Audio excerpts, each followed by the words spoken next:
Okay, it says I'm live. Am I? Hello? If you can hear me, tell me Salt Shaker. I'm not gonna do anything until I hear Salt Shaker.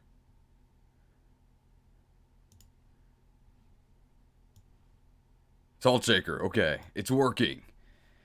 Oh, bit of a spoiler. Salt's pretty powerful in this game. Okay, everything seems to be working. You can hear me. Let's make sure you can actually see the list. This one, right? Okay, that's good. It takes up the correct portion of the screen. You can see... Yes, it scrolls down correctly as well. It matches what I see. The other issue is... Okay, great.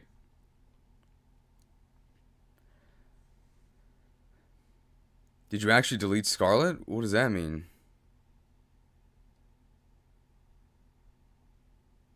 Oh, no, that's just a placeholder.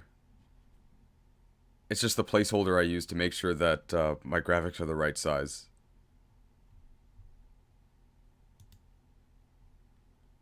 Why not area 0 like suggested? Because I forgot.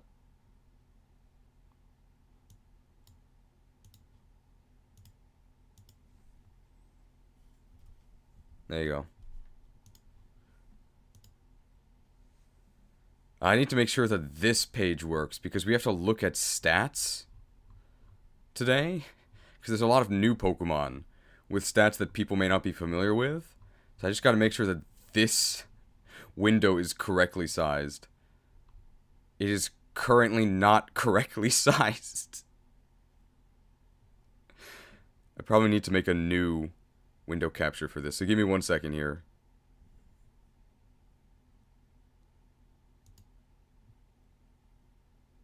Probably have to make a new window that says stats.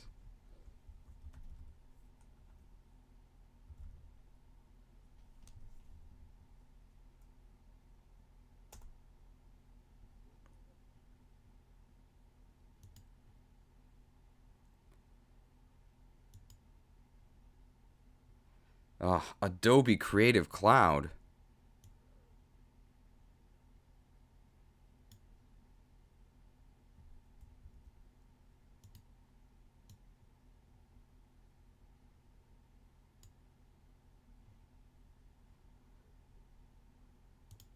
I don't understand why Adobe has to advertise to me when I'm already forced to buy their garbage products. Awful. See if I do this. Okay, now you should be able to see me. But it's not like... It's still not correct. Because I think we probably want to see their stats. That's the most important thing. Seeing how they evolve is probably also important. Oh, the ad's gone. Oh, it's just part of the page. Okay. So there's no way for me to get rid of that. So let's just do this.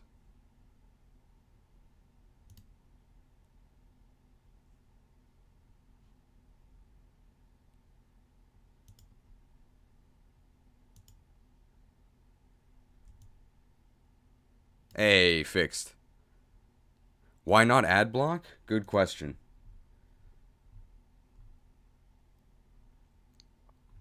Meowscarada. So you can't quite see its type matchups, but you can see its type. So you can figure out what the type matchups are, right? Let's just make sure that... Oh, this also lets us look at its move set. Almost. That's going to be pretty useful. We don't need to see its sprites. Let's just make sure this actually works with other Pokemon. So... You can't see me mousing over Quack. No, you can. Oh, interesting. Okay, what you guys see looks different than what I see. But I can also see what you guys see.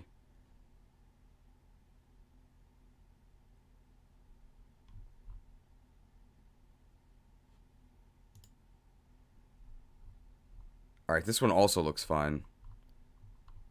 Okay, I think the setup is done. Let's just make sure I can flick between both. Which I should be able to by doing this. That didn't work. I have to also change the window.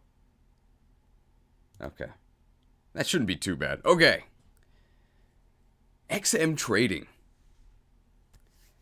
Okay, so I think all the tech stuff is done. I did most of this yesterday, although this website always messes up the numbering.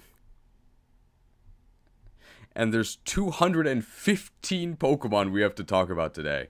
So I had to spend like 15 minutes rearranging everything.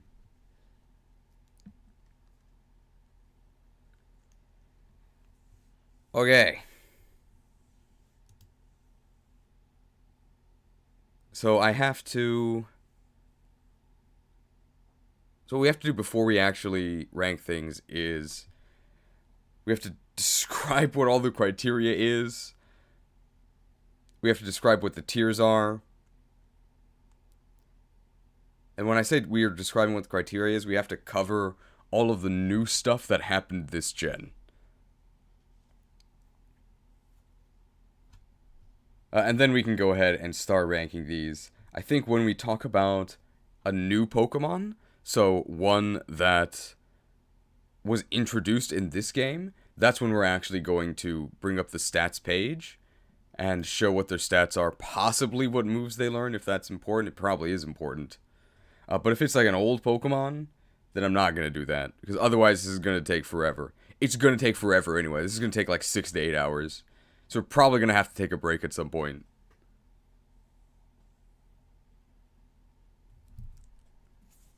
The first thing I really have to do is like wake up, because I woke up like 20 minutes ago, so hang on. Does something need to be from Paldea to be in Paldea's finest? No. Just for you guys quickly, so that you know, I'm going to explain it again to put in the premium. But this is basically S, A, B. Oh, I guess we need more tiers then. S, A, B. We need a C.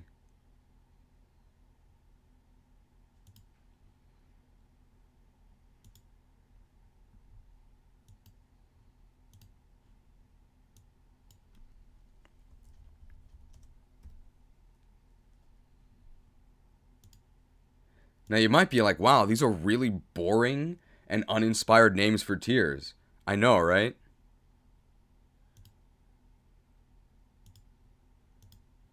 Sorry, small indie streamer.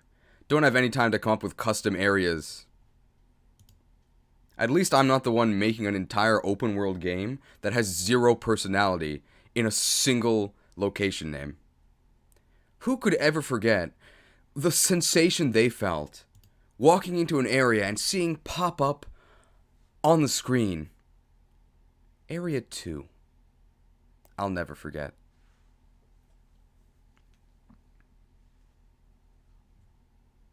So let's see, this gives us S, A, B, C, D. Then we have all the water types. And then Area 0. This is for just late game, like, unrankable Pokemon. Many of whom are actually from Area 0, but some Pokemon that go in Area 0 aren't actually going to be from Area 0. So, like, the Ruin Quartet will probably end up being there because it's so late. Is there, like, a white speck here? Or am I crazy? Add Gimmighoul coins to the tier list to give incentives to explore. I'm not sure what you mean by that. C tier not being by C tier is cursed? Well, I had it named as Area C, but then somebody complained that it wasn't called Area 0. I can't just put Area 0 next to Area 3. I'll just mention... I'll put it next to Area C, because people are going to complain nonstop that it's not actually next to Area 3. And I'll just mention that we could have also called this Area 0. Is everybody okay with these colors?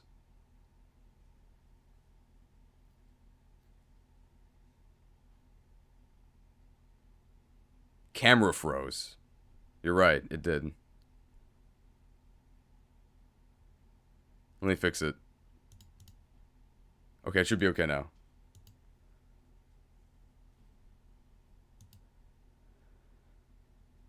Cheese inflicted by freeze status? I hear that's still in the game.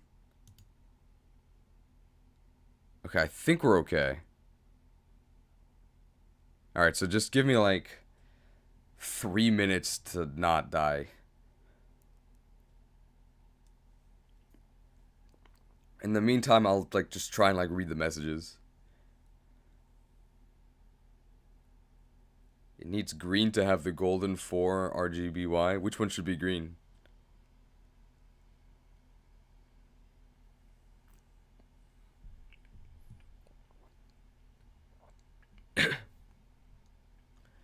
It's true. Freeze apparently doesn't prevent you from moving at all. Area 2? Okay.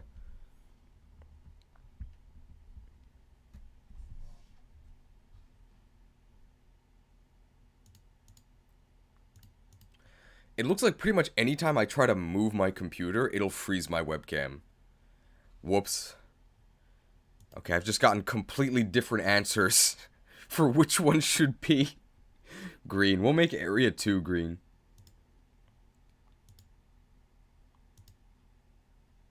This looks okay, right? We can make Area 3 yellow. And we can make Area 4 like this dark orange. I think this works. Maybe I wouldn't call this dark orange. I've been here for 30 seconds, not a single Pokemon ranked? It's true. Okay, I am recording, so I'm not forgetting that. So one thing I also need to ask is that because this video is going to be so long, I'm recording this video locally on my computer. So every, like, 2 hours or so, please remind me to stop and restart the recording. And that way it just makes the video files, like, easier for me to work with. Because Premiere, like, freaks out less when it's, like, 4 2-hour-long video files instead of 1 8-hour-long video file. Obviously, I could chop the 8-hour file into smaller ones afterwards, but that's, it's really annoying. Stop and restart the recording. I mean, remind me later. How about using an alarm clock? I'm just gonna ask you guys. You guys can do it for me. Consider it to be content, okay?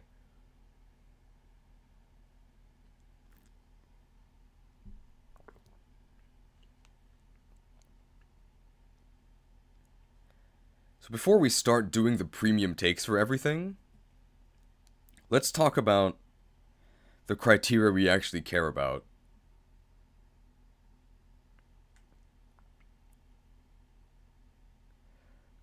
So we care, most of the criteria is the exact same, right? It's that we want really strong and fast Pokemon that can knock out the opponent first, and then just do that until the game is over. That part hasn't changed. So defensive Pokemon are still going to be garbage tier, because at no point in the game do you actually need to stall ever.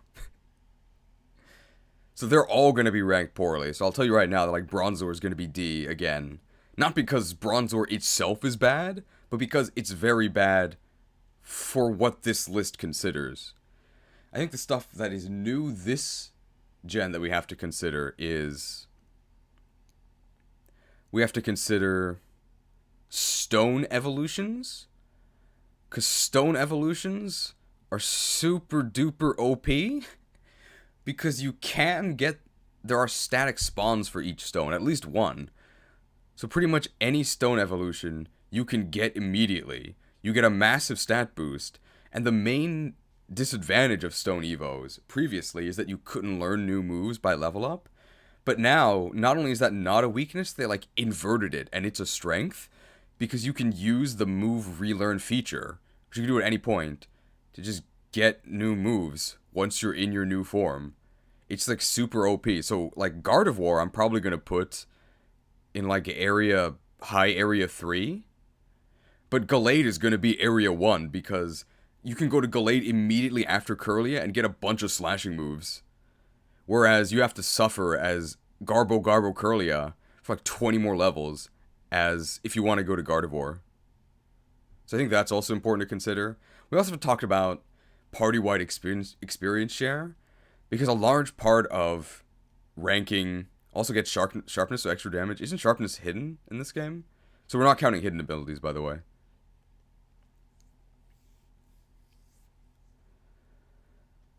Defensive mons have their place in raids, but not for the main story. Yeah, so that doesn't count at all. Oh, sharpness is secondary? Wow, S-tier Pokemon? Okay, yeah, definitely S-tier Pokemon. Hidden abilities we're not going to consider, but normal secondary abilities will definitely count. Are you going to count the Skyrim glitch for Koraidon? We actually are going to do that, yes. So that'll be why Houndour will do well.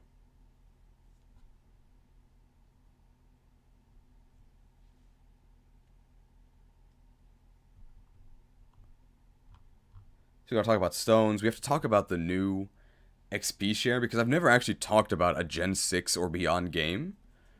We talked about Legends, but, I mean, Legends was really weird. Because the XP share means Pokemon that have really crap first forms that are totally useless aren't that bad, because you don't actually need to use them ever.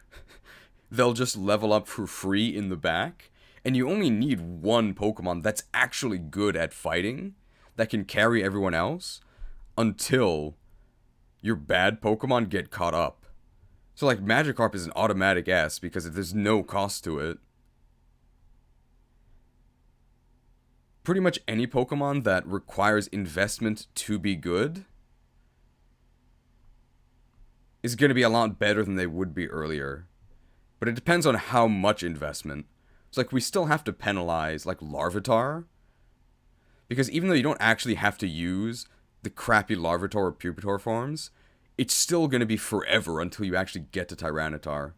So it does get a penalty for that. But a Pokemon like Magikarp, I think we just consider it Gyarados because it evolves early enough. I think that's fair. It's not important to the tiering, but have you seen how Venonat runs in this game? I haven't. I'm assuming it just runs normally. Factor in XP candies as well? A little bit. I don't think they'll get, like, special consideration. You'll probably just get XP candies.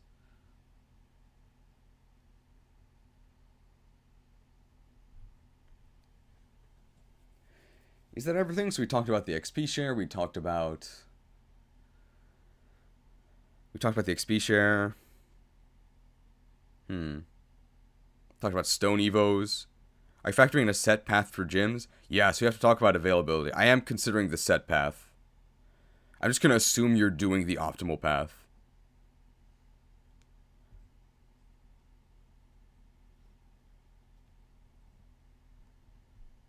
What about post-game mons? They're all going in Area 0. That's what Area 0 is for. Talk about how max EVs and drugs have no limitations. I'm going to assume that you're not EV training. Because I'm still considering that you are, like, playing the game, like, kind of normally. In which case, you would not EV train. I can get anti-EV berries easily, but you can't. Like, not enough to actually effectively EV train your Pokemon. Are you going to consider Terastallize to make some Pokemon better? I don't think Terastallize counts for, like, anything. Like, what does Terastallize actually do? It makes your stab better in one battle.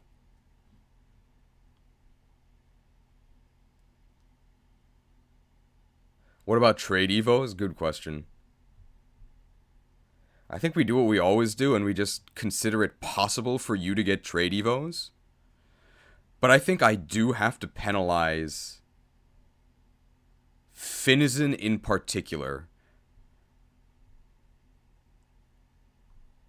We'll talk about it when we get to Finizen and Palafin, because it's like a super trade evo. We might, like... Things like, I don't know if we can actually count trade evos, because unlike all the other Pokemon games, Trade Evos are actually like pay to win. Because if you don't pay for a separate subscription, you almost certainly cannot trade. And some people can't do that. So, like, I don't know.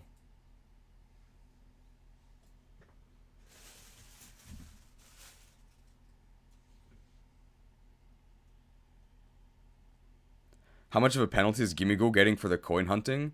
Probably enough that it goes in Area 0.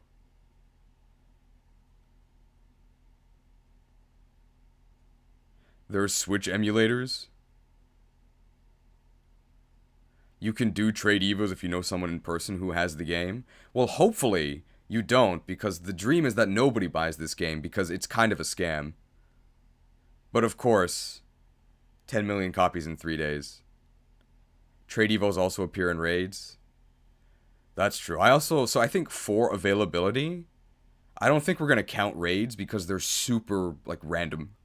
There's no way for you to know what Pokemon's in a raid. You just have to kind of get lucky.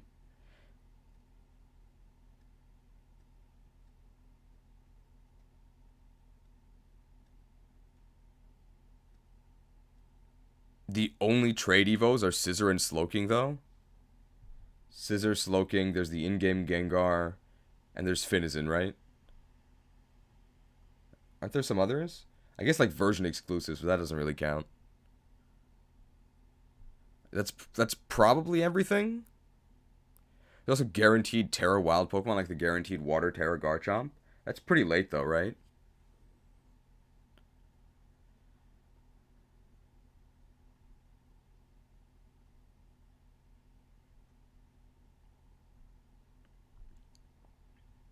I guess you can kind of cheese. Somebody mentioned you can kind of cheese Gimmighoul because the chests respawn based on timers. So if you like fast forward your switch clock, you can get Gimmighoul early. And Gimmighoul itself is like Area 1.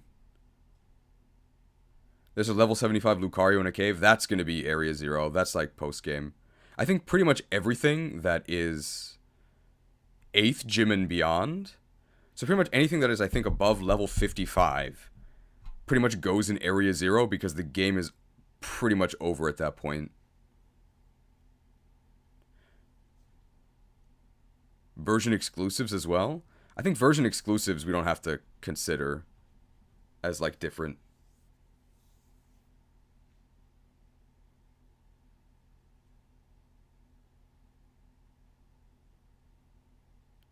The level 75 Lucario is the main for the speedrun route for the second half. I guess it's the second half of the speed run, but in terms of your actual in-game playthrough, that's like 5 battles, right? Oh, by the way, here's a spoiler warning for people in the stream. We probably have to talk about some, like, story battles during the course of this. So if you don't know who the last boss is, you might get spoiled here, because we probably do have to talk about it. Where's the midday Lycanroc? I didn't include it because it's like the same as Dusk form. It's like 5 stat points different. I just didn't want to add another entry for it. We'll talk about that when we get to Lycanroc. Favorite Gen 9 design? It's definitely Flamigo. So minimalistic. It's as if they didn't even try. My actual answer would probably be either Clodsire, it's so cute, or maybe Fido.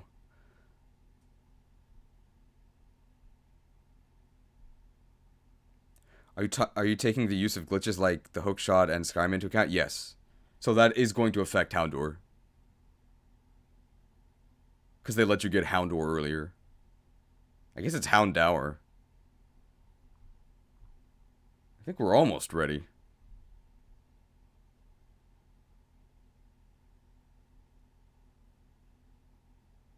I guess in terms of availability, because I didn't explain that one. Availability, because you can go pretty much anywhere at the beginning, but you can't catch everything. We're going to consider a Pokemon available if you can find it in the wild, and it's at a level you can actually make it obey you. So although you could go, I guess, and get really lucky with like a YOLO ball and catch a level 50 Pokemon at the beginning, it's not actually going to listen to you. So I'm not going to consider it available until you have 7 badges and it'll actually obey you. I think that's fair.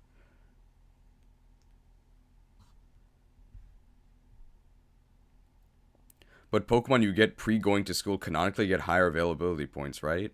I guess, but going to school takes like 5 minutes.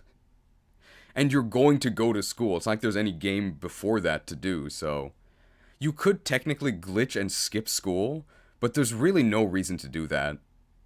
You should definitely go to school.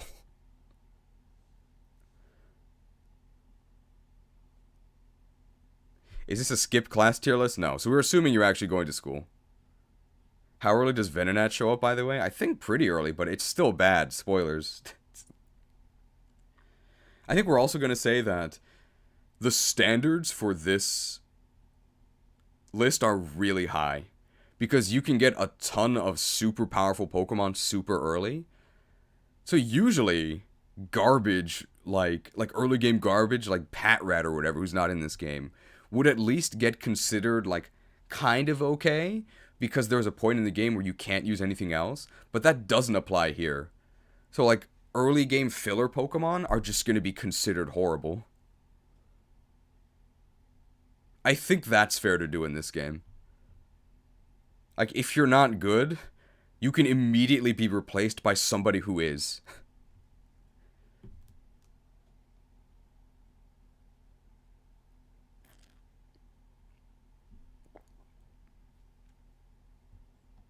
I think that's almost everything. So it is 7:27 for me now. I'm going to drink more of this coffee. And then once it hits 7:30, I think we're going to start doing real recording takes. Is the Galarian Meowth from the languages classes being considered? That's Area 0, right?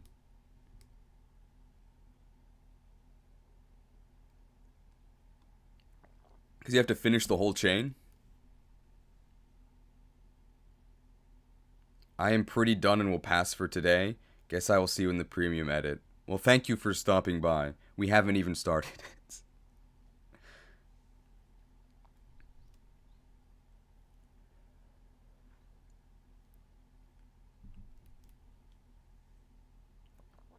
You have to have 8 gym badges to get a level 5 Meowth. I think that sums it up pretty well. Area 0.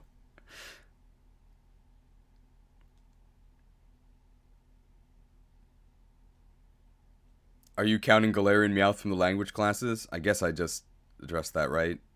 Area 0. I know it's really good in, like, endgame raids, because you can do, like, a 4 Galarian Meowth cheese, but that doesn't count. Like, we're not even going to count endgame raids.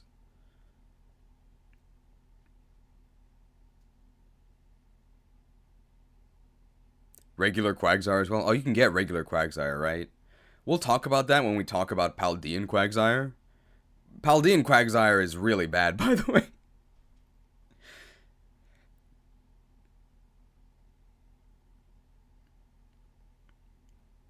What do you have to trade for Paldean Quagsire? Or what do you have to trade for Jotonian Quagsire? It's just Paldean Quagsire, right? Yeah, okay. There's a trade Snom that's really good, the Flabebe one. Is it really good?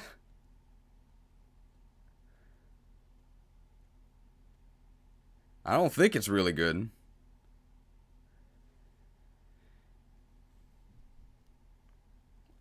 Low kicks S tier or we go on strike? You're going on strike. I don't think it's that good. It's okay.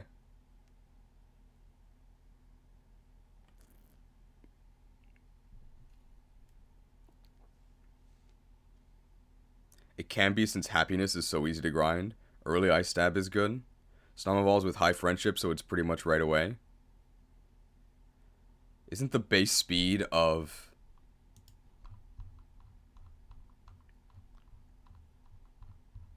The base speed of... I'm looking for it, the evolution. Frostmoth? I should just search this. The The base speed of Frostmoth is really, really bad, isn't it? 65. 65, it's pretty bad. I'm not going to say it's really good, but we'll give it some credit.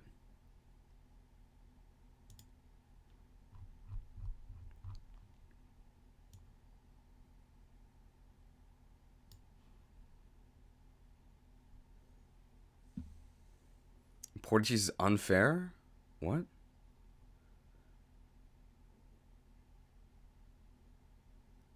Frostmoth is okay if you tear it, I guess. We're probably just not gonna consider Terra. Terra!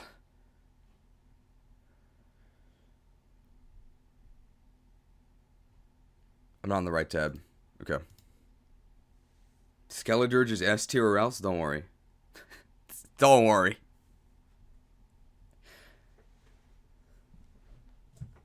Do we rank both pigs separately?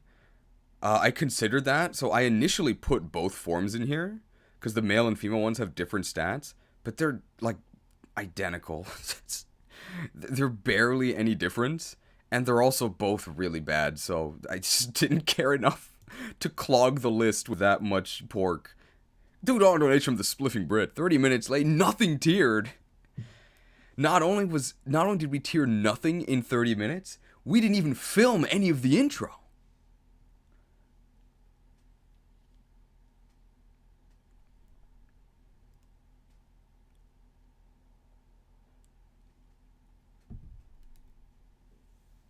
Mousehold one-shots the other 90% of the game. I think I'm actually going to penalize Mousehold for how long the animations take. I think because you cannot skip animations, and the animations take so long, we actually have to penalize it for that. Because part of the consideration is like, will you actually use this Pokemon? And I think the animations are so obnoxious that I would actually say, no, I would rather use something else. Like, I'm serious.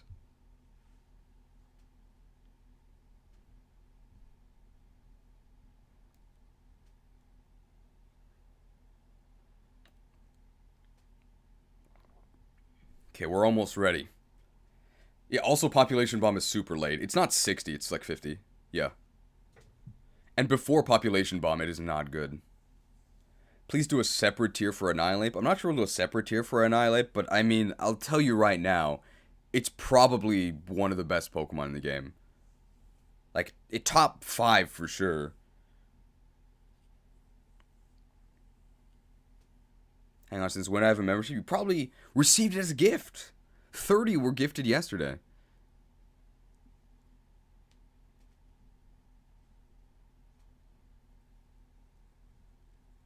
Is Mousehold in game with a King's Rock? You should use the wide lens, bro.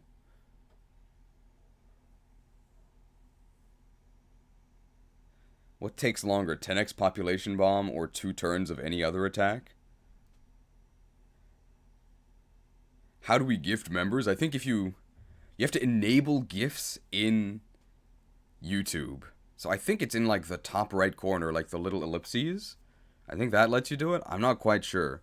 I, myself, literally cannot do it. I don't have the option for it.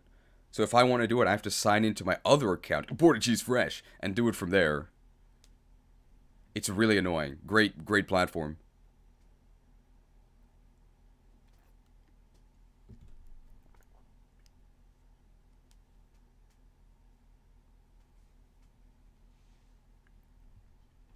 Okay, I think we've talked about everything. I don't know why I put a headphone in because there's no music.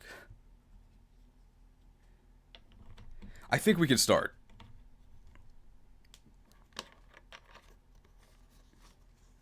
So if this is your first time here, which I sincerely doubt because YouTube never shows my videos to anyone, there's always a really long preamble because we have to go through all the criteria and make sure that we're not forgetting anything. And also because eventually this is destined to become a premium edit that people can just watch through like a normal video.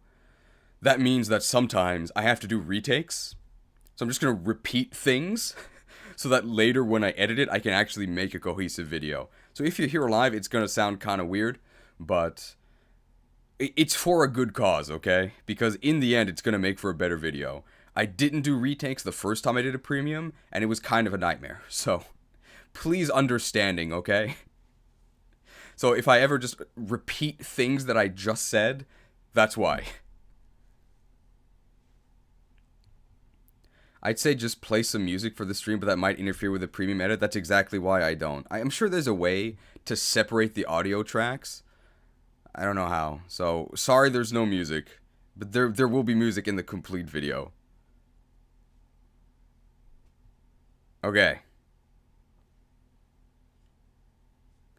35 minutes and not a single Pokemon ranked. We're probably going to reach the hour mark before we rank anything.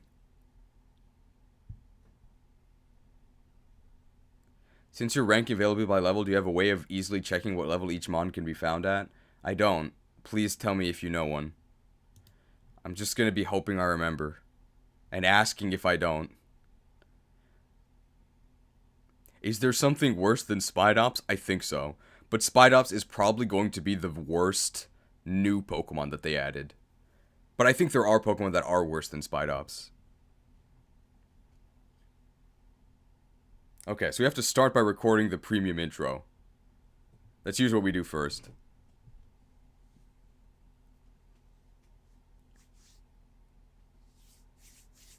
Okay.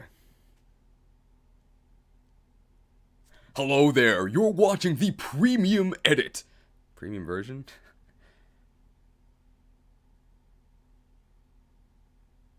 How do I do this? Should I include... I probably have to talk about people skipping the criteria, because people do that a lot. Like, I get comments from people that are like, oh my god, get to the point, but like... Then I get people commenting about things I did say, but they didn't listen to, so I think I do have to mention that.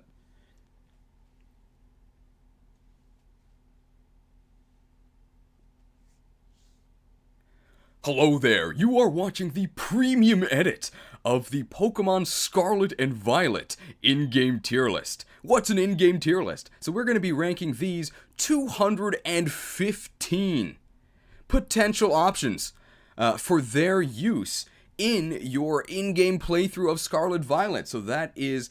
Oh, okay, no.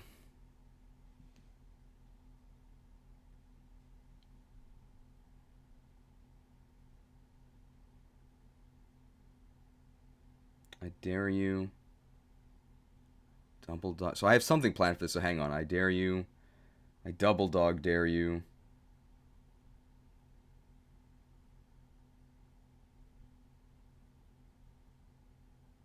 Is Lucario a dog? Oh, hang on. Ugh, Tinder? Our girl's right first. We get to use this new graphic. Check this out. Check this out. Banned. And we can combo it with this. No hot girls allowed, okay? I'll ban the bots myself. Okay, Lucario is a dog?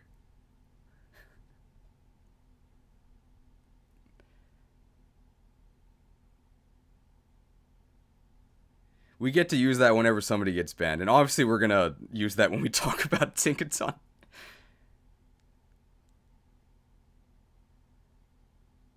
Do I have both Lucario? Okay, no. Lucario is a fox. Okay, we're not gonna count Lucario as a dog. So let's see, 1...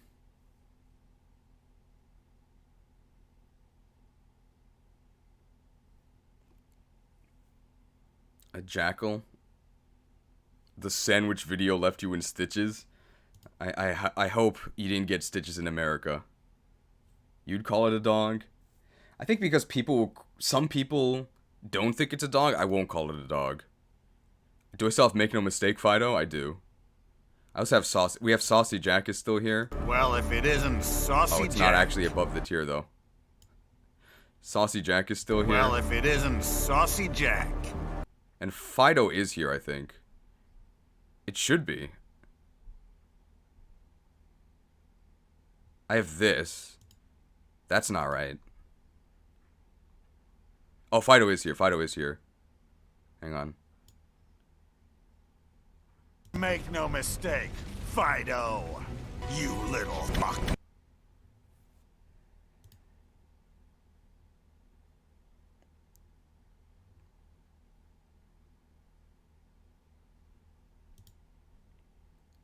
Okay. We're trying to record the premium Evo, right? This part is going to seem a little slow in real time, but I think it's going to be... It's going to be okay in the premium edit. I'm not going to count the Eevees as a dog, so here we go.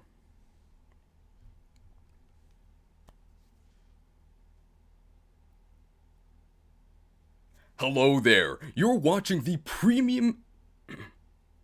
Hello there, you're watching the premium edit of the Pokemon Scarlet and Violet in-game tier list. What's an in-game tier list? Well, we're going to spend probably about 20 minutes explaining that. If you already know, then you can use the time code to skip ahead to where we start ranking. Otherwise, please watch the criteria. It's close to what I wanted to do. Hang on, we're going to do it one more time.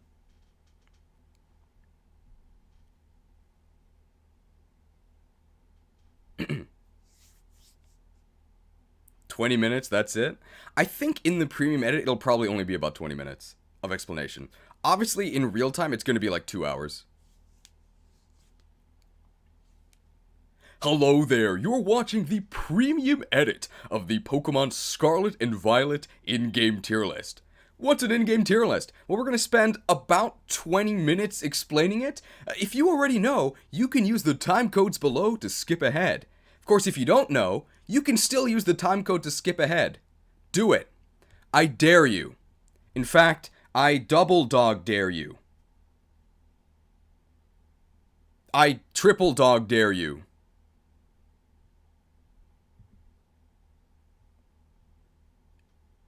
Oh. I double dog dare you. I triple dog dare you. I quadruple dog dare you. I quintuple dog dare you. I sextuple dog dare you. I septuple dog dare you.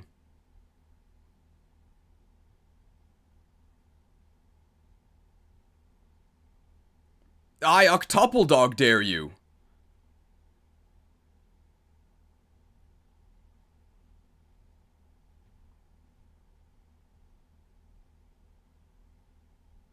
I missed Growlithe, right? Where's Growlithe? My eyes are like bleeding. Where's Growlithe? Ah, I missed Growlithe. Okay. I double dog dare. I double dog dare you. I triple dog dare you. I quadruple dog dare you.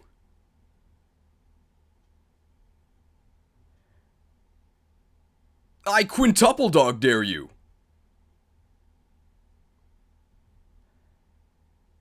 I sextuple dog dare you.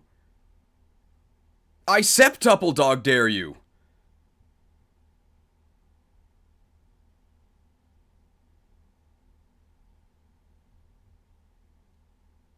I octuple dog dare you. This game has a lot of dogs. Okay, I think we did it. Okay. Zoro's definitely not a dog. There's way too many dogs in this game. Okay, hooray!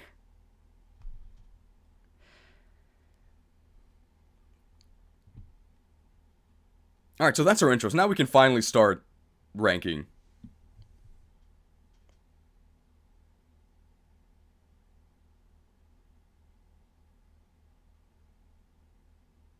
Who let the dogs out? Lucario isn't a dog. We literally just discussed this, okay?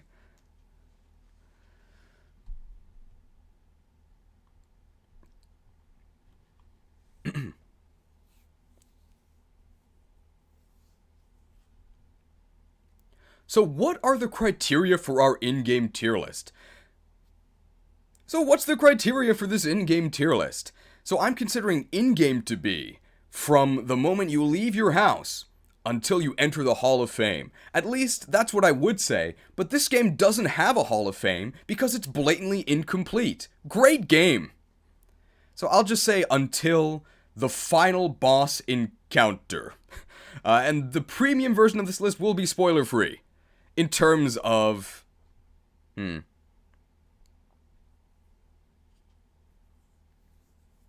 Don't worry, you'll get a ton more comments because you called Lucario a dog, boosting its performance in the algorithm.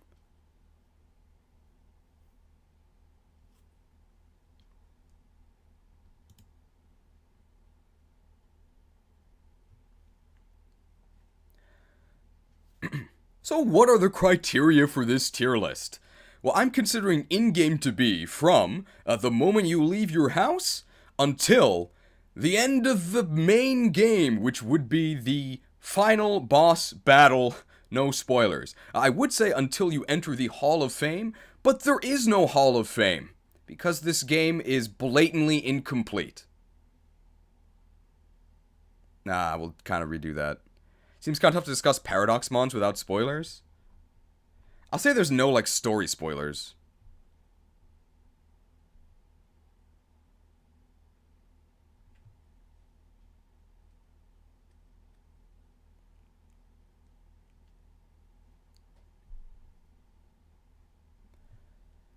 So what are the criteria for this list? Well, I'm considering in-game to be from the moment you leave your house until the moment the credits roll. So that's not quite up to the Hall of Fame for two reasons. One, because the game actually continues past the Elite Four arc, and two, because there is no Hall of Fame. Because this game is very well made and very complete and definitely worth $60. Okay, I think that works. I'll try to keep story spoilers out of the list, but we do have to discuss some story battles, and obviously we have to discuss every Pokemon that appears. So if you don't want to get spoiled on what Pokemon are in the game, you're watching the wrong video, buddy. Okay. I think that's fair.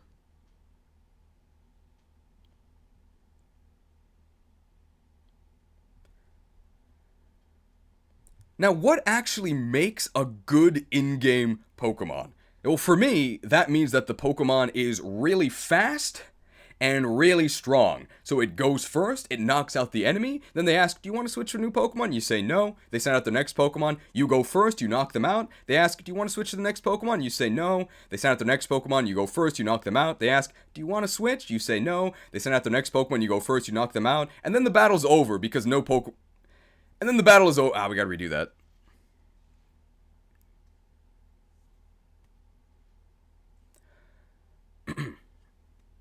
So what makes a good in-game Pokemon? Well, for me, a good in-game Pokemon is one that goes first and knocks the opponent out and keeps doing that until the game is over. So for example, you send out your Pokemon, they send out their Pokemon, you go first, you knock them out. They ask, do you want to switch to your next Pokemon? You say no. They send out the next Pokemon, you go first, you knock them out. They ask, do you want to switch to your next Pokemon? You say no. They send out the next Pokemon, you go first, you knock them out. They ask, do you want to switch Pokemon? You say no. They send out the next Pokemon, you go first, you knock them out. And then the battle is over because no trainer actually has a full team.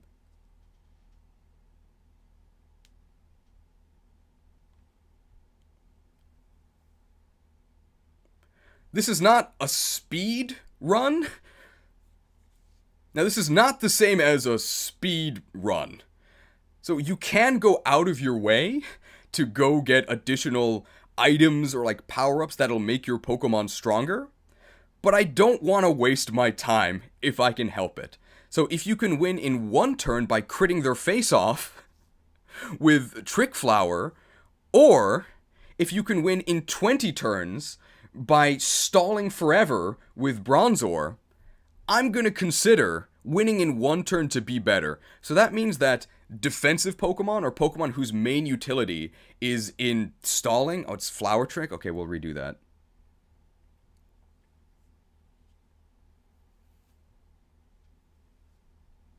Where? Okay, Bronzor's over here. So I was looking for Bronzor.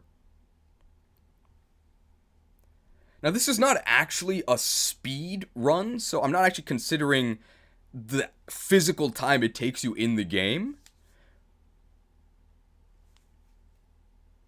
Now this is not a speed run, so I'm not considering the actual time it takes you to do things in game, but I still want to go fast. If you can win in one turn by critting their face off with Flower Trick, hang on. Stop watching this live stream and find love. I'm gonna say, keep watching the live stream. Maybe you'll find love here, okay? Talk to the other chatters. At least we get to use this again.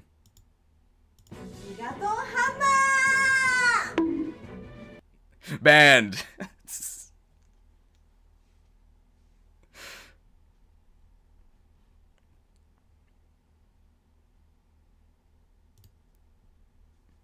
Stop ruining my takes, bots. Okay. The girl with the gall. Okay. What was I talking about? Can love bloom on the live stream field? Wait, that was two separate... That's so good. That's two separate independent comments, both referencing the same thing. Good job, Boo Turtle and Leech Love. Okay, let's do a real take of that. That take was really good, but it got ruined. Okay. Now, this is not actually a speed run. I'm not considering the physical time it takes you to complete the game, but I still want to go fast, right? I would much rather win in one turn by critting their face off with Flower Trick, rather than winning in 20 turns eventually by stalling and like using Big Farmer to heal and like slowly chipping away their health with like Status and Leech Seed and Sandstorm. No. Sandstorm. Now, this is not actually a speed run, but I still want to go fast if I can help it. I would much rather win in one turn by critting their face off with Flower Trick than win in 20 to 30 turns eventually by stalling them with like Status or Leech Seed or Sandstorm or a bunch of passive stall tactics. No, there's no reason to do that. Hit them and kill them, and keep doing that until you win. So Pokemon whose main utility is just being defensive, they may be good Pokemon. I would consider Bronzor to be a good Pokemon, but in this list, for what I'm considering, which does not consider post-game, it does not consider raids, it does not consider PvP, defensive Pokemon are bad. Okay, I think that works. That's good, right? Oh, okay. Good. Any girls on the internet? I'm not sure. I've never seen one.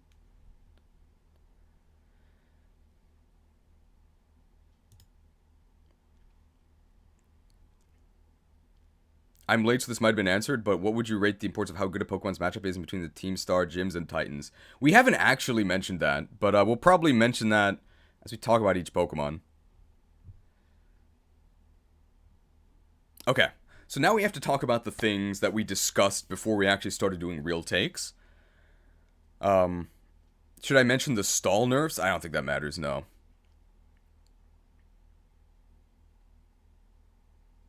I think we should talk about availability here.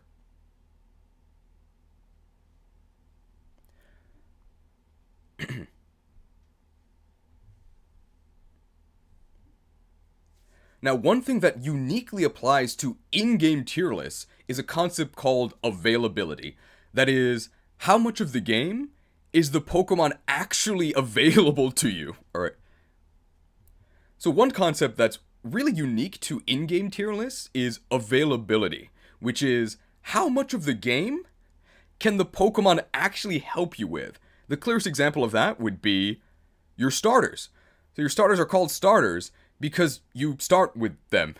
They can help you with the entire game, from the very first battle until the very end. So they have perfect availability. Whereas a Pokemon like, say, Screamtail has very, very bad availability because I believe you can use it in literally one story relevant battle.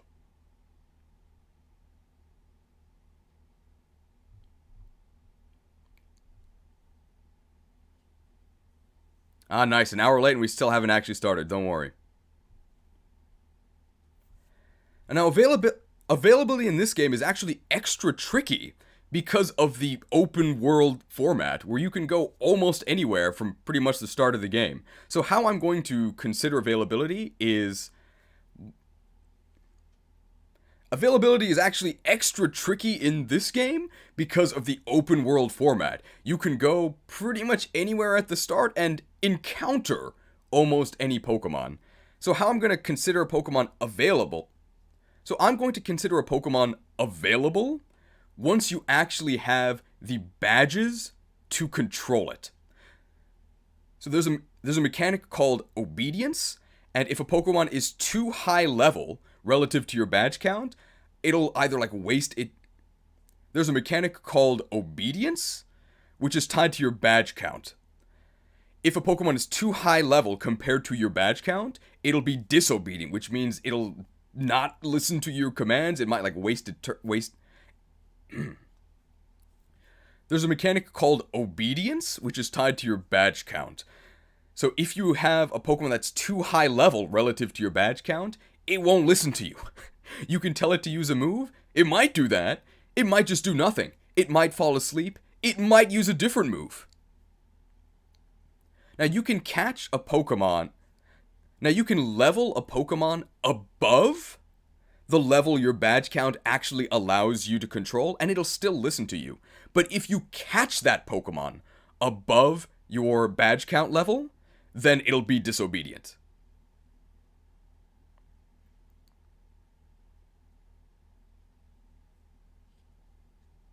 I think that's fine.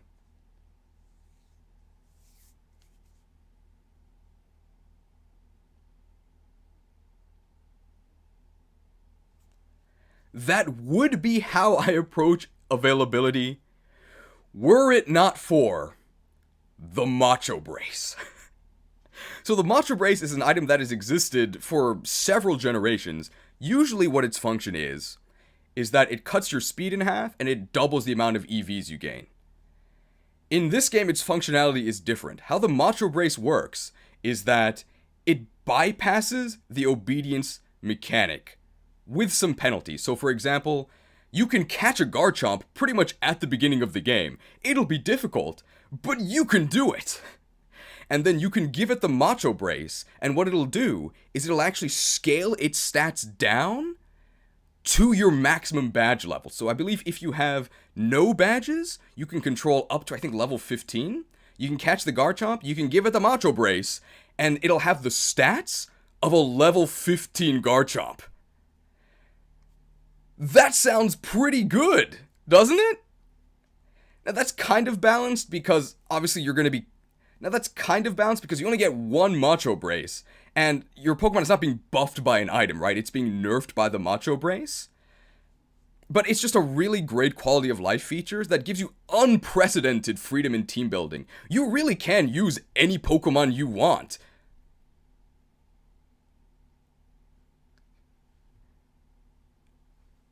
I'm just kidding, of course. You think they'd add a cool mechanic like that? There's no such thing. I'm lying to your face, just like Game Freak did when they said that you could go anywhere and do anything.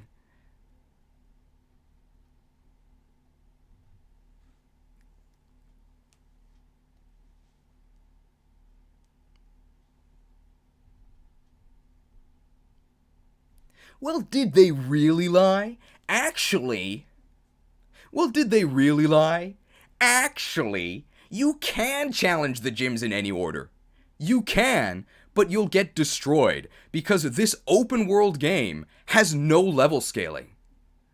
So there is actually a set circuit that you're supposed to follow, and it's very intuitive. You'll see it on screen now. Honestly, if you don't figure out this route on your own, what's wrong with you? You must just not be very good at video games.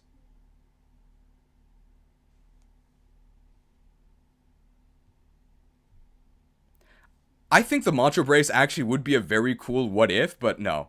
By the way, if I ever tell you anything that's like, oh wow, cool, I can't believe they added that, they didn't add it. I'm lying to you.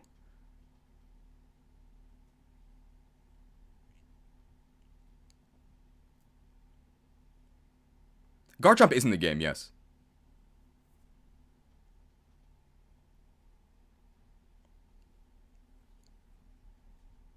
Now, Nurse Joy actually gives you hints on where to go next, but she'll just direct you to the nearest event. It doesn't matter if you're under-leveled or over-leveled, she'll just say, oh, this is over here, you should go there. So if you go to the ice gym first, she'll just say like, oh yeah, it's over there, and then you'll get destroyed. Great. I guess she just wants to drive more business to the Pokemon Center. Corrupt pharmaceutical industry. This must be a fantasy game.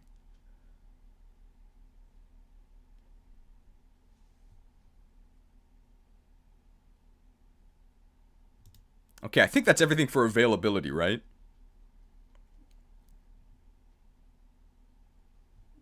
I just joined. What did I miss?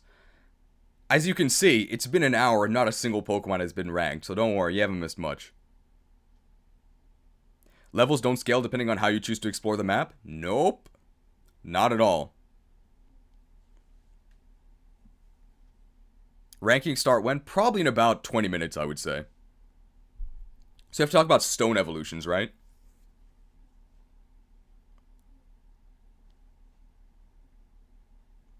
Now let's talk about a couple mechanics. Let's talk about a couple mechanics specific to this game. Let's talk about stone evolutions, because those are important. So stone evolutions in previous games were balanced by how they affected your move pool. So Pokemon that evolved with a stone obviously evolved by having stone used on them, so they don't need a prerequisite level, and they immediately get a massive boost in stats. The balance for this was that you would no longer learn new moves by level up, with the exception of the Eevees, who are intended to evolve immediately by stones.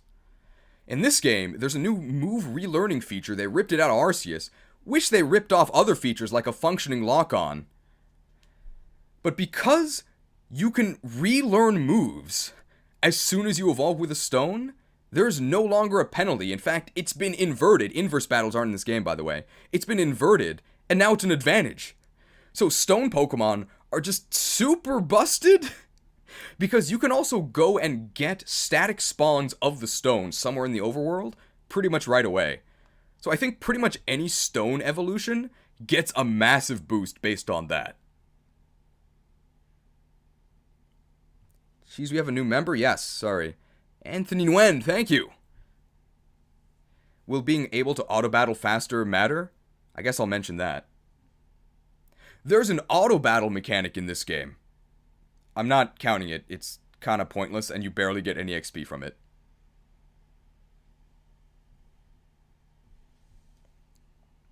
You can buy them in towns, too. You can't buy all of them. I think you can only buy the basic stones. But even ones like Dawnstone and Duskstone have static spawns that you can go find.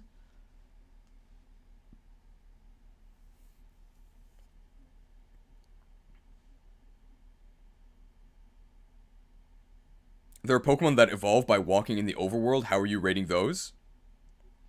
We'll talk about that when we actually get to them. But I'm just going to rate them as if you evolve them immediately, because why wouldn't you? So they're actually going to be really good. Like, I'm telling you right now that Palmy is probably going to be in Area 1.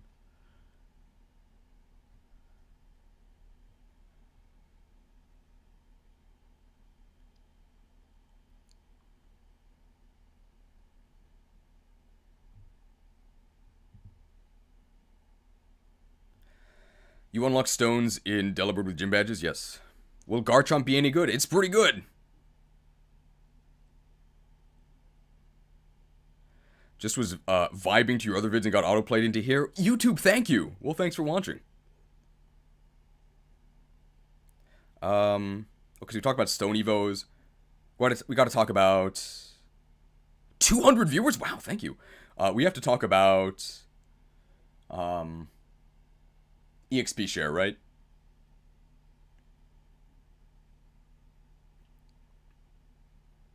Oh no, we'll talk about friendship and walking Evos right now.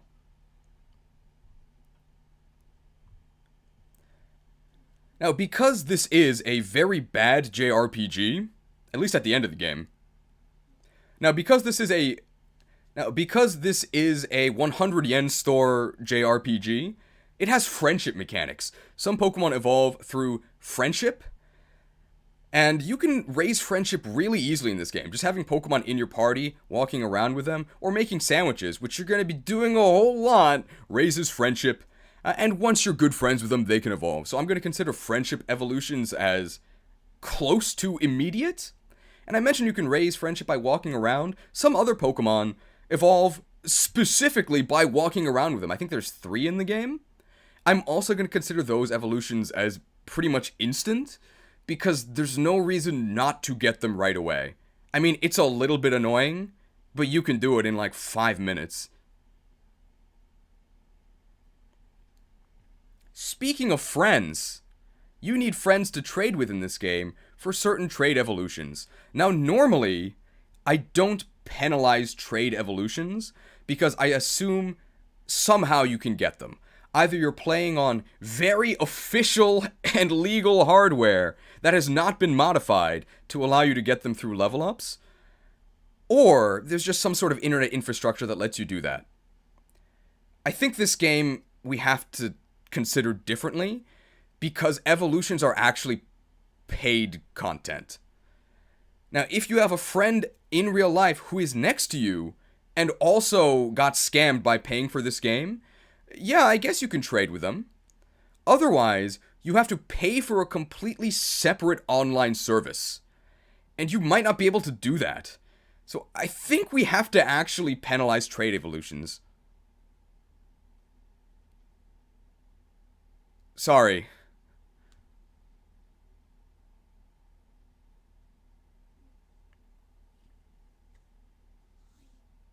We'll mention raid dens.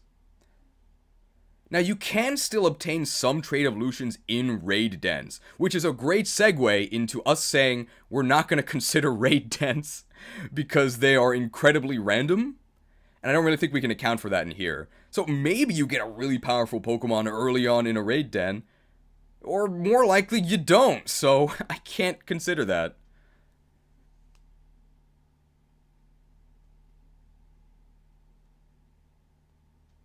Gengar is in-game trade, though? Yeah, we'll mention that when we talk about Gengar.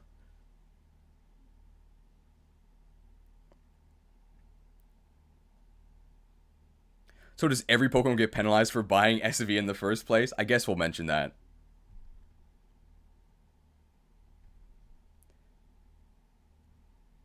Version exclusives? I guess we'll talk about version exclusives that way.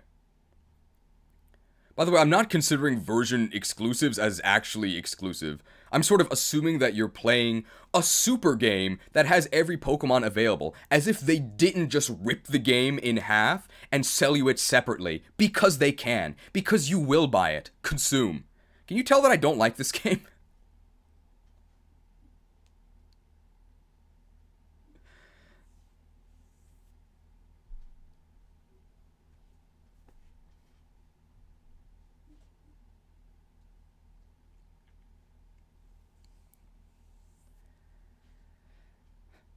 Alright. Anything else? We talked about availability, we talked about Stone Evos, we talked about Trade Evos, we talked about raids and how we're not doing them, we talked about online. Anything else? You don't like this game? I had no ideas.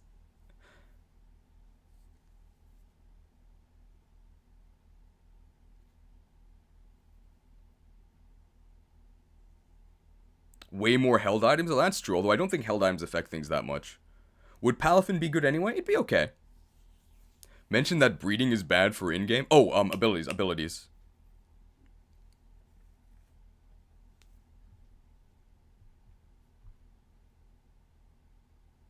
Oh, we can mention terror mechanics.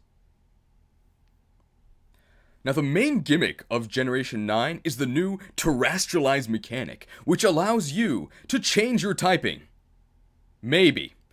So actually interesting different Terra typings are tied to encountering Pokemon in specific raids, which you have no control over, but every Pokemon has the base ability to terrestrialize into at least one of their existing types. And when you do this, which you can do once per Poké Center visit, you gain 50% more damage on your Terra type moves. Cool. This is a really minor bonus that I think applies equally to every Pokemon, so we can go ahead and just factor it out. Bet you didn't know this was a math class. We are going to be talking about school, by the way.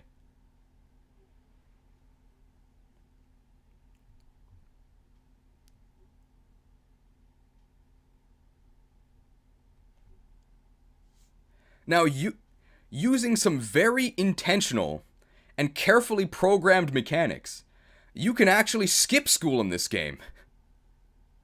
But I'm not going to count that because obviously you are intended to just go to school. It doesn't take very long, and that unlocks the open world aspect of the game.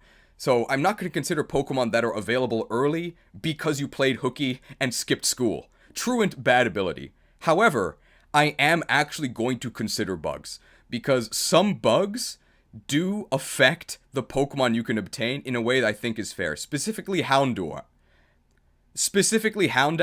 More on that later. There we go. Okay, so we talked about Terra, we talked about glitches as well. Anything else? You also keep stab on your prior moves.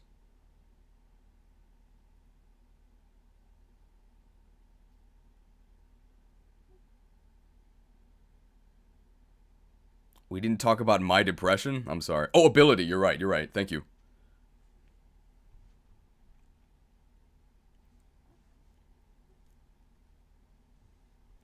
Now, abilities have existed since Gen 3, but since 5 they... Abilities have existed since Gen 3, but in Generation 5, they added a wonderful mechanic called hidden abilities. It's not actually wonderful. It's really annoying, where certain Pokemon have certain abilities that cannot be accessed normally. You can obtain hidden abilities in this game in two ways. You can either get them in raids, so for the purposes of this tier list, you can't get them, or you can use a special ability, or you can use a special item called the Ability Patch that will change one of your basic abilities to your hidden ability. Now, some Pokemon are way stronger with their hidden ability, but you can't actually get the ability patch in your normal playthrough, so unfortunately for this tier list, hidden abilities are not considered because you cannot get the ability patch. You also can't get a normal patch that actually fixes the game and makes it worth your money. So don't hold your breath waiting for that.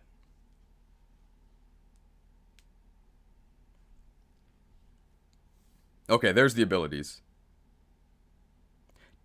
TMs not being infinite use, I don't think that affects this, though.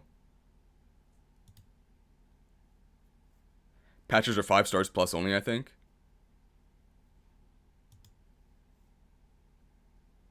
Patches are 6 stars. Okay, so basically post-game. I think this is fake news, but can you get hidden abilities in some static encounters in the overworld? I don't know.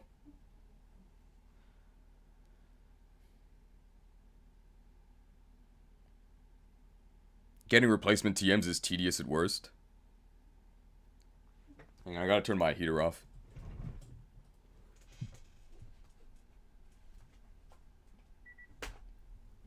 But I think I can say... What about ability capsules? I don't think those really matter because you can just catch the Pokemon with the other ability.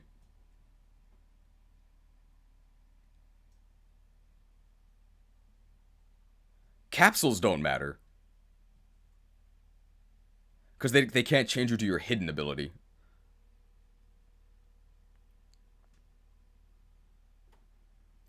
I think we've done everything, right? People who've been here for the whole time, did I forget to do any of the criteria we talked about? I know we still have to talk about the tiers themselves, but I think we talked about all of the criteria we're actually considering. Yeah, basically you're not getting hidden abilities in game. I think I did say that pretty clearly. Mints? Oh, I should talk about EVs and natures. Okay. Now, although it sounds like we're really, really try-harding, because this is supposed to be an in-game playthrough where you're just, fighting the Pokemon you have to, I'm actually not going to consider you breeding for, like, perfect IVs, or getting correct natures, which you can fix with mints anyway, or specifically, doing any EV training. So you can defeat certain Pokemon to increase your stats in certain ways, is the simple way to explain it. And this does affect some Pokemon more than others. And I'm considering that you are not doing EV training.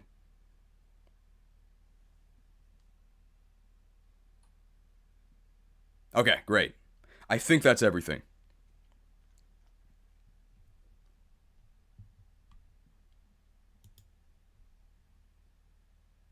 Did I mention the Let's Go stuff? Like evolutions through Let's Go? I think we mentioned both aspects. We mentioned how the Let's Go mechanic is kind of worthless, and we mentioned how Let's Go Evos are basically instant. What about all the trainers being optional? I'm not sure how to do that. I don't think that really matters.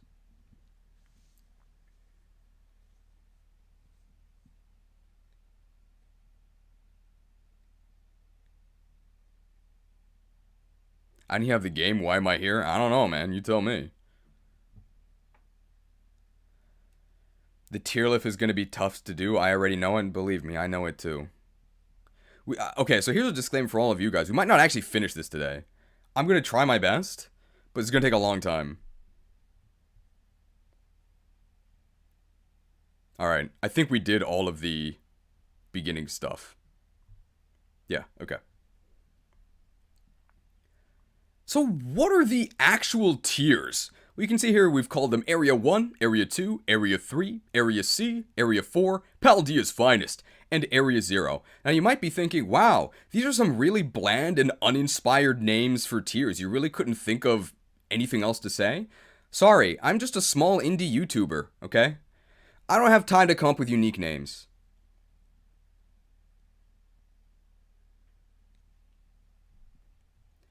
Surely the most profitable franchise of all time would have, in their open world game all about exploring, given unique names and locations to places to make them more memorable.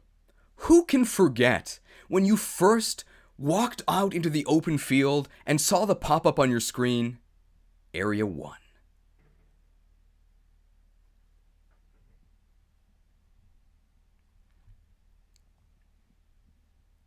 So Area 1 is our equivalent of S tier. The Pokemon in Area 1 are super duper good. They're the best in the game, and if you're not using them, you need a specific reason, such as, okay, maybe you just don't like them, but you should be using these. Pokemon in Area 2 are very strong. They maybe have a couple minor flaws holding them back. We never talked about experience share, did we?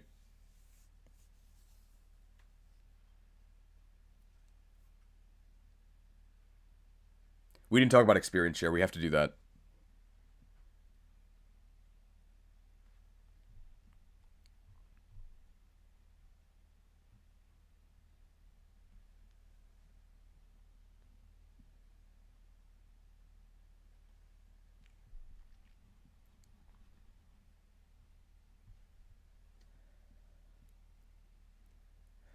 There's a very important concept in the tier lists called opportunity cost. So opportunity cost is...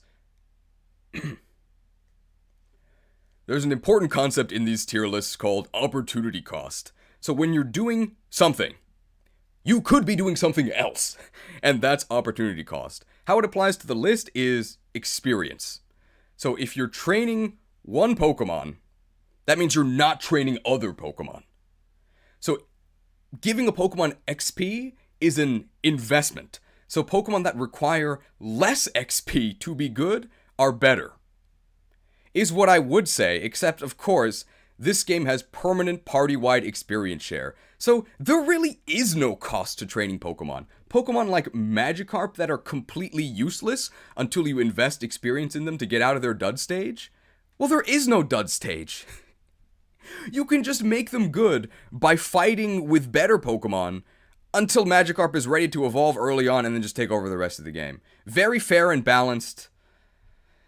And it makes... And this party-wide experience share makes it so that Pokemon that have dud stages or that require XP to become useful, they're still going to get slightly penalized. Like, for example, a Pokemon like Larvitar that eventually gets really strong, I'm going to have to knock down a few pegs. But Pokemon with shorter dud stages can pretty much just skip entirely to their powered-up forms. We will mention that. And of course, in a meta sense, the opportunity cost of playing this game is that you could be playing any other game, or going outside, or doing something else with your life.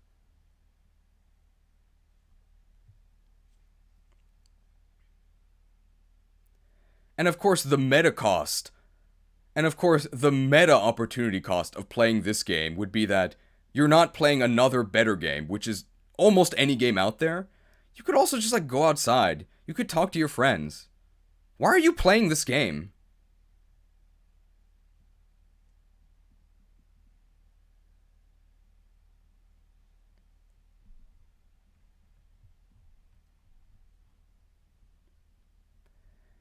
And just to be super explicit, YouTube, don't ban me. My personal opinions on designs do not factor at all into the rankings. I'll mention them. I'll mention how Paldean Quagsire is the cutest thing ever, and I love it. But my heart doesn't speak in these lists, okay? Paldean Quagsire is really bad.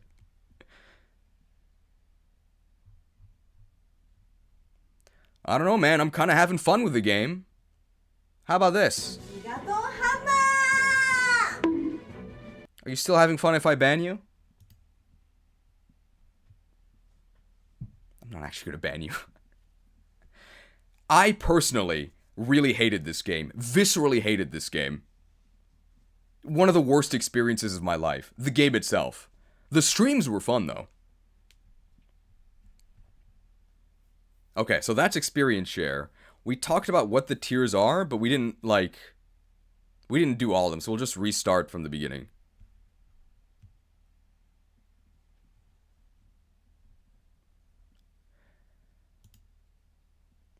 So what do the tiers actually mean? So Area 1, you might normally know this as S tier.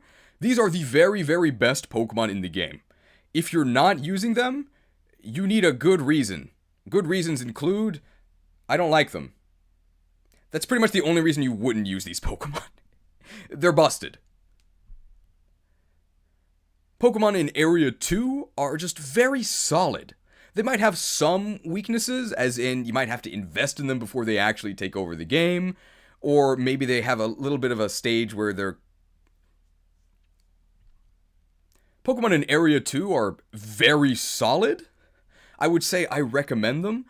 They have some sort of weakness, most likely that you can't get them early enough, or you can get them but they require investment before they actually become good, but eventually, they do become good. You should consider putting them on your team. Pokemon in Area 3, I'm gonna say, are average. You can use them if you want, but I don't think they're particularly outstanding in any way.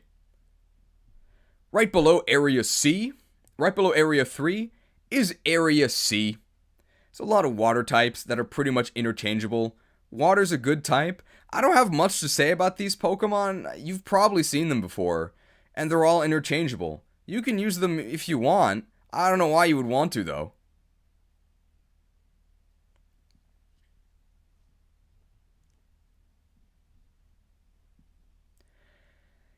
Area 4? Area 4 is where I would consider Pokemon to be bad. I'm not going to say unsalvageable, but there's no reason to use these Pokemon unless you want to try and challenge yourself. Pokemon in Area 4, I would say, actively drag your team down and make your team worse. So they have to be carried by the Pokemon in higher areas.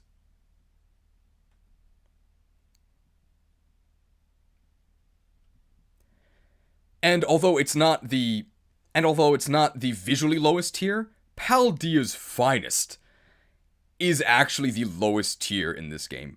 If you're in Paldea's Finest, that's a special honor. That's me saying you are actually beyond salvation. You cannot be salvaged. You're just horrible. Pure meme.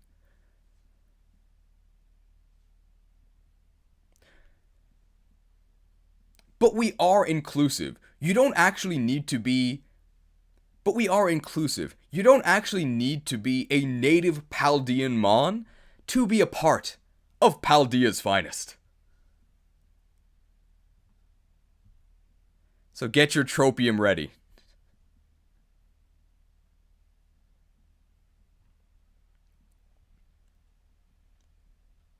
And at the very bottom, we have Area 0. These are for Pokemon that I consider to be so late into the adventure that they really can't be ranked. So most of the Pokemon in Area 0 are literally from Area 0, which is at the very end of the game. But a couple other Pokemon I think are just not in enough of the game for me to actually consider ranking them. I don't want to call them bad because they're not necessarily bad. They're just not usable. So they're going to be in Area 0. You can sort of consider that untiered. Don't put Pavilion in Paldea's Finest? No, Pavilion is probably going to go in like Area 3. Maybe even very low Area 2. I'm curious why exactly you dislike this game so much. A 2 out of 10 if they fix all the glitch and performance issues you've called it. What makes the gameplay and story that bad? Please wait for my review video. But, in short, this game is so far below what I expect from a AAA title. There's no way for me to say this in less than like 2 hours. This game has shockingly low polish. There are so many scenes in the game where they just shouldn't have even bothered. The gameplay is stale. It's the exact same thing we've had for 25 years, except in many ways it's just worse. They make malicious decisions that actively make the game worse. Taking away set mode, taking away the ability to remove animations. There's no cutscenes. The cutscenes are basically a joke. It's just text. No voice acting. Obviously, there's a bunch of performance issues that infest the entire game. There's no level scaling, so there's pretty much no freedom in where you can actually go. The open world is completely dead. There's no reason to explore anywhere. NPCs just stand in fields and stare off into space and then repeat insane AI-generated dialogue when you actually talk to them. There's nothing to explore in the towns. They're all just ghost towns. There's no indoor areas except for like sandwich shops. The story is a joke. The 3 separate stories make no sense. And the final story, although it is the best, is just a very, very, very bad JRPG. There are literally dozens, hundreds of other JRPGs you could go play that are better than this game, and I'm going to say every single aspect. That's why I don't like this game. Look forward to the review video. I hope I answered your question.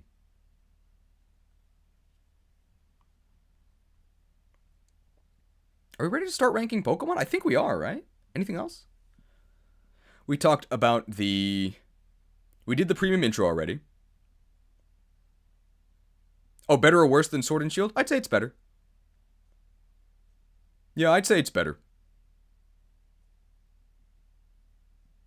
Anyways, I'd love to stick around, but I've got a headache. See ya. Goodbye. Hope to catch you in the premium.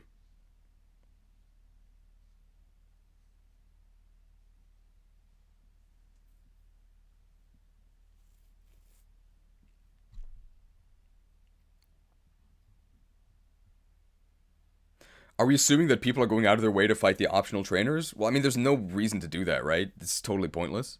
Weeb Jail with five gifted subs. Thank you. Now you have the power to create custom Dunsparces. Have fun. All that criticism and it's still better than Sword and Shield? Oh yeah, Sword and Shield were atrocious. Sword and Shield are probably the worst games I've ever played. Some of the worst games I've ever played, like, in context. At least in this game, you can actually catch more Pokemon early on. What's my favorite gen? My favorite gen is probably different than my favorite game. My Oh, by the way, just so like people know like where I stand on these, because this isn't gonna make it into the final cut. But so if I were to consider a 1 literally unplayable, as in like Cyberpunk PS4 at release, you literally cannot play the game. Or like an Ultraman fighting game for the Super Nintendo that I really hated. That's like a 1. For me, a 10 are going to be like games that I'll never forget that I really loved. They're pretty much all JRPGs. So like Xenoblade Chronicles 1, Final Fantasy 14, after the first expansion, Nier Automata, those would be, for me, 10s. I would put my favorite Pokemon game ever, which would probably be Heart Gold Soul Silver, as like a 7. It's okay. I would give Legends Arceus a 4. Fun for about 2 hours, until you realize that the game just repeats from there. And of course the story is a joke, there's zero polish, and the game is hideous. This game would be a 3. Those are all my rankings. How about Gen 5? I'd give Gen 5 like a... I'd probably also give Gen 5 a 7. Pretty cool. Are the tiers actually tiers, or is each tier ranked separately? I'm sorry, I'm not sure what that means. What's the best Xenoblade? Xenoblade 1, baby. And then Xenoblade 3, and then Xenoblade 2. And they didn't make any other Xenoblade games, right? Yeah, I'm not forgetting any. It's a 3 with bugs? Without bugs, I'd give it a 2. I think it's worse if you remove the bugs. The bugs are the best part of this game. Xenoblade X? Is that like a fan game? I've never heard of it.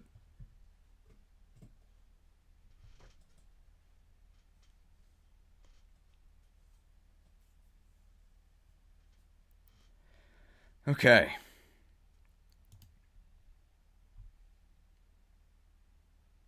Alright. Oh, I should maybe consider Torna separate from Xenoblade 2, because I might actually say Xenoblade 1, the Torna DLC, Xenoblade 3. If we just ignore the rest of Xenoblade 2.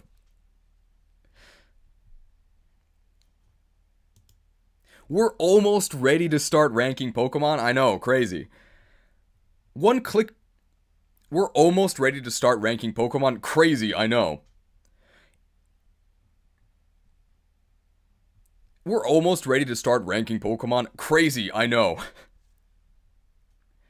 Just one comment on formatting. If we're talking about a new Paldean Pokemon that premiered this game, we're actually going to go to its stats page and show all of its stats and possibly look at its move pool. Because I imagine that many of you watching are not familiar with the minutia of all these new Pokemon.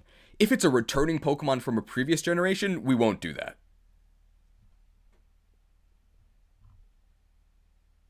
Okay, I think that's everything.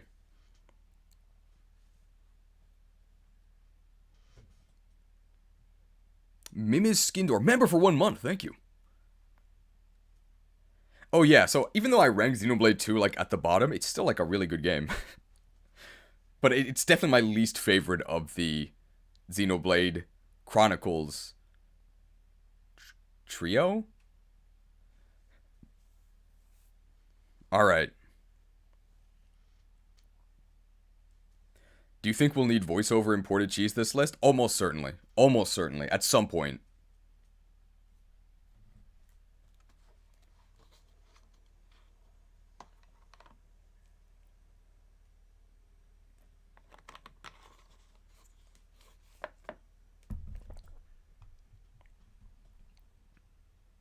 Trilogy. Yes, that's the word. Thank you. Okay. For this streaming, if you do 2 live streams, will you make 2 premium edits or just 1? It'll just be 1 premium edit. But I think we can finish this. I don't know if we can finish this today. We might finish this today. We'll try. Alright. Let's get started.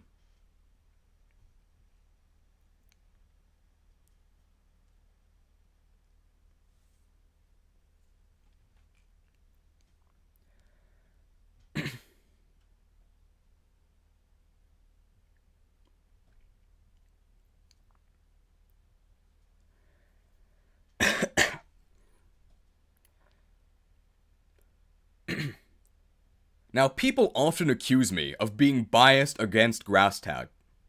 Now, people often accuse me of being biased against grass types. I don't know where they get that idea from. It's not like I made a video specifically talking about how grass is really bad.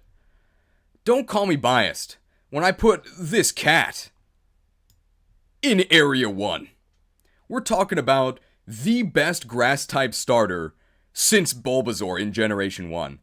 For the exact same reason, because this guy gets Gen 1 Razor Leaf. So what made Razor Leaf super busted in Generation 1 was that because of certain well-made bugged mechanics, it always crit. And Meowscarada in this game gets Flower Trick, Leaf Blade in Shambles. Leaf Blade has high crit. Well, Flower Trick always crits. Very fair and balanced. I actually mean that it is very fair and balanced because it's a grass type move, unfortunately. And that is Meowscarada's greatest weakness. It's a grass type. Let's get the stats up.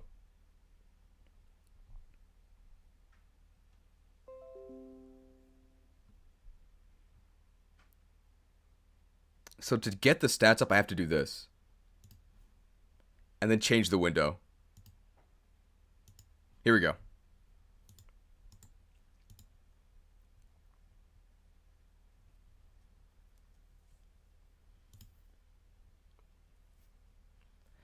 Now looking at these stats, you should be impressed because these are pretty much perfect starter stats.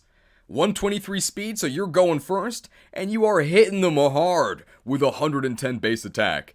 Your move pool is also pretty good. You've got your Flower Trick, you've got good Dark Stab in the form of Night Slash, you can play rough with them, and for your fourth move, what's your fourth move?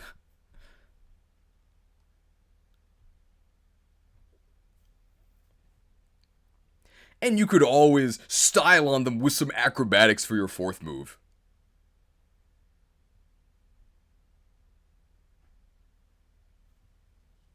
You also get Flower Trick? I think that's like the first thing I mentioned, right?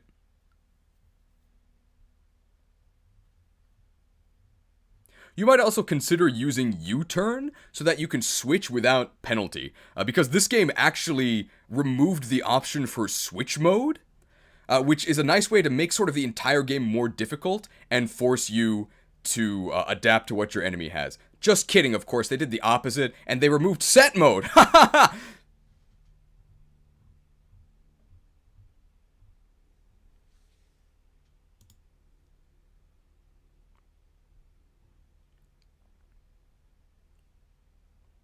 Now, if you could actually get the Giga OP Protean hidden ability, this would be like S+ tier, but unfortunately you cannot. Also, Protean actually got nerfed in this game, and it now only changes your type the first time you attack, per time you're out on the field. Still really good ability, but not under consideration for this list.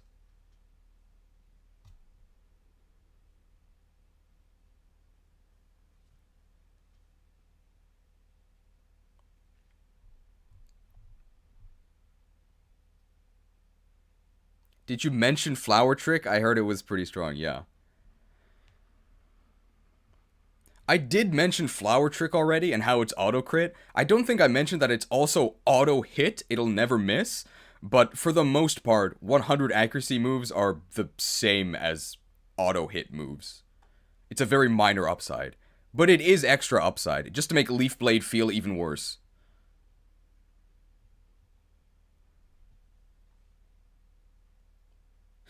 Did you mention it being the Magician Pokemon, but it's physical? We'll mention that. Overall, super good Pokemon, one of the best starters ever. Too bad it's a grass type. Also, even though it's the Magician Pokemon, it's a physical attacker. Okay.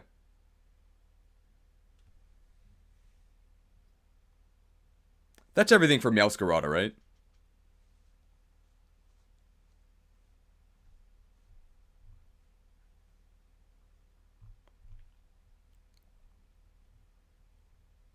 We'll redo a little bit at the end of that. We'll redo the, we'll talk more in depth about Flower Trick.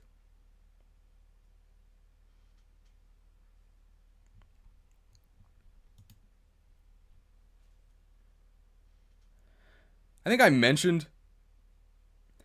mentioned Flower Trick before, but we're talking a little bit more about it. So Flower Trick auto crits, and it also auto hits. Now the auto hit part of that is basically the same as 100 accuracy. It only ever applies if the opponent boosts their evasion or lowers your accuracy, neither of which happens very often. The auto crit part is not quite as good as it sounds, because remember, this is post-Gen 6, so crits have been nerfed. They're not double damage, they're 1.5. So overall, it ends up being about the same power as the Gen 1 Razor Leaf. The other benefit of crits, though, is that they always bypass your opponent's defensive boosts, and they also bypass your own defensive drops. And they also bypass your own offensive drops. So how that's actually relevant to in-game is, say, if you get intimidated, which is everywhere, and you Flower Trick them, it's as if you didn't get intimidated. Tricked! Overall, really good Pokemon. One of the best starters ever. Too bad it's a grass type. Ugh. Also, it's the Magician Pokemon, but it's a physical attacker. Okay.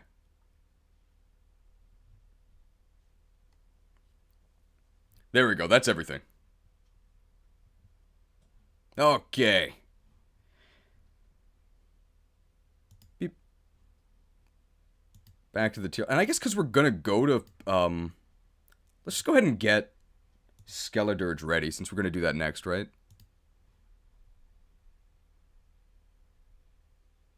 Hey, look at that.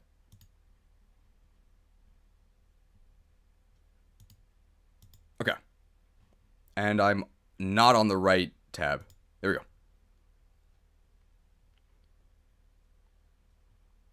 Mention it being the fastest starter? I think I did, right? Like, the fastest starter of all time? I didn't mention that, but that's not that important. Fuecoco quadruple S tier best starter?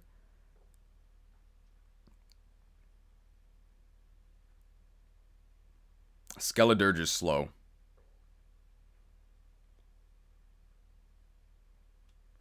It's 1 point faster than Greninja. Torch Song is not fair. Oh, here he is.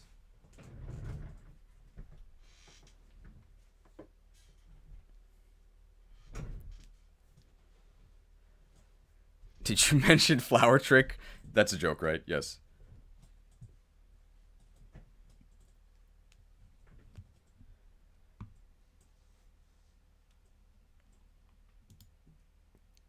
Okay, here we go. Fuecoco. Best Paldean starter? Maybe. This thing's crazy. Biased? No. I'm not biased. I'm not biased at all. How'd you get in the frame?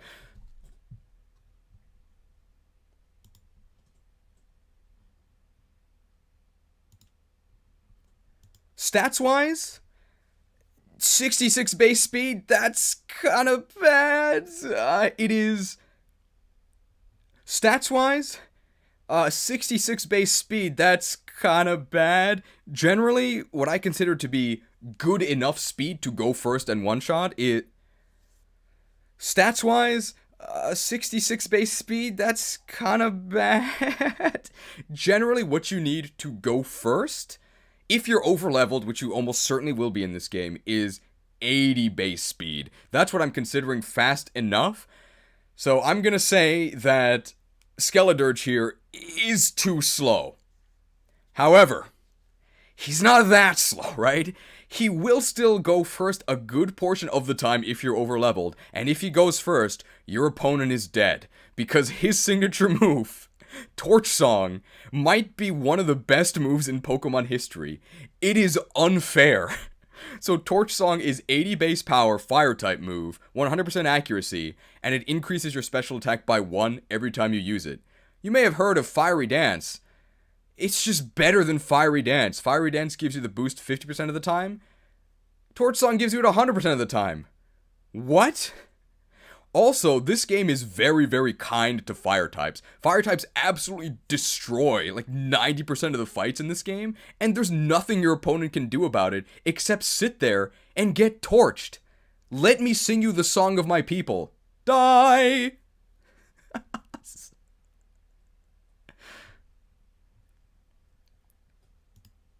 Skeledirge's awful speed can also be patched up by giving it a nifty Choice Scarf. You actually can buy Choice Scarf before the post game. Now, Choice Scarf, of course, locks you into one move, but Torch Song kills everything anyway, so you may as well do it.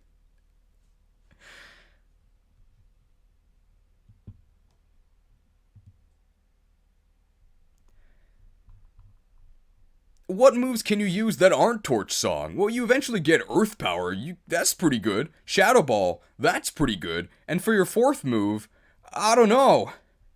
You might actually use Flame Charge.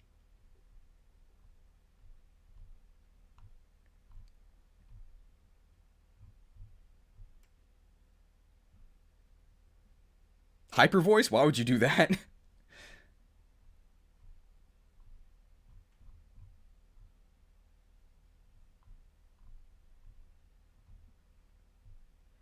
Did I mention that Skeleturge gets Flower Trick? C-Dom is physical. As for moves other than Torch Song, I guess you could use Earth Power, and obviously your secondary stab, Shadow Ball. I don't really know what you would run for your fourth move. Maybe Flame Charge to patch up your speed, but you don't really need a fourth move. Honestly, you don't even need a second move or a third move. You just need Torch Song.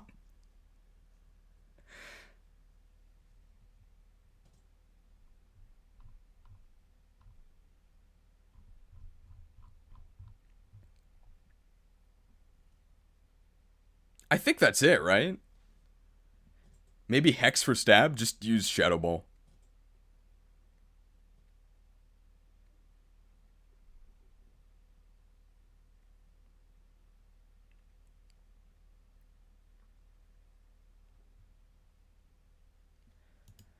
Honestly, this Pokemon is so good, I have a feeling that if you want to be a straight A student, you might want to pick this guy.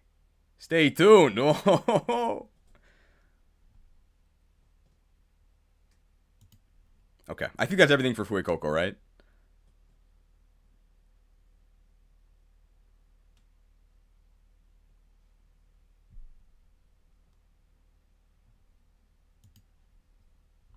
Oh, okay, we'll mention that, Anthony Nguyen.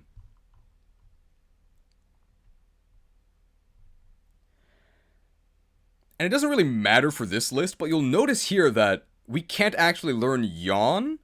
So for the most part, you can move Reminder any move that you can learn, but for whatever reason, if that move is no longer in your move pool because you evolved, so for example, Fuecoco can learn Yawn, but Skeledirge cannot, if you ever forget Yawn, you can never again relearn it. I think one of the most glaring parts, I think one of the most glaring instances of this is Shroomish learns Spore at level 40, but Breloom never learns Spore. So you can't just evolve into Breloom, go to level 40, and then relearn Spore.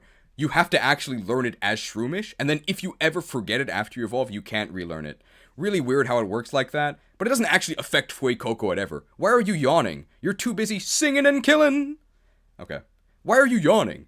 You're too busy singing and killing!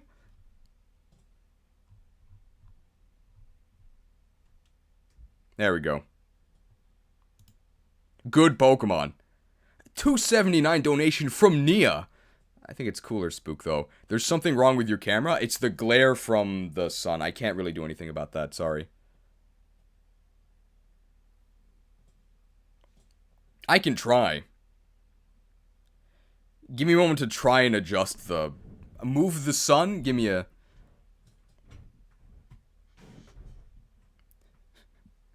Also, you'll notice that there's glare on my camera from the sun, and sun powers up Fuecoco. It's all part of the plan.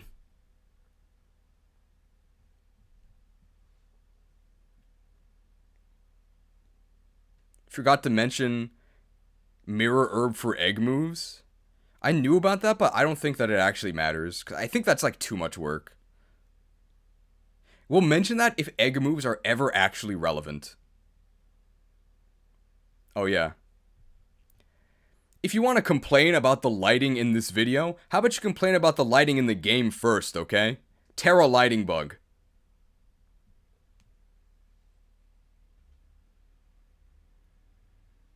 Just used flower trick to move the sun. Let me just see if I can change the glare. I think the glare is coming from... Is it over here? It's not... There's 2 windows, so let me see.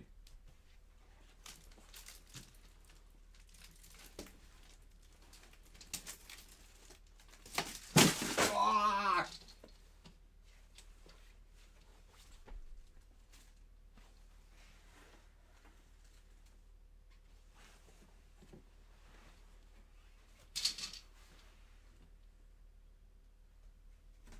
Did that fit? Nah, I didn't do anything. I think I made it worse.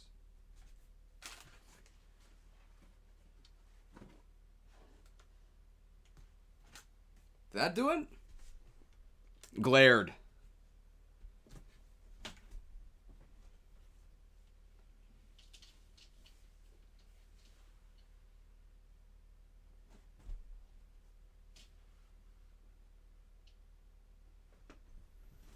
Ugh.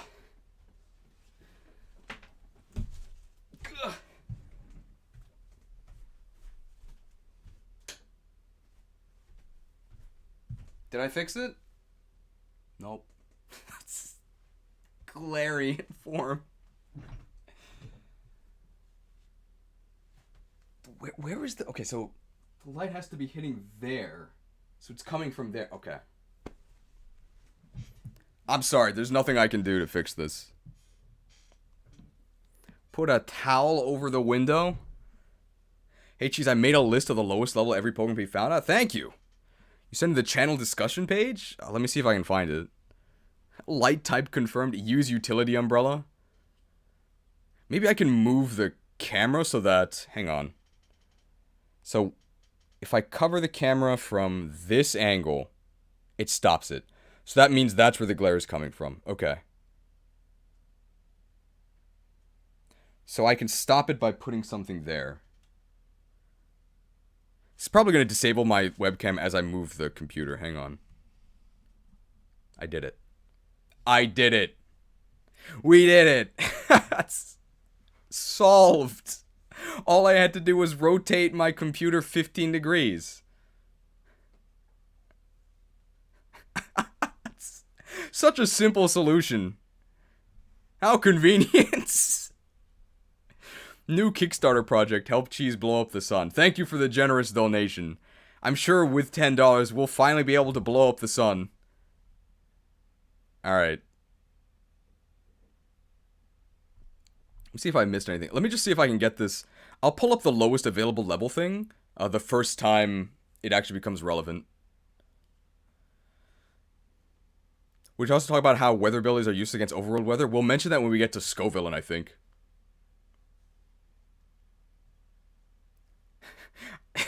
I fixed the lighting by moving the camera, just like the game.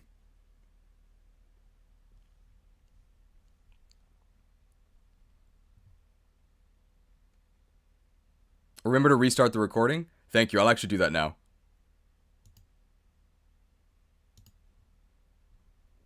Thanks. Okay.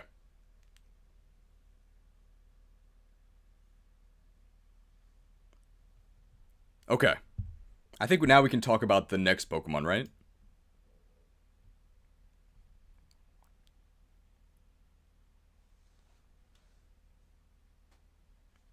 Quaxley! Probably has the worst signature move out of these 3 in the form of Aqua Step, which is still probably one of the best moves in the entire game. Very fair and balanced. What? Good Pokemon!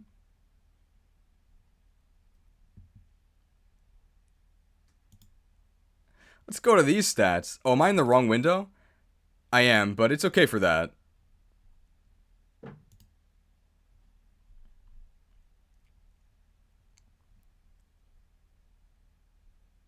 Is this... His hat is too big. It doesn't fit in the frame.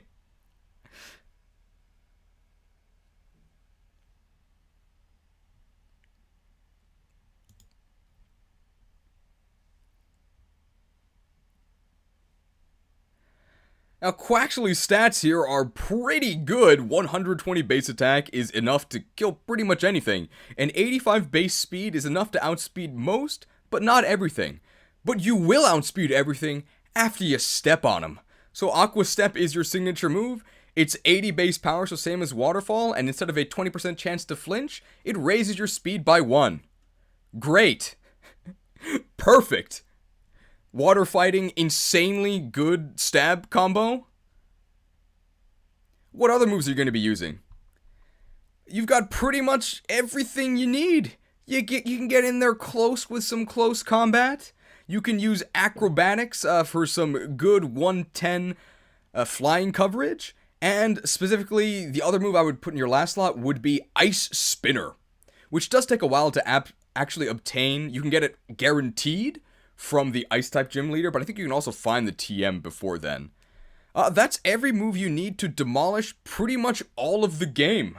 The only reason that I'm putting this below Skeledirge is because Torch Song is so insane that you can just turn your brain off and completely run through almost every fight in the game.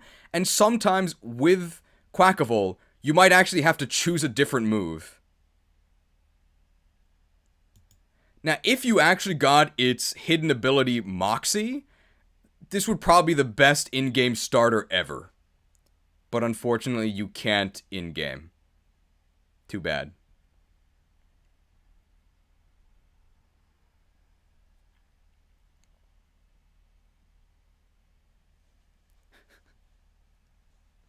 Anything else to say about Quackable?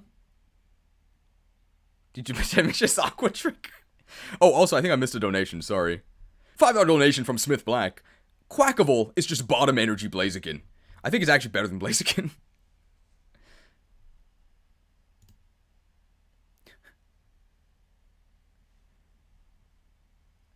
Moxie might be the best common ability for in-game ever. Yeah, I think Sandile is still S tier in this game because of Moxie.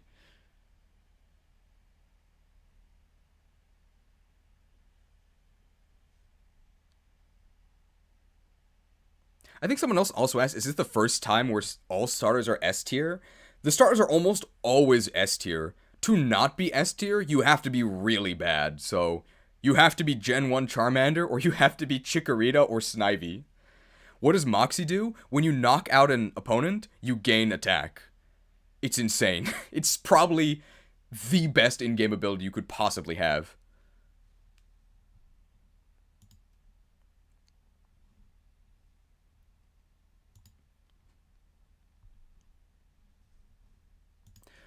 I think we'll also mention specifically for the starters, their matchups against the early gyms, because that is the point in the game where you rely on your starter the most. And part of Sprigatito's weakness is that he gets bodied by gyms 1 and 2, because 1 is Bug and 2 is Grass. Well, I guess it really only gets bodied by gym 1.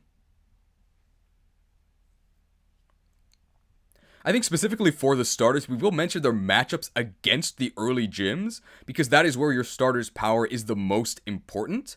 So Sprigatito, it gets bodied by the first gym, which is Bug, and then it's whatever against the second gym, because that's Grass. Quaxley actually beats both, because he has Wing Attack, hey!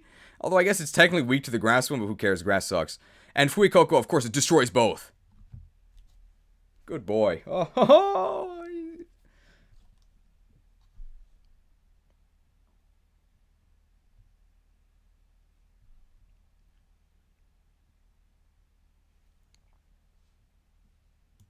yeah, most of Sprigatito's issues can just be summarized as it's a Grass type. If you ported its stats onto the other starters, it would probably be the best.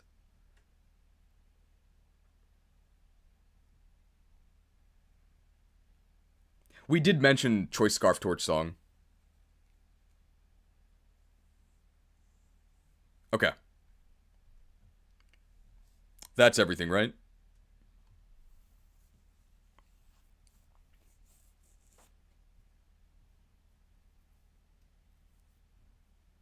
So Lechonk, we have to actually pull up its stats because it's a new Pokemon.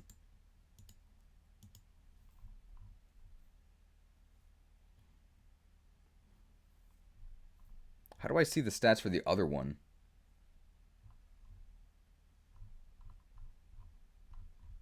So this is currently showing these are the male stats. How do I flip the... Oh, here it is. Okay, I see.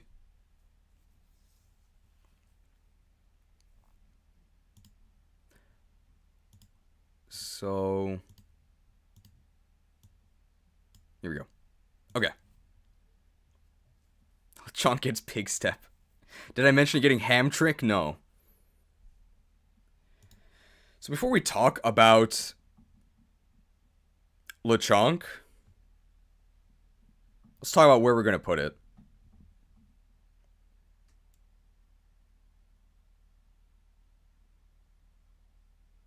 I think area 4.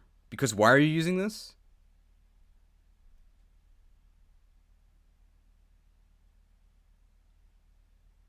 Like, I don't know if it's Paldea's finest.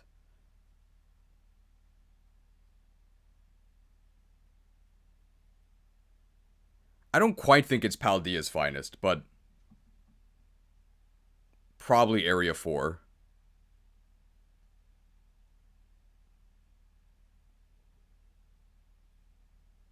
It evolves super early? Yeah, okay.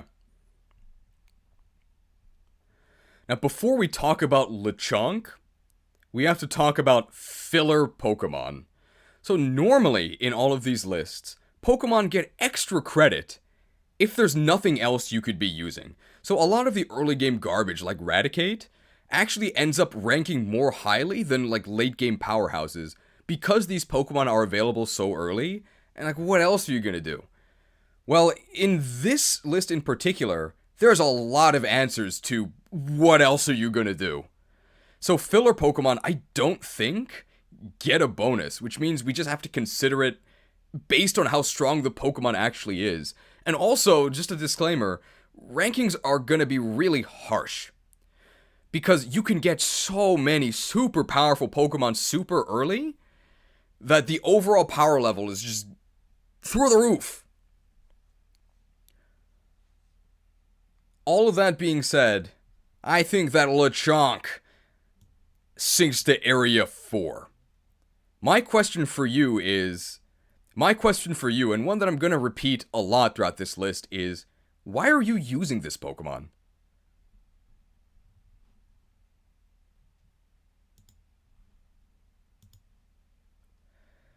So Oinkologne, the evolved form, actually has different stats for male and female. The male one is just better because it has more attack, but it still doesn't have that much. It has 100, we got 65 base speed, and it is a pure normal type, which is atrocious. In general, you want to be dual typed because dual type means you have a wider move pool and you have 2 stab types. This Pokemon only has 1 stab type, and it's one of the worst ones in the entire game. Hooray! The best thing I can say about Oinkologne is that it evolves early. You'll get these stats at level 18, which is okay, but there are so many better things you could be doing. In terms of ability, it does actually get a brand new ability, Lingering Aroma, which is a carbon copy of Mummy. It just overwrites your opponent's ability. I don't think there's a single point in the game where that ever really matters. Certainly not a scenario where you would use Lechonk because you need to overwrite their ability.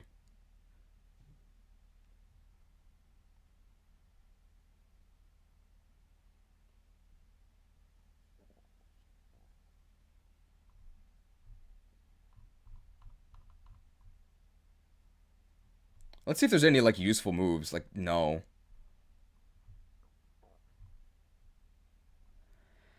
In terms of moves, you get stab normal, bullet seed. Okay, Zen headbutt. Oh, nothing exciting enough to warrant consideration for this Pokemon. Also, the headbutt animation is just a shoulder tackle. I would call that really lazy, but I'm sure it's just a reference to the fact that the shoulder of a pig is actually like the butt. That's definitely what they meant, right? It's not just a lazy animation? Yeah.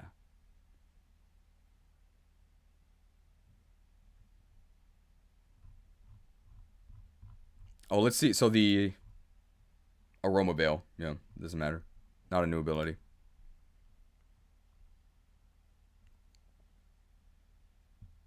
Oh, have a good time and find your love? Well, I don't know if you guys are going to find love here, but hopefully you're having a good time.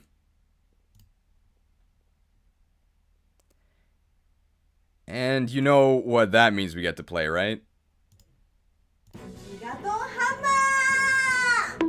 Banned. Okay, hang on here.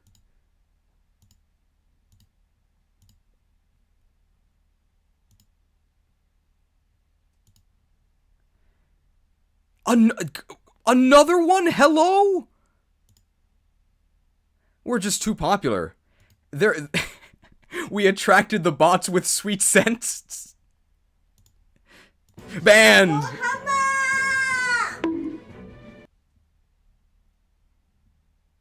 Wow, I thought they removed double battles from this game.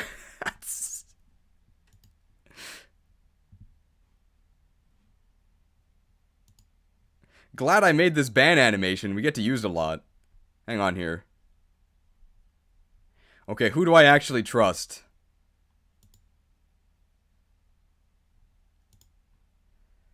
Alright. The pod.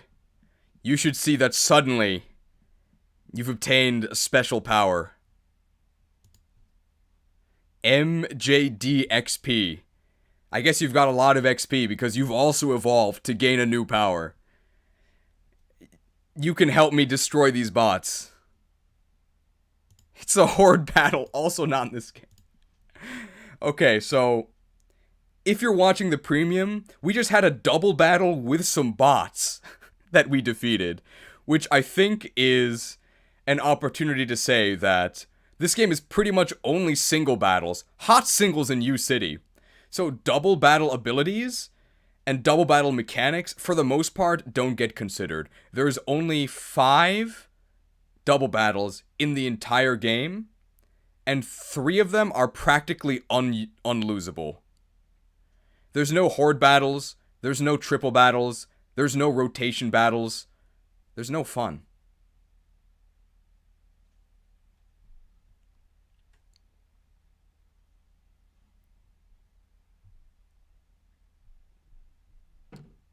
What about me? Yeah, you can be a mod too. You're always here. Hang on.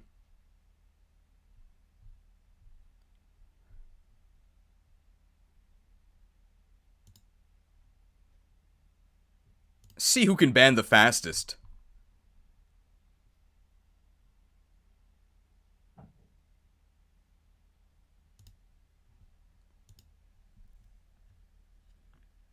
Now, of course,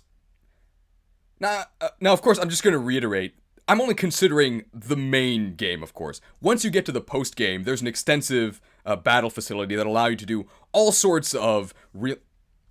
Now, of course, I'm only talking about the main game, so once you get to the post-game, there's lots of extensive battle facilities that allow you to test out a lot of fun I mean, I'm blatantly lying, right? You figured that out already. I'm sorry. There's no post-game.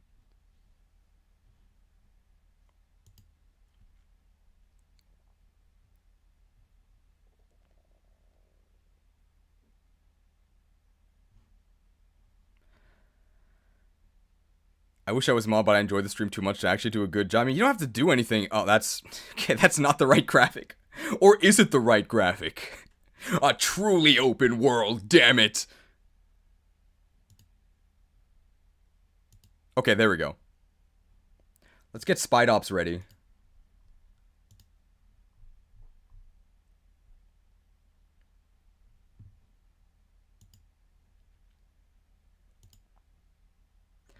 By the way, Spide Ops is going to be in the intro. It's so bad.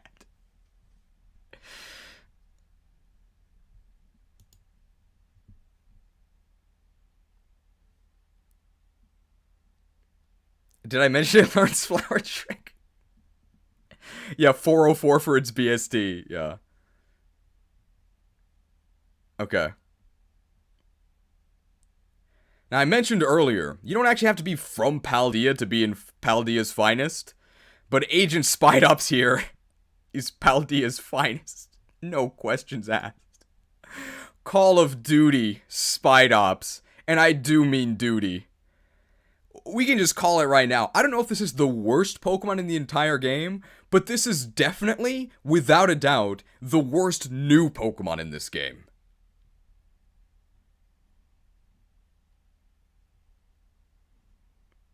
Remember Ariados? Remember how it's got horrible typing, horrible stats, horrible moves. Just awful.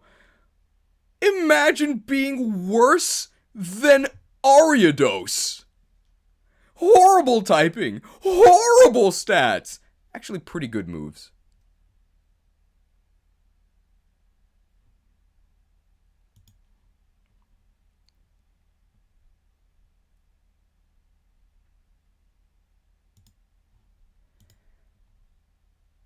So Ariados, a much memed on Pokemon. There is some universe where you really like bugs, and you might consider it because Ariados, a famously horrible Pokemon, but you might consider using it at least temporarily, because, like, what else are you gonna do? And at least it's got 2 stabs, even if one of those is the worst stab in the game in the form of poison, and the other one is the second worst stab in the game in the form of bug. With Spite Ops, you don't even get that! You get pure bug! But at least the stats are good. Oh! What is this? You can literally see stat total 404. Viability not found. You're never going first. You're never doing any damage. You're never surviving a hit. Why are you using this Pokemon?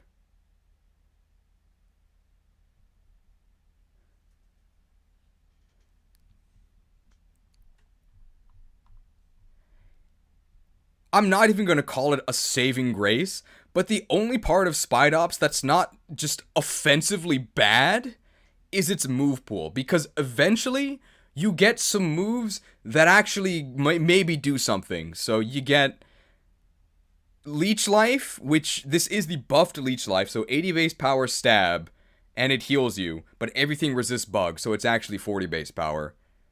Throat Chop is okay, I guess. Brick Break is okay, I guess.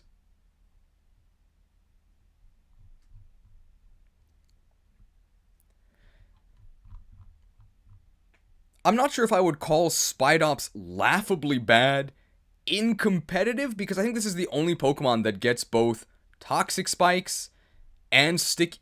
Okay. I'm not sure I would consider this Pokemon a complete laughingstock in competitive, because I think it can set both Sticky Web and it can set Spikes, which might be useful. But they're not useful in-game, so that doesn't count.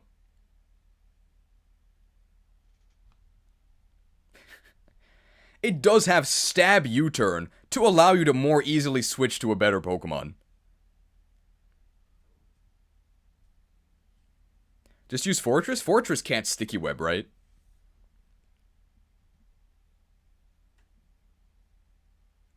Throw Spite Ops in the Spy Dump? Okay, that's probably where we'll end.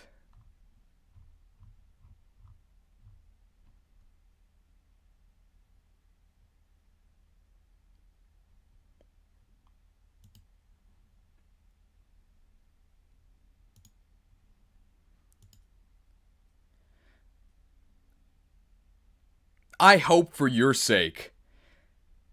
I hope for your sake that your spy agency doesn't rely on this guy. Spite Ops goes in the Spy Dump.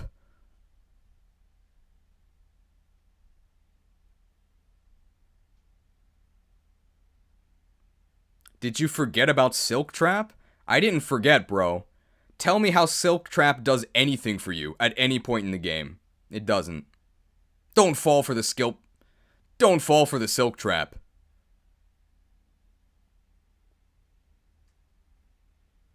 Although I did forget to mention that it gets Flower Trick, right?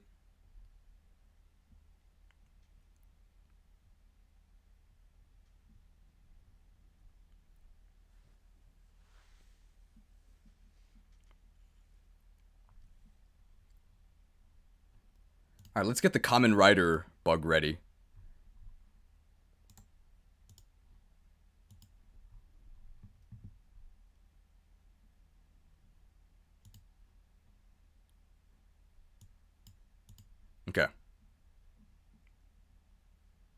Lockix is probably Area 2. That's what I was thinking. Yeah.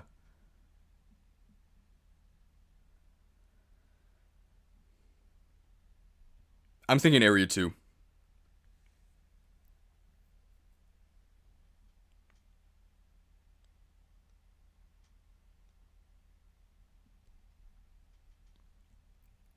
Something I'll just explain here is you might notice that some of these icons are really small. Specifically for a lot of the new Pokemon, and that's because I'm not yet able to get official high-res art of the Pokemon, so I had to use their icons, which is why they're kind of tiny. It's just being realistic, because something that happens to you a lot in this game is that you'll just run into teeny tiny Pokemon that you can't see, or you'll run into the air where nothing is, and it'll still start a battle. Great game that they definitely bug tested. Speaking of small Pokemon and bugs, this guy evolves into Lokix. It's got low in the name, but it's a high tier Pokemon. This thing is actually pretty good. I don't know if it's Area 1 good, but I'm thinking we can at least say it is Area 2 good.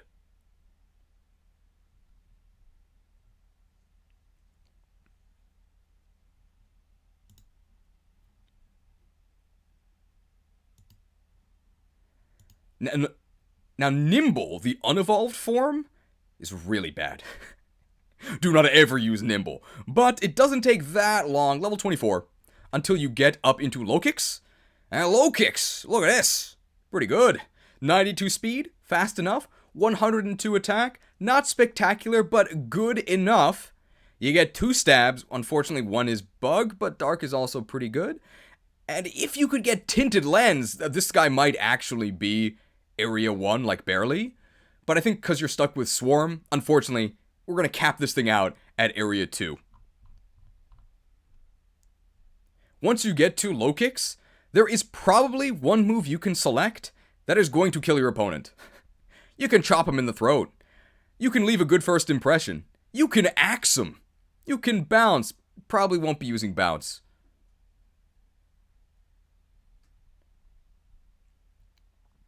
Stab leech life, that's alright.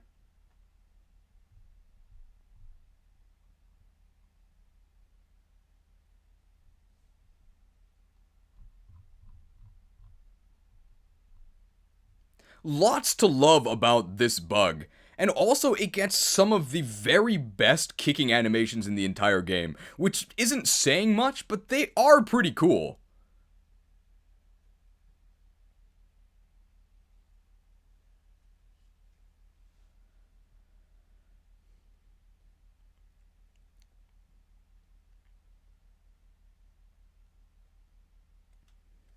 And the moment it evolves from Nimble into Lokix, it gets Lunge, which is a decent move. I really don't know why it's a bug move, though. And the animation also makes no sense.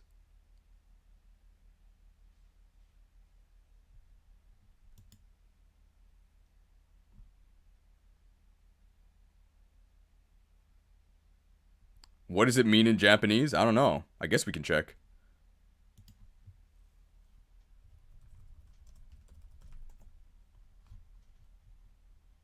Tobikakaru, lunge. Yeah, I don't know. I don't know, man.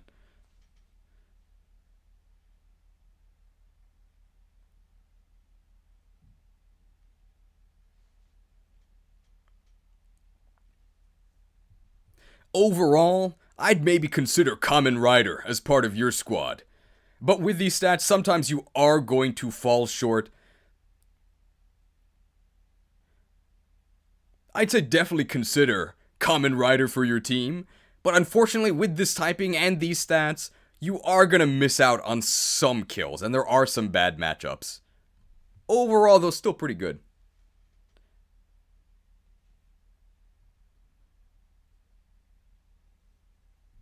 Okay. I think that's it for Lokix, right? Lokix?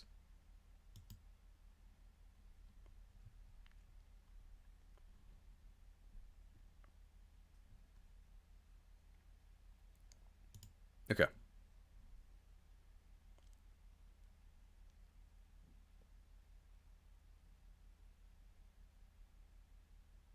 Alright. Wait, can you not see my cursor? Oh, you can, okay. Alright. Hoppip. A grass type that specializes in the grassiest of strategies, stalling your opponent forever. It's not from Paldea. It's our ambassador from Johto's finest. This thing is useless. This thing is useless. It goes first, it puts your opponent to sleep, and then it puts you to sleep. The player. If you weren't already asleep playing this awful game. Horrible. Why are you doing this?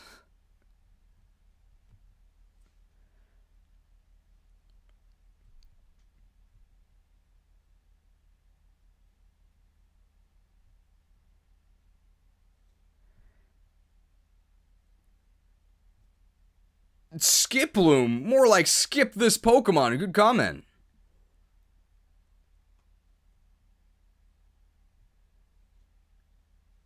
I'd say it's Area 4? No. Honestly, this thing might actually be worse than Spidops, because Spidops actually gets okay attacking moves, and this thing doesn't. Congratulations, Spidops. Mission successful.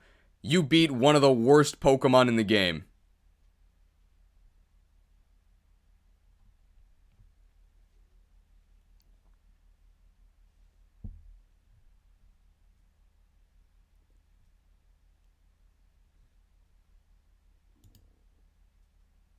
Oh yeah. One positive for Hoppip is that, because of the lovingly crafted animations of this game, in strong winds, light Pokemon like Hoppip and Jigglypuff get blown away, but the animations are so bad that it looks like a bug, even though it's intended. So depending on how much you shill for Game Freak, either that's a lovingly crafted detail, or it's just jank that they should have just cut instead of trying to stuff into the game clumsily. Guess which camp I'm in.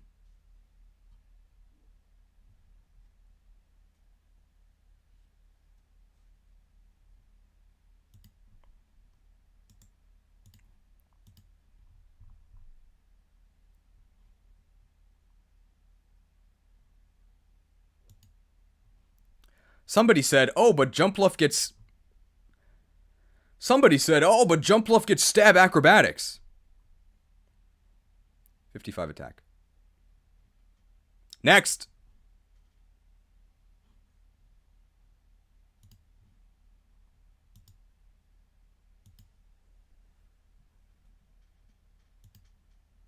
Horrible Pokemon.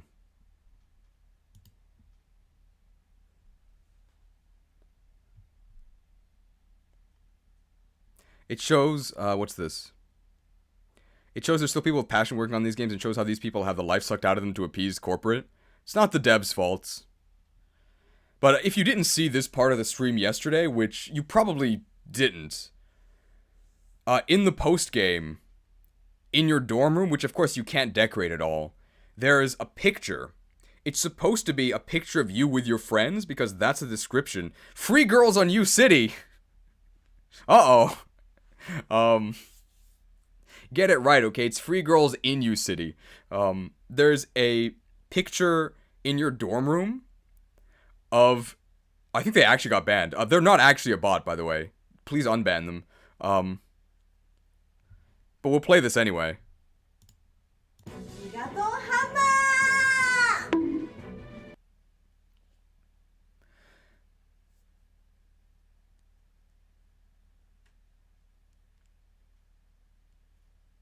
Did they get unbanned? Please unban them, because they weren't actually a bot.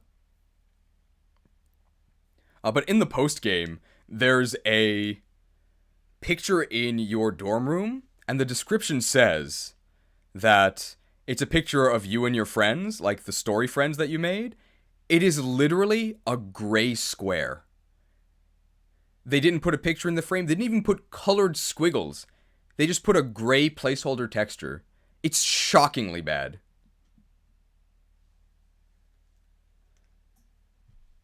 Free picture in you dorm room.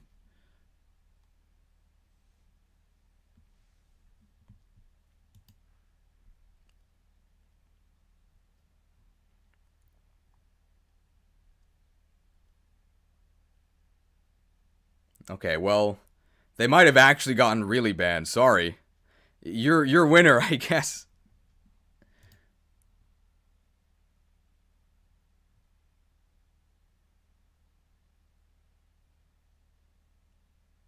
Free Spite Ops in your town. Okay. Oh, we should maybe make this comment about Lechonk. So hang on. I want to add this to the thing about Lechonk, and I don't want to do it in post, so I'm going to do this. And I have to, I'm going to clap now because I can see the sound in the editing, and this will tell me where it is.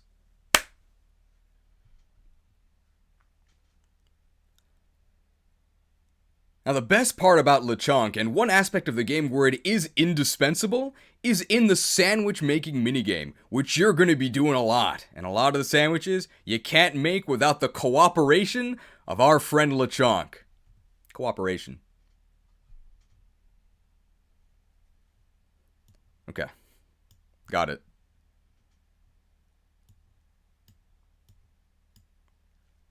It's actually here! Ban! 69mega.com? Megas are back, guys! Finally! I knew it! I knew they'd bring Megas back.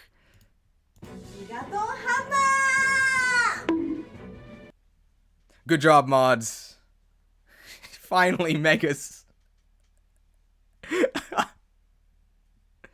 Can we keep track of how many bots we've banned this stream? It's like 5 already, right? Hot sandwiches in your area? How do we get so many bots? I think it's because we have so many viewers. Alright, next. Talonflame. The menace of Generation 6. Talonflame.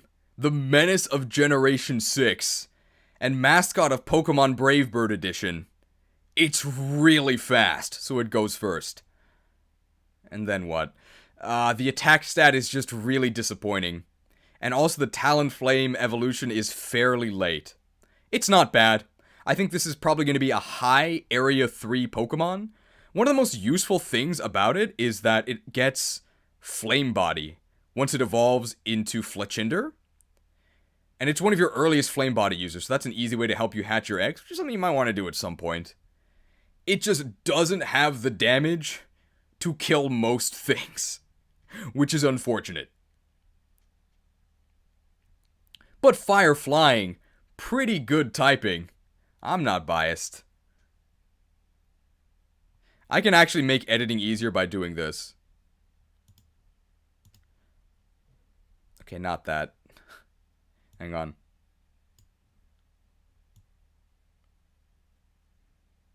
So this way I don't have to do it, I don't have to do it in post. But Fire Flying, I hear, is a pretty good typing. Not that I'm biased.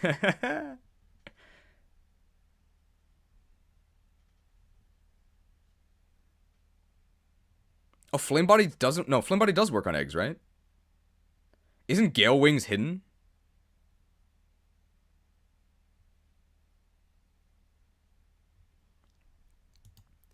And Gale Wings doesn't do anything in-game because you're faster anyway.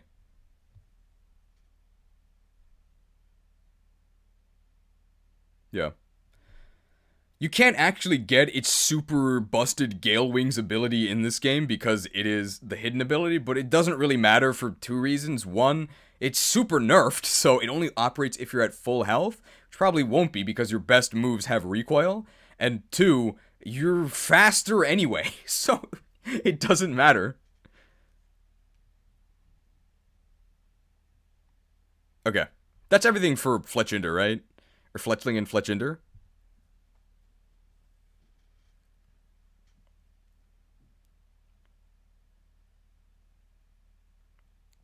I think Pawmot is early Area 2. Pawmot! This generation's Pikachu clone. It turns out, if you start on 4 legs, you can sign a Dark Pact, become bipedal, become really good. Area 1. Did you see that coming?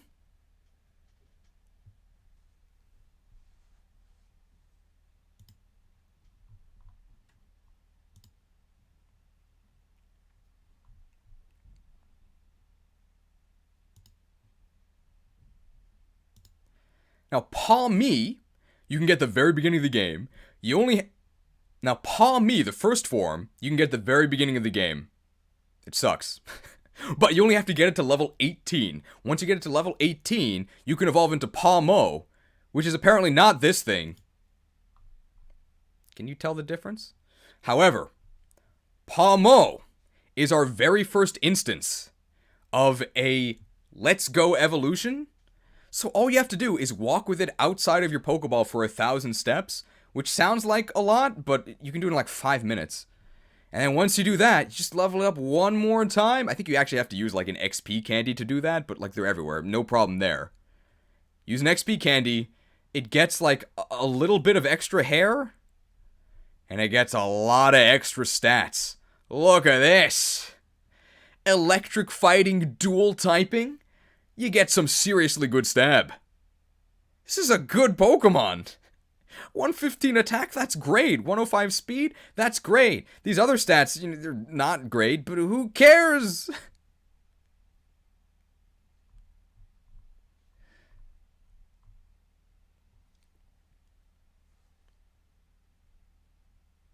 It actually gets some pretty decent moves.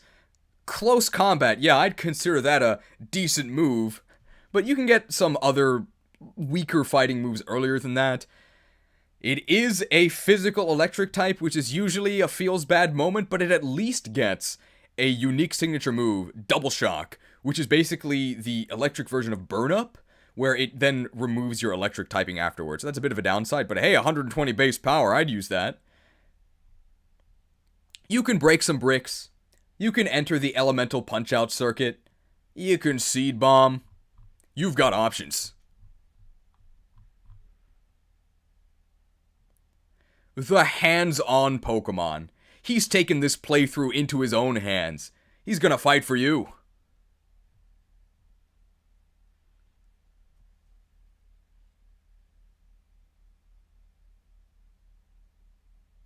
Fun fact, the game soft locks itself if a pure electric type uses Double Shock and then you look at the summary screen. Is that a fun fact?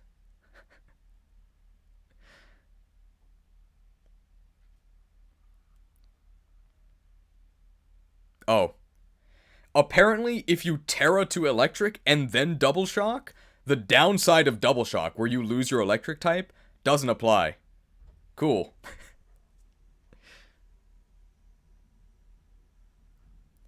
And I guess depending on your in-game rules, a lot of people I know like to play with no items. So maybe we'll actually give Pawmot special... Now, depending on your in-game rules, I know that a lot of people like to play with no items. Pawmot might actually get extra credit because this Pokemon is based on like a defibrillator. So it actually gets a special move that allows it to revive your other Pokemon. So that is actually the only way for this So that is actually one of the only ways to revive your Pokemon in battle without using items. Pretty cool. That might be something that you're interested in based on your own rule set. I personally don't care about it though. I'm sponsored by Big Pharma. I just use items if I'm not doing a challenge. Don't forget about Flower Trick.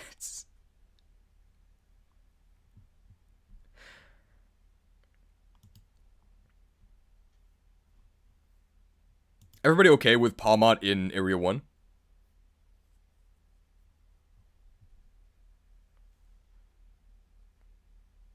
Free girls in U City? You're back, right? Okay. You're the guy who made the fake bot, right? Okay.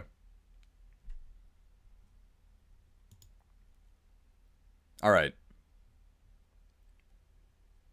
Houndour. It's been 26 Houndour. It's been over 2 decades. Finally. Justice for Houndour. It's actually in the game. And it is actually the first dog of 8 that you can get in the game.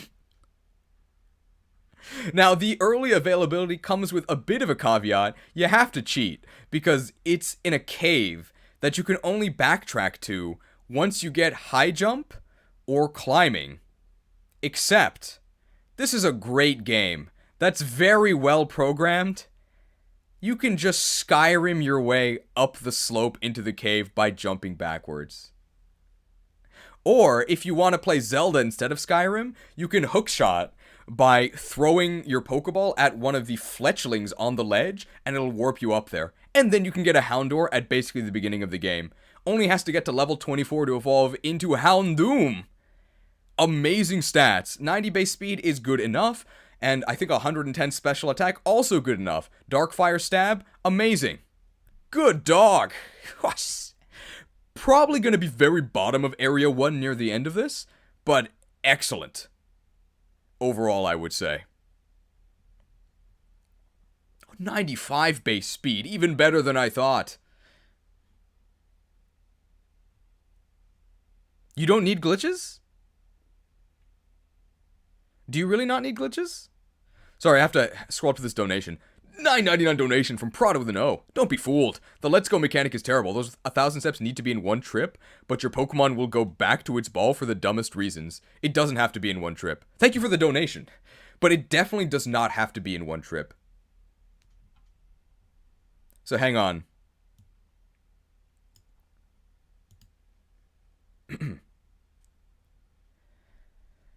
Now, we have a generous donation from Prada with an O. With some fake news. Don't be fooled. The Let's Go mechanic is terrible. Those 1,000 steps need to be in one trip, but your Pokemon will go back to its ball for the dumbest reasons. Now, I agree that your Pokemon will go back to the ball for the dumbest reasons, but those 1,000 steps don't have to be in one trip. They definitely don't. I just tested this.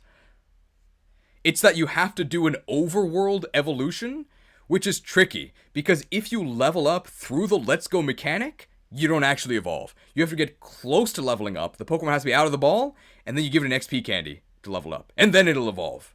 So very tricky, very unintuitive, but if you know what to do, it's not that bad. Okay.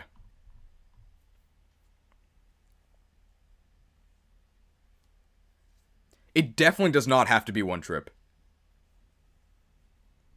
It definitely doesn't have to be one trip, because I just did this like 2 days ago. Specifically, I did evolve Palmy. Didn't have to be one trip.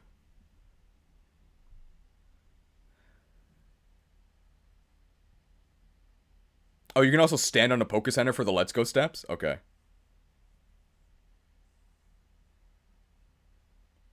So let me just make sure that you can get Houndour without glitches.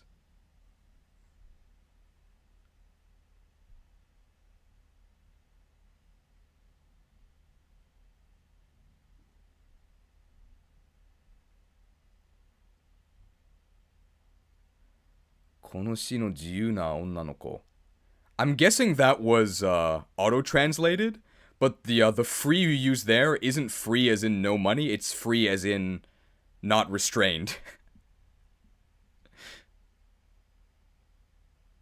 You did it without glitches? Target's Hound Trick.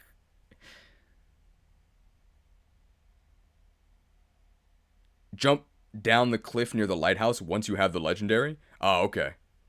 But I thought, like, I tried that, and I also, like, couldn't do that.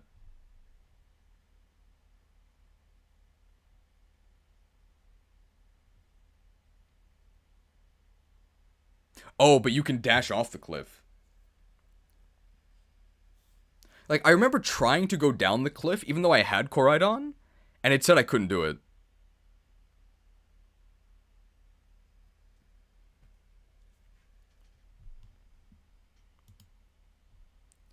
But if you believe that those 1,000 steps have to be consecutive, which they don't, you can cheese this by standing on top of a Pokemon Center and having Paw-Me below you, and it'll just keep, like, walking in place. If you just do that for a little bit, it'll get the 1,000 steps you need. Okay. We're gonna put Houndour back here.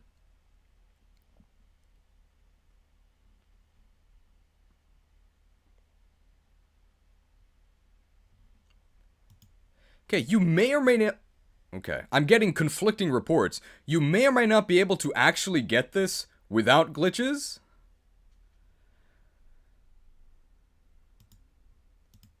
I'm getting conflicting reports. You may or may not be able to get this without glitches. But either way, you can get it really early. It's definitely funnier to get it with glitches. But you might also be able to just, like, jump off the cliff nearby.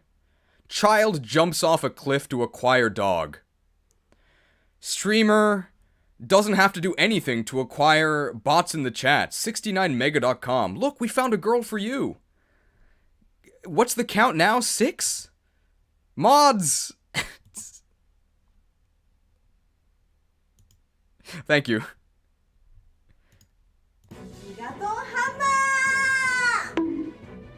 Man, Professor Sada is our biggest fan.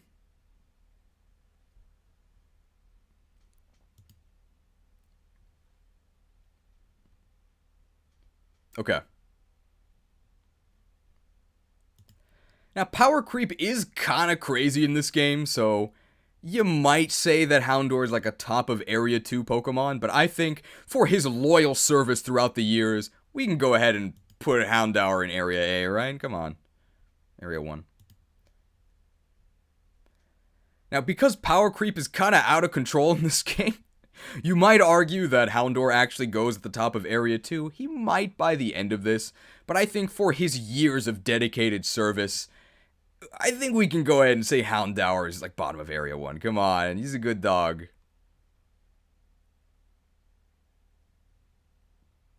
Probably worse than Lokix? I think he's better than Lokix. Because both of his types are really good. I would much, much, much rather have Fire than Bug.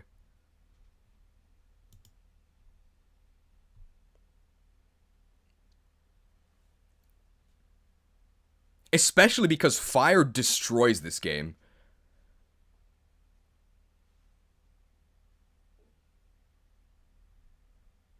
Alright.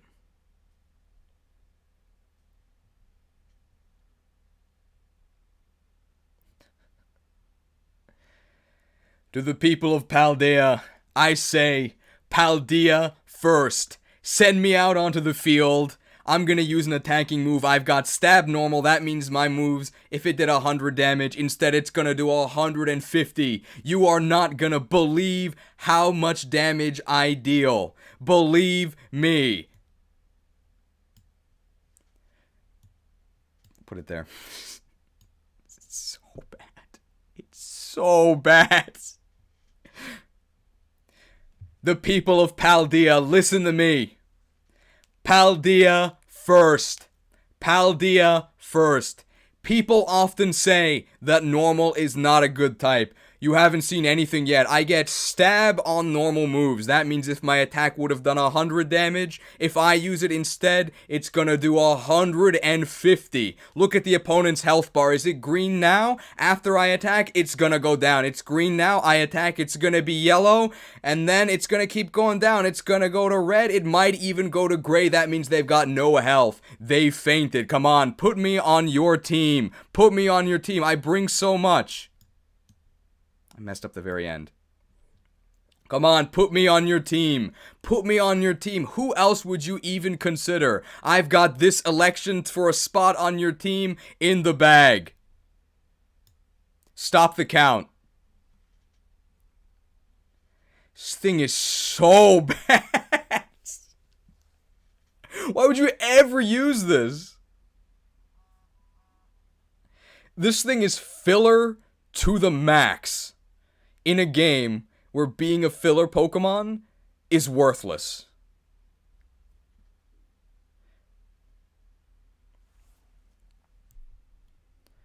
Horrible typing, horrible stats, pretty bad move pool. But hey, I hear you can buy some premium Gumshoes NFTs now. Don't want to miss this investment opportunity.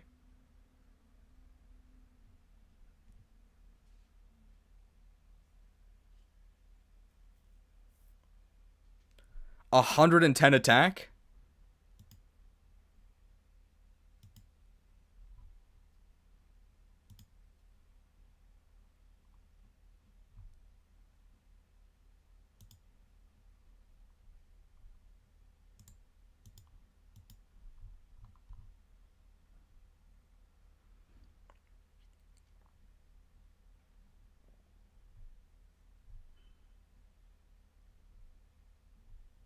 So let's see. Base stats.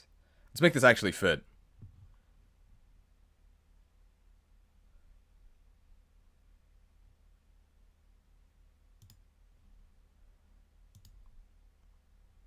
You might be saying, oh, you're biased. 110 attack. Now, 110 attack, just this number is actually pretty good. What about this? Normal.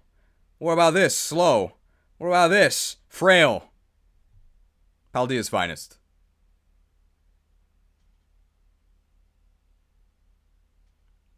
Oh, but look, he has strong jaw. Let's bite him.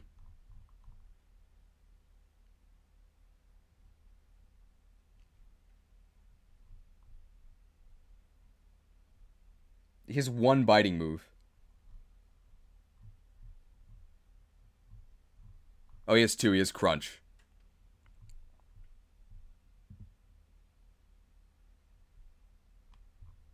That's hilarious. 45 speed for the 45th president.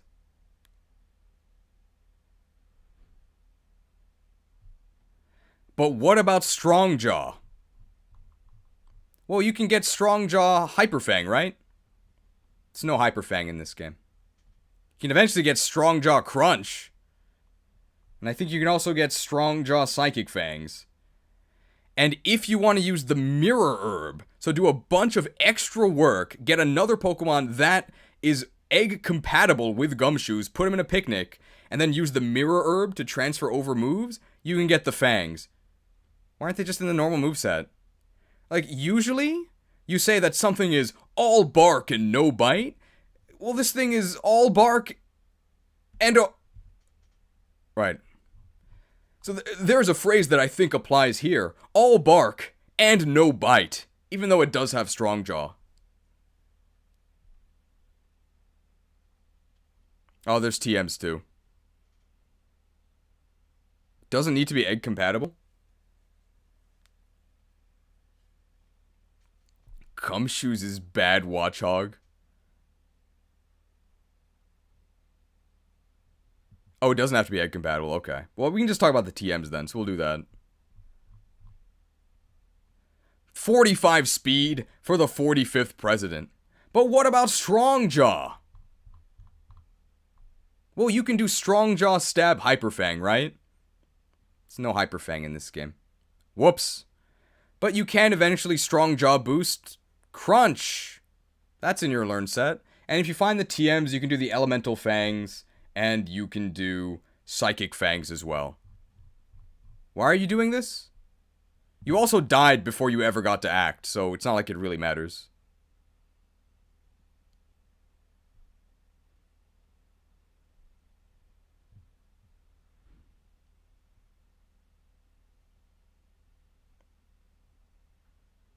I think we're done with this thing, right?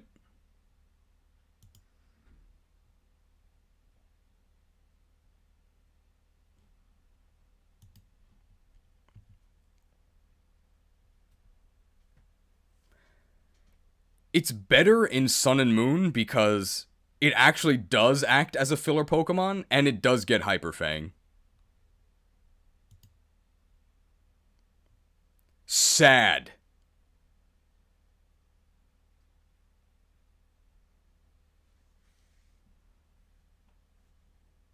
I think it's low area 4 at worst. Fine. We'll put it at the very bottom of area 4. Don't accuse me of bias.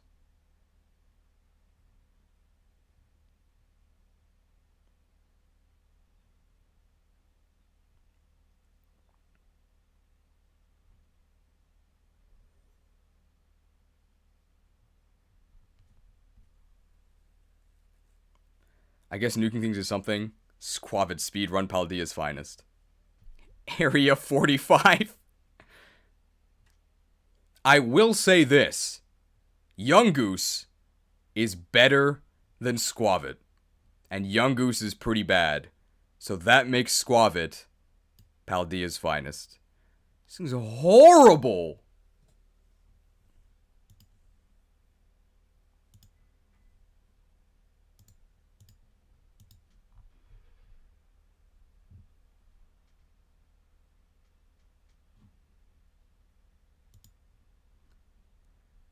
Mono normal. Mono normal. Wow. Oh, look at that. Okay, decent bulk. Bulk is useless.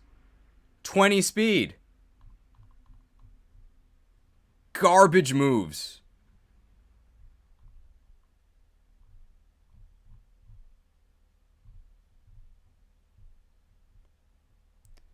Oh, another bot appeared asking me to...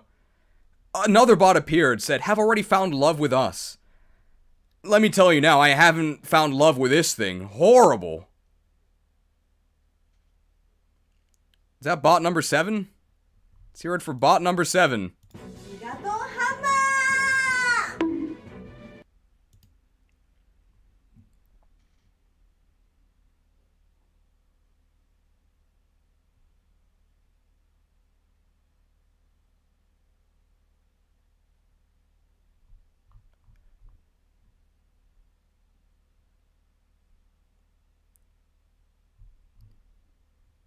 Greedon better than Gumshoes?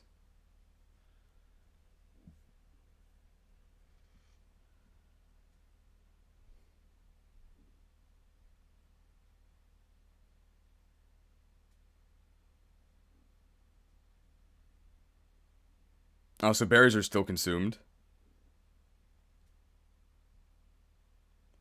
Gumshoes is faster and has more attack. The faster thing doesn't actually matter because they're both going second no matter what.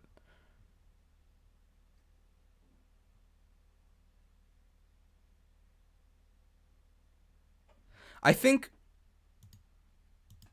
No, we're going to do this.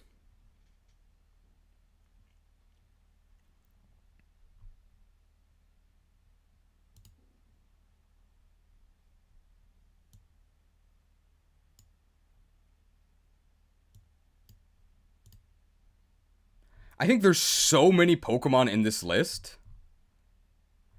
It's like, what other Pokemon are going to go in Paldea's finest? There's a couple.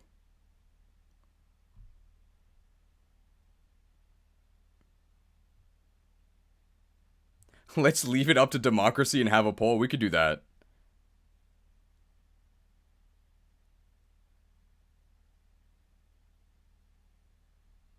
Literally the next 4. Hang on.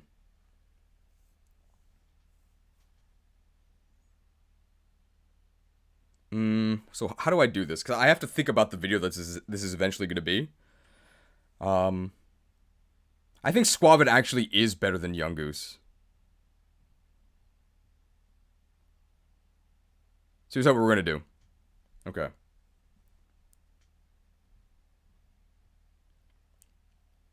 So Squavid.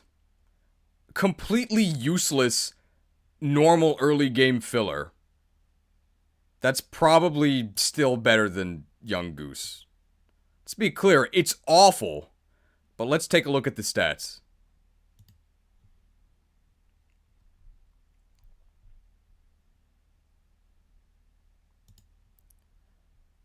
So while Gumshoes goes second and dies before doing anything, Squavid, with its base 20 speed, goes second, probably doesn't die, and then still does barely anything in return.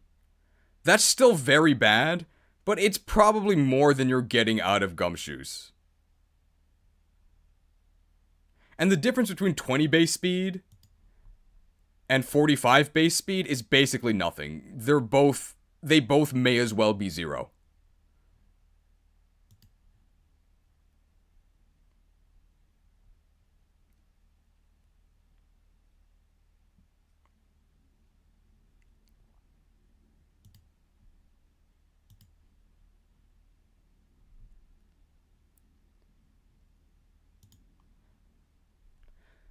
So we're going to have them both at the very bottom of Area 4 for now, but I'm not a Tyranitar, okay? We're gonna let democracy speak. So if you're here in the live, you have the power to vote. Should these two be at the bottom of Area 4, or should they be among the ranks of Paldea's finest? You have the power. I say as I haven't yet set up the thing, so here we go.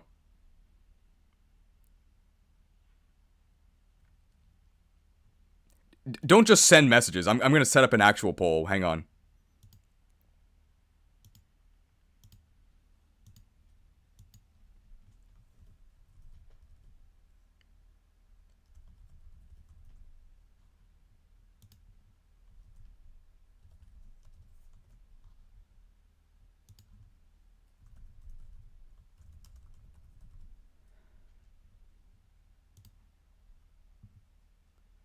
Okay, you should see the poll now.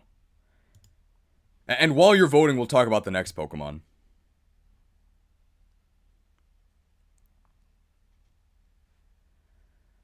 Sunkern.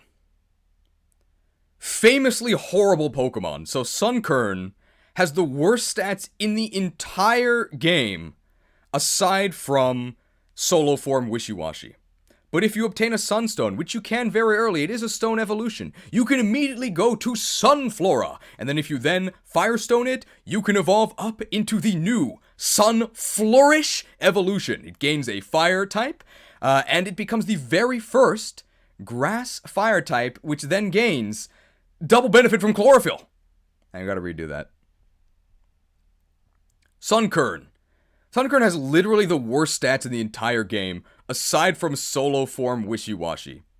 However, it is a stone evolution, which means that you can find a Sunstone, evolve it immediately, at which point you get Sunflora, who's still really bad. But this is also the first ever double stone evolution. Hit with a Firestone after that, and you become Sunflourish, the very first grass fire type with chlorophyll, which means that under the sun, you move faster, you get stab solar beam, you get stab fire.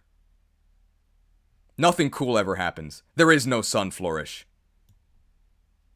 This thing is saved from Paldea's finest by being a stone Evo. If you immediately get stoned, it's just really bad. I don't know what else to say about this. It's a pure grass type. If it's not sunny, this thing is completely useless. If it is sunny, it's just really bad.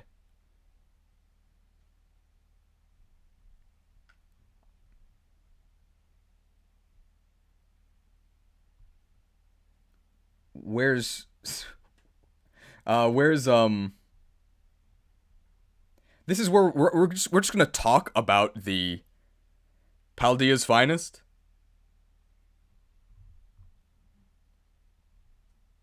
Okay, people are saying it actually goes in Paldea's finest. I'm not gonna argue.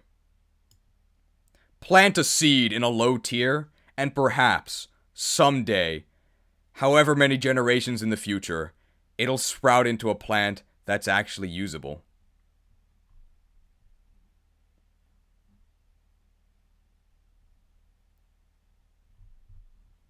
Speaking of usable plants, some people may think of me as the villain, but the true villain is the Scovillain. So Sunflourish is kind of real. A little bit. Because you can get a Pokemon in this game called Capsakid. If you Firestone that one, it does actually evolve into the very first Fire Grass type. Which does get super benefit from chlorophyll.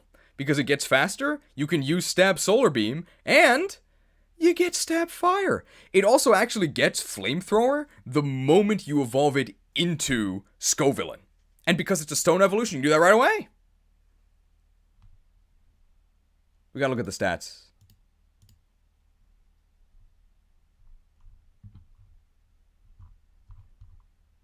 Where is this thing? I can just control F, right?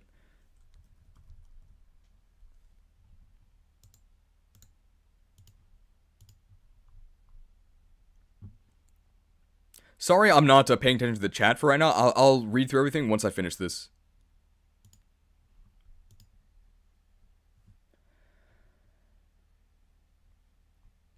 Now, these stats are actually quite reasonable. 108 in both offenses is actually good.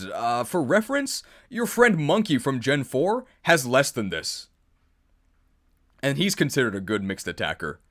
75 speed is a bit disappointing, but I would say that if you want to use this Pokemon, you should actually spend one turn to set up the sun, because then you're definitely going to be faster, and you're almost certainly going to kill the opponent with either Stab Sun Boosted Fire, or if you want to, you can Solar Beam. Let's talk about the moves. Now, this Pokemon gets a unique move called Spicy Extract. And initially, how I thought Spicy Extract worked was because this is a two-headed Pokemon, that one head would sort of buff you with +2 attack, and the other head would debuff the opponent with -2 defense. So it's Swords Dance and Screech, which makes this thing an absolute physical terror.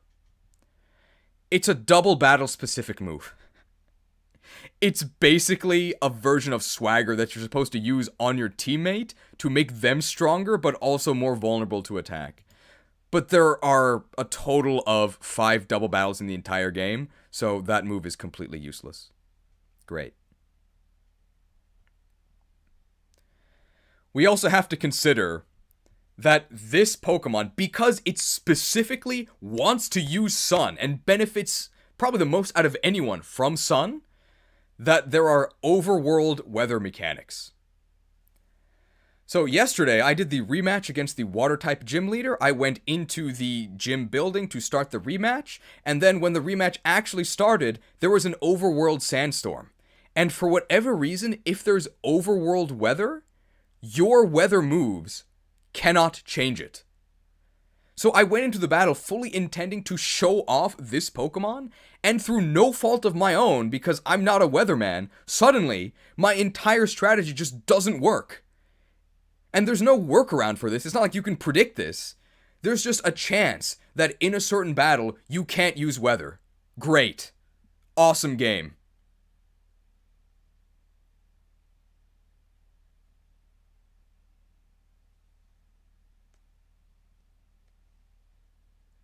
You can Terra into water type and control all the elements. Okay, let me catch up on the chat.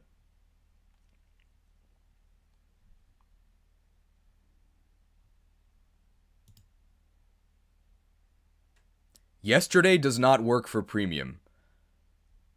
Why not? It's yesterday for me now. I'm sure that somebody who's invested in the video that much is going to hear me say yesterday, say that, oh, actually it wasn't yesterday. Then they're going to dislike, unsubscribe, and leave a hateful comment, right? Truly, I am the Sko villain. Bullying the chatters. Okay, let me catch up on all the chat stuff, and also let me end the poll soon.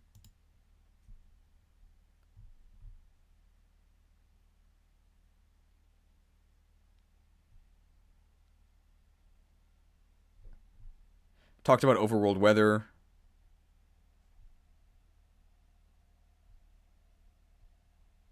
Capsakid is ugly as heck. I mean, that doesn't count. The Sun Flourish is real.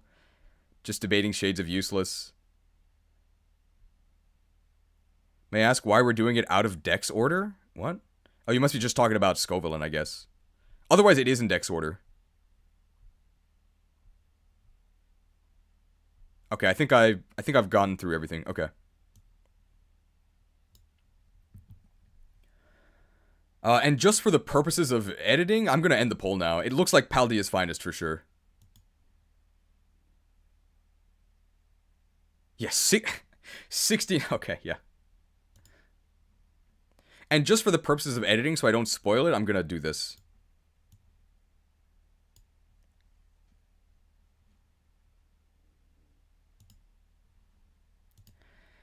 The people have spoken. With 69% of the vote. Nice. Paldea's finest.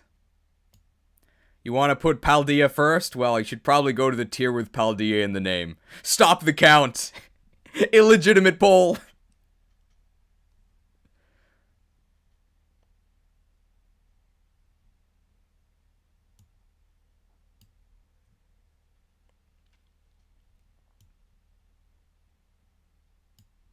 Okay. Everybody okay with these placements for Sunkern and Capsakid? I don't think there are any bots, right? Yo, Cheese, if Greedon and Gumshoes are Paldea's finest, why is Lechonk Area 4? Because Lechonk is faster and better.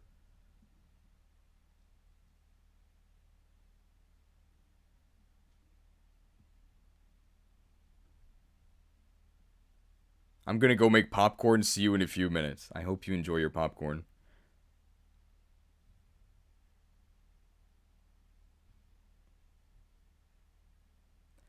Capsakid Area 2?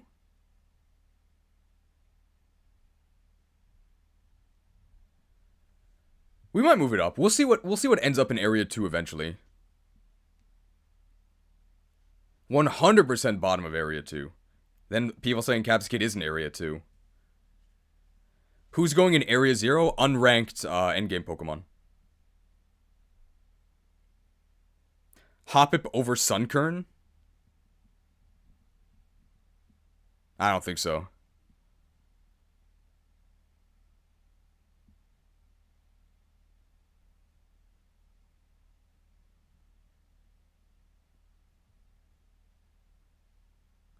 You can wait out weather, so I say it's bottom Area 2. You can't wait out weather. You can't. Because even...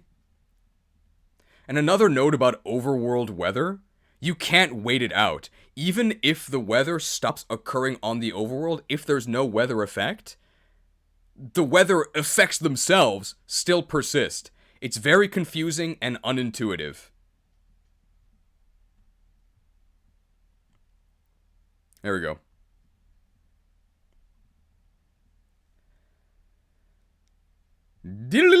Whoop!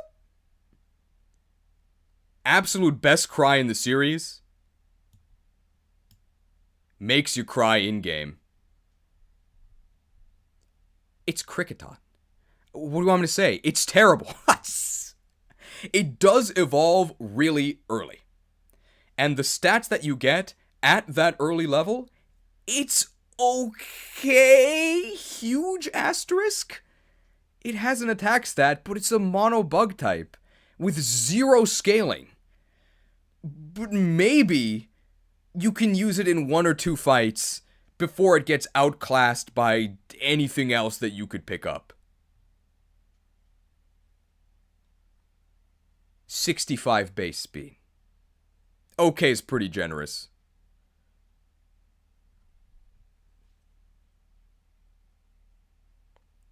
It's like a level 10 Evo, right?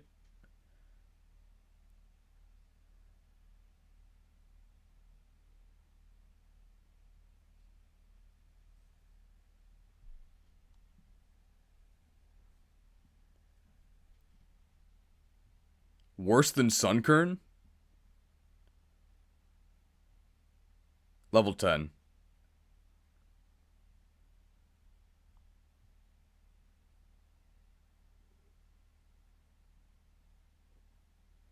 I think this can... So where do we put this? We can actually put it below these two, right? It might actually be worse. But probably still better than Sunkern. Alright. Also, new running joke just dropped, so get ready. Diddly whoop! Absolute best cry in the series. Makes you cry when you try to use it. This thing's horrible. I hope you enjoyed Kricketot in BDSP. Awesome. I hope you enjoyed Kricketot in the Daipa remake and Legends Arceus. It's back in this game.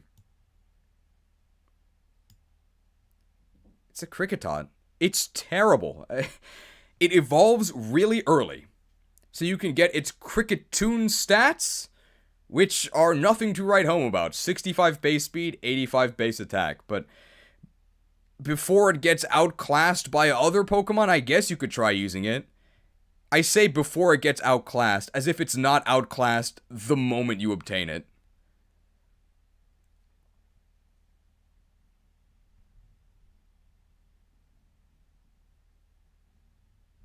Diddly whoop? More like diddly womp. Womp. Sad. Don't forget it learns Flower Trick. Alright, next. Scatterbug. Pavilion eventually does get Quiver Dance, right?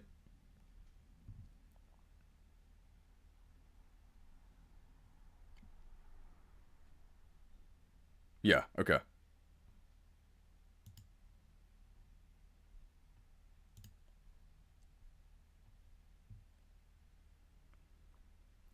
I think this is probably going to be, like, right above Lechonk.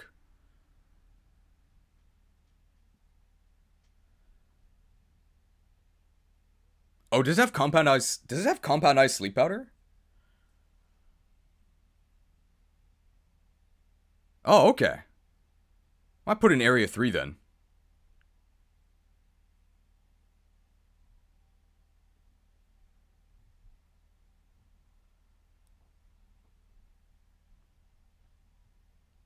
Vivillon. An early game, early Evo bug that actually does pay you off a bit for that.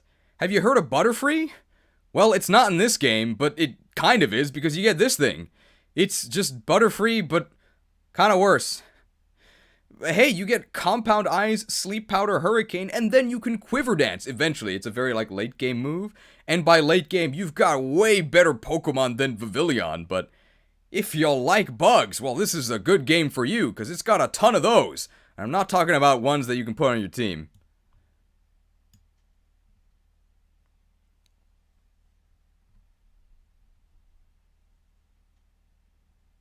It's also zero reason to use Hoppip as your sleeper when Scatterbug can do it faster. It's also zero reason to use Hoppip as your sleeper when Scatterbug does it earlier in the game and with better accuracy thanks to those Compound Eyes.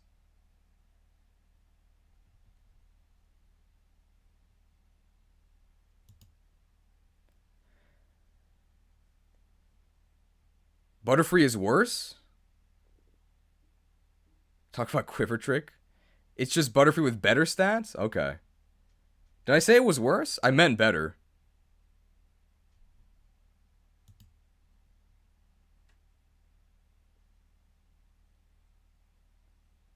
Oh wow, it is better. Okay.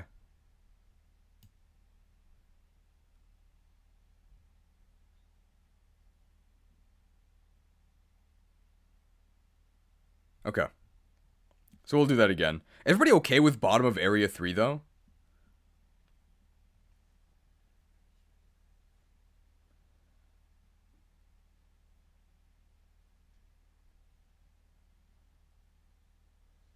Okay. Scatterbug. You like Butterfree?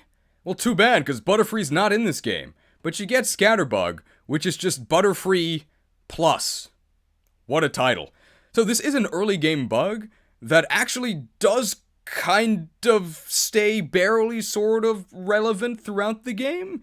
And the early game power spike actually is kind of useful. Evolves early, and you've got Compound Eyes Sleep Powder, and eventually Compound Eyes Sleep Powder Quiver Dance Hurricane. That's not nothing. It's not something impressive, but it's okay.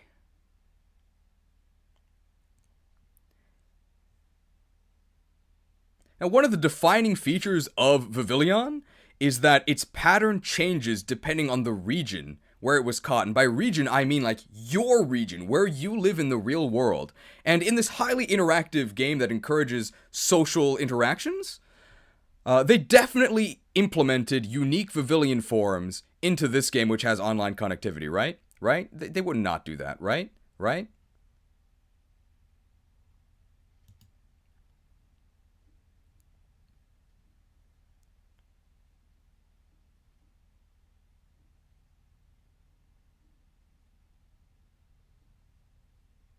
How did Fletchling end up in Area 3? It's really weak.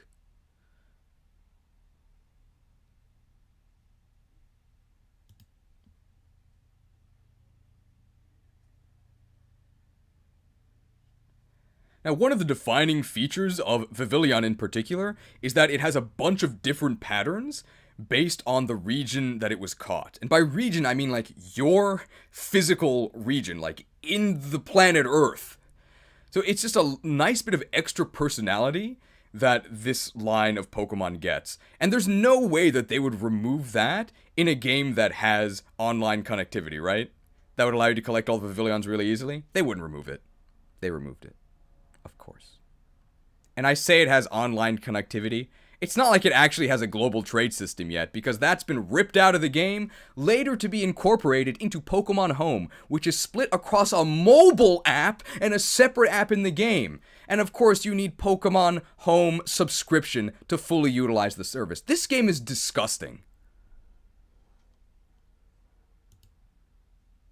Pokemon's okay though. Also, there's no reason to use Hoppip as your sleeper when Vivillon does that earlier in the game, as in at an earlier level with Compound Eyes, so it also just does it better.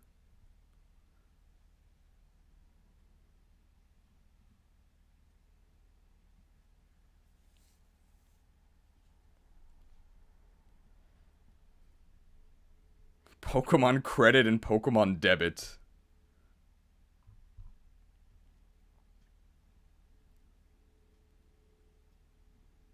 Okay. Combee. I'm pretty sure this is Paldea's finest. It's really bad.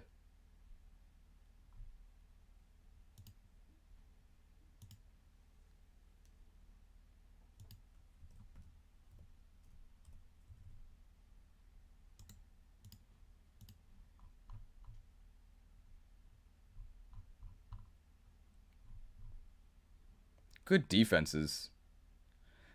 Maybe bottom of area... Probably bottom of area 4.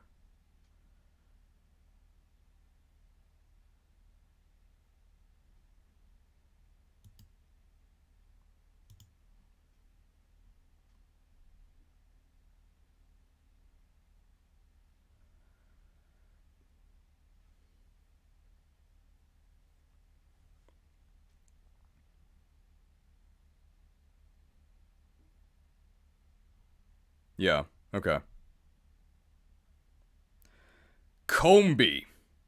So male Combee are useless because they can never evolve, and most Combee are male. So you have to go through the extra effort of hunting for a female Combee, I think 12% of them. Once you do, and you reach level 21, which isn't that high of a level, you evolve into Vespiquen.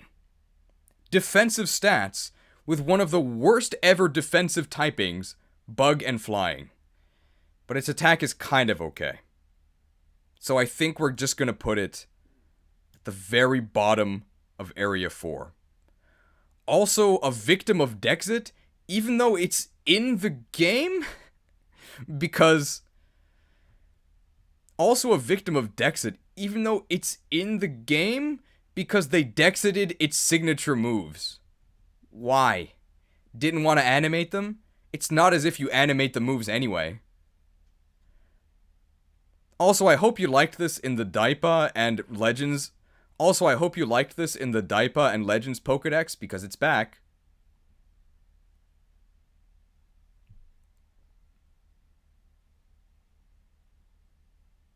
This thing's worse than Sunflora? I don't think so. I think Sunflora is worse.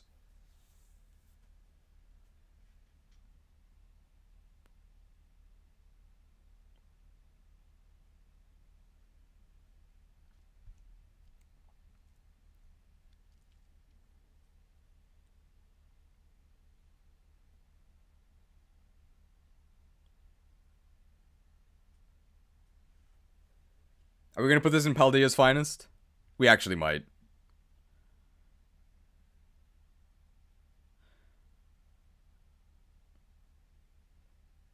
I think Overworld Vespiquen is the only reason we're not gonna put this in Paldea's finest. I think numbers-wise, this actually is a Paldea's finest Pokemon, but you can catch an Overworld Vespiquen fairly early. And for that, it's just the bottom of Area 4. How the Monarchy has fallen. Tears of the Kingdom.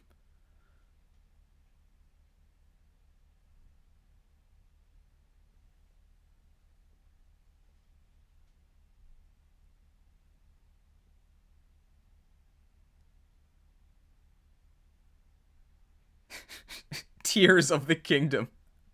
Okay. Great.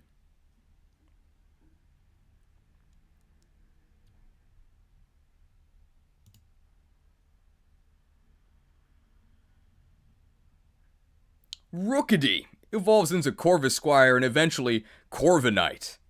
How powerful do you have to be a knight? Not very. Ugh. Really good defensive Pokemon. Insanely late evolution? It's like a very high level evolution, and it's defensive. Why are you using this thing? It's very bad at killing the opponent, which is what you care about. It's a better Skarmory, but Skarmory's not very good.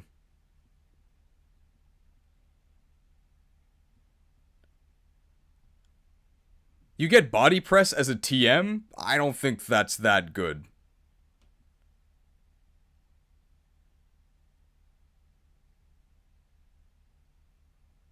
I know Body Press scales your defense. Guys, I looked at Corviknight's stats yesterday. It's not that good. You guys are crazy. Look at this.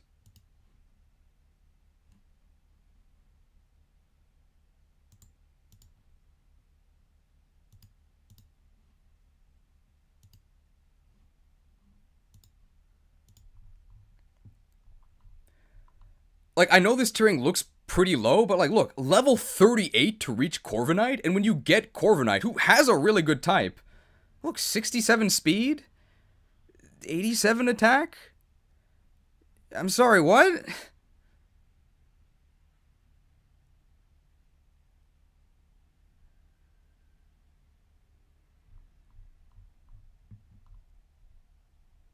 Now, eventually, you can be brave, and you get body press through a TM. That's stuff you can do.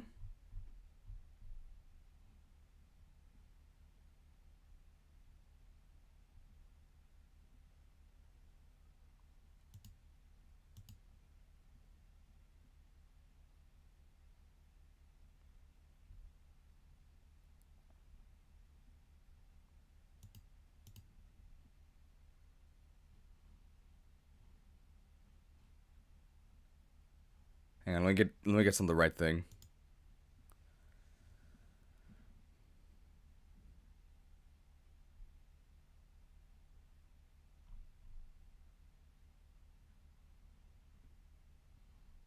I'm just checking for like Corviknight propaganda.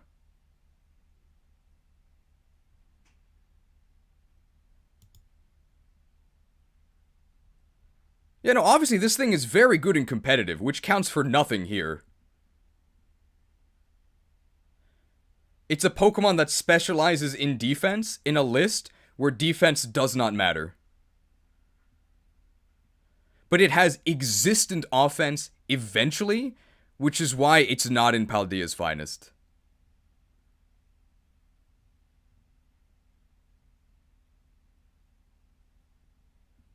You can't one-shot everything in the game, and its typing is one of the best in the entire game.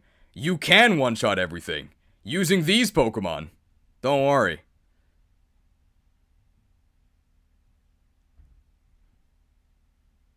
Corviknight is not better than Lechonk. Lechonk you get really early, it's like level 15 or 18. And that's more useful than this.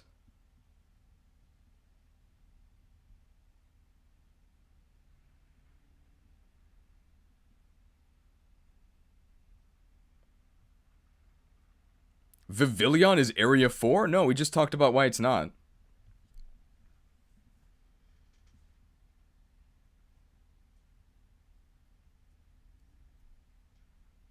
I'd give the edge to Corviknight because of its better type, but its type doesn't matter. Like, the main thing that Steel gives him is better defenses, but you're like not gonna get hit. The Corviknight's type is OP for competitive. It does not matter for in-game.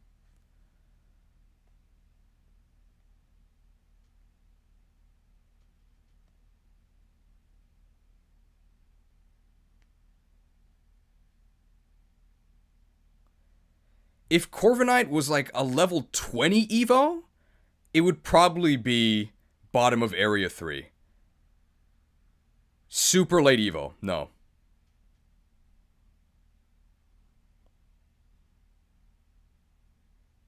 I think it's Area 4, we're done here.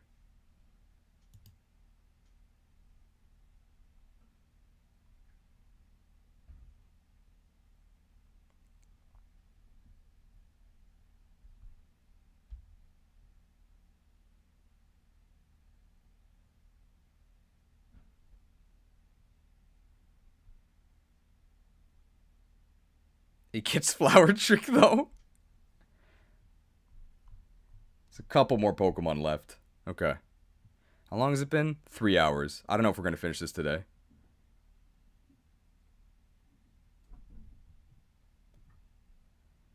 Alright. Happiny. Pretty ironic that it has happy in the name, right? Sad. Is this the worst Pokemon in the game? It might be. It's completely useless. It's a purely defensive Pokemon, and only against special Pokemon. At least Hoppip can actually put things to sleep. bad.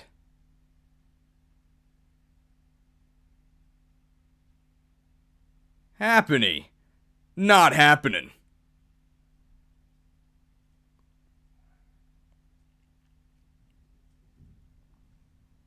At least it has steady employment at the Pokemon centers, right? No? Oh, okay, well, I mean, it's in the nurse's office, right? I mean, this is like the healthcare Pokemon. No? Oh, okay.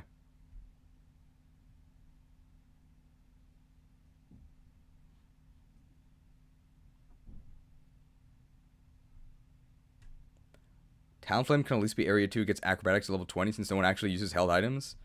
Its attack is way too low.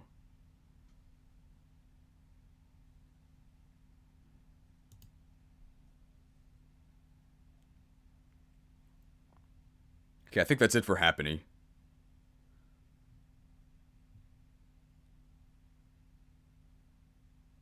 Area 0 is for late game Pokemon that are, like, not rankable.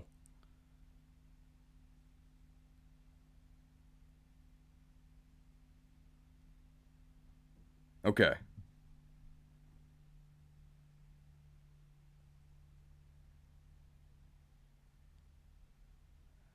Also, I hope you enjoy... Also, I hope you liked Happiny in the Daipa and Legends Pokedex, because it's back here.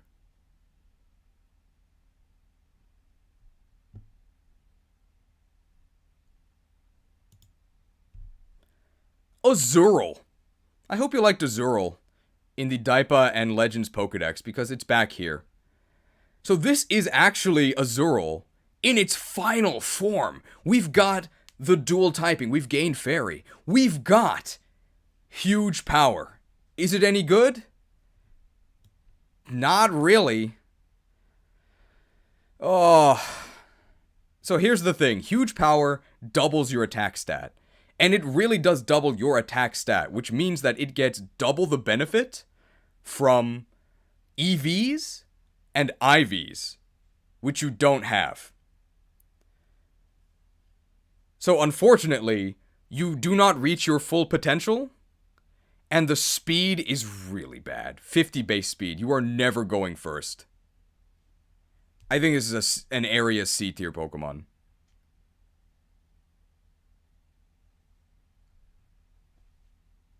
Good in raids, that doesn't count.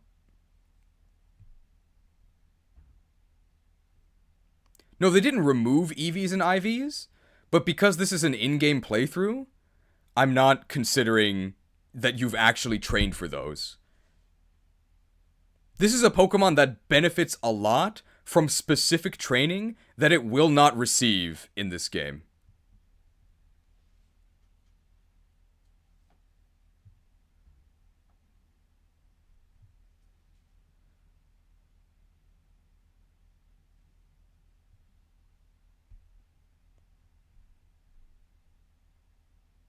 It has Aqua Jet, it's 40 base power.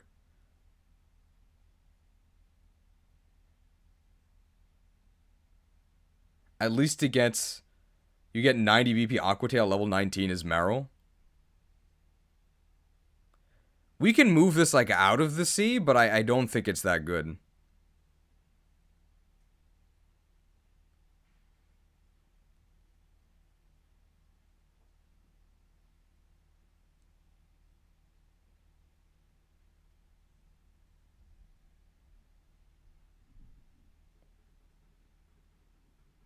Is Area C lower than Area 3? They're, like, about the same.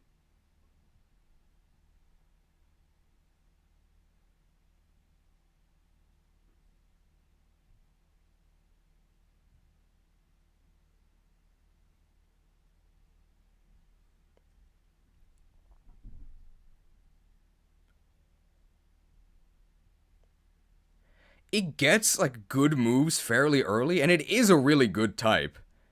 So I'll put it, like, here-ish? People are saying they really like it. It's too slow. 50 base speed is atrocious. But you can use Aqua Jet! 40 base power.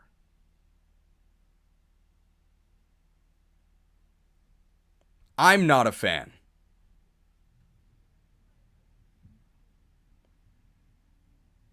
But it is good in raids, and it is good if you EV train and IV breed it, which you didn't do in your in-game playthrough, so no.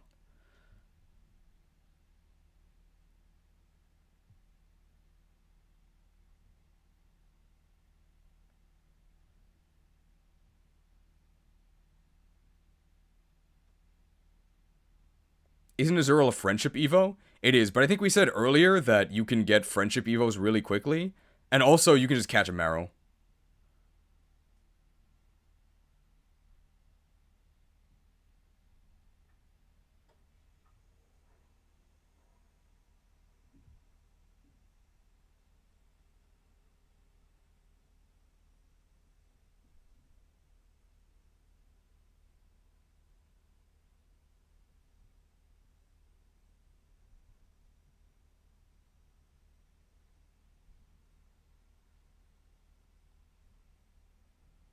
When I'm like quiet like this, I'm like reading through chat stuff to see if there's anything that can like change my opinion, but I don't think there is.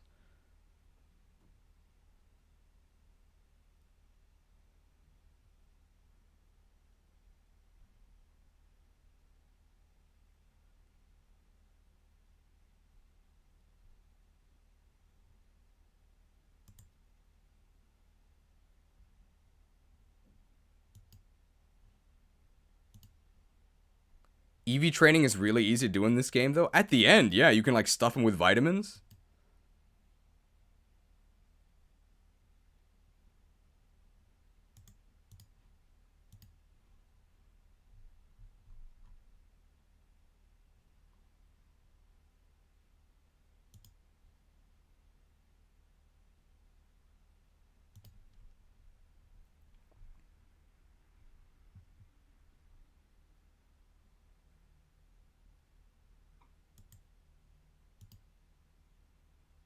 Like, look at these stats. I know the attack stat gets doubled by huge power, but like, how many times do I have to say this? You don't actually get the full power of huge power, because you're not getting the EVs and IVs in your in-game playthrough. I think people are gonna complain nonstop. So because Azumarill is a really early evolution, we'll put it here, okay? Is that enough?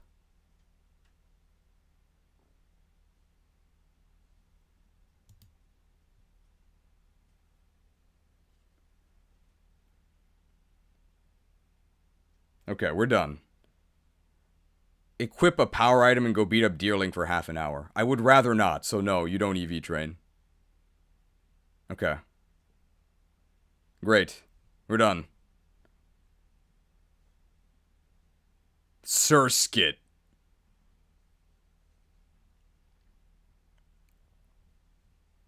So Surskit. Sometimes Pokemon get stat buffs from Game Freak.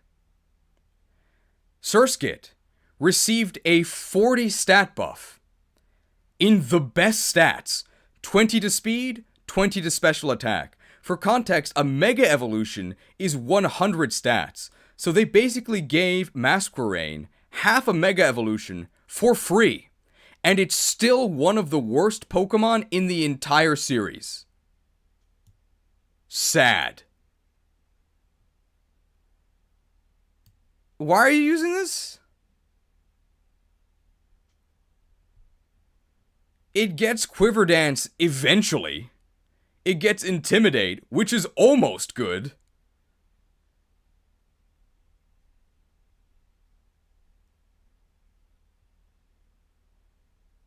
It actually sees shocking competitive use, because in competitive, Intimidate's really good, and you can just start with Quiver Dance in the battle. But for your in-game playthrough, no. That's what? Surskit, more like Surskip.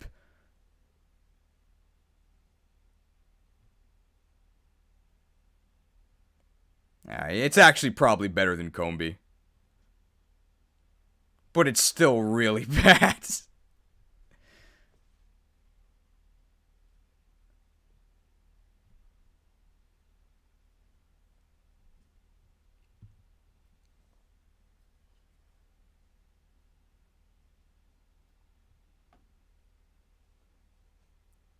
Was this thing in...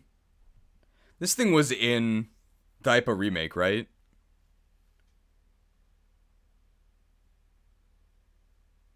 Was it in Legends? No, it wasn't, right? Oh, it wasn't the game? It was in both, right? It wasn't in Legends. Okay, so it's safe.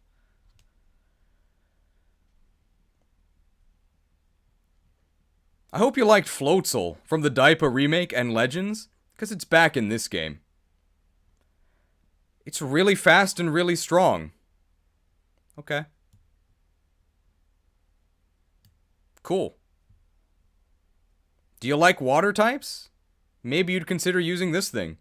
It'll probably go first, and it'll probably knock out the opponent. I think it's a solid Area 2 Pokemon. It's also a decently early evolution. I'm just kind of sick of this thing. It keeps showing up everywhere. It's nothing personnel, Floatzel. Floatzel itself is fairly good. I'm trying not to let my biases speak here.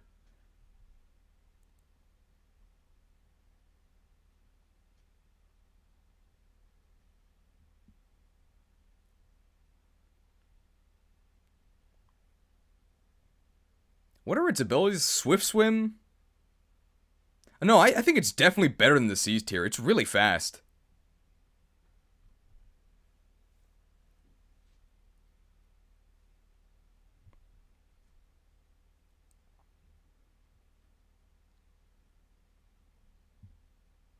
No Pokemon in C tier? What is this blasphemy? Don't worry.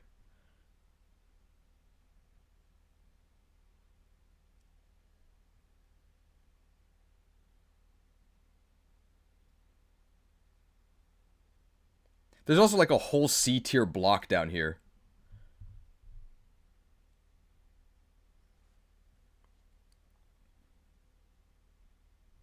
Yeah, okay. In terms of coverage, it's also fairly decent. You can get Crunch, you can get Ice Punch.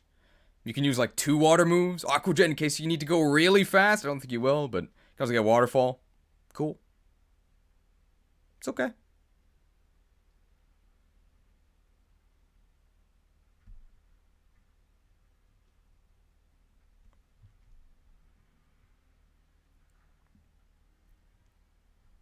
Is this... I think this is Paldea's finest.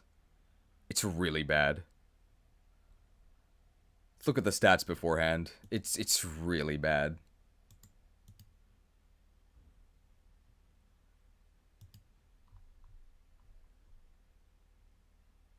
Yeah. Yeah.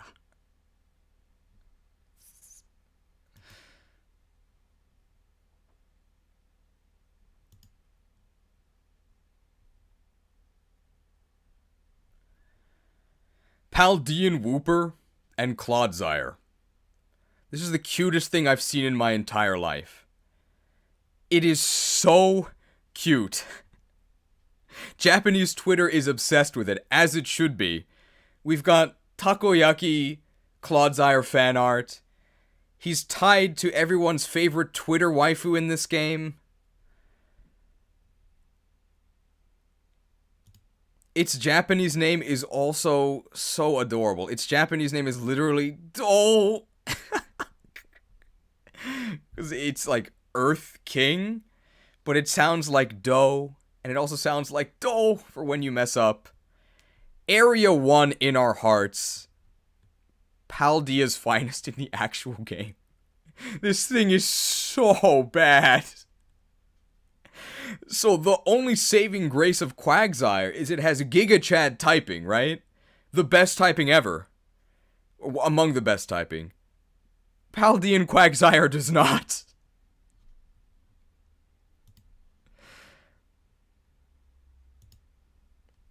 Look at this.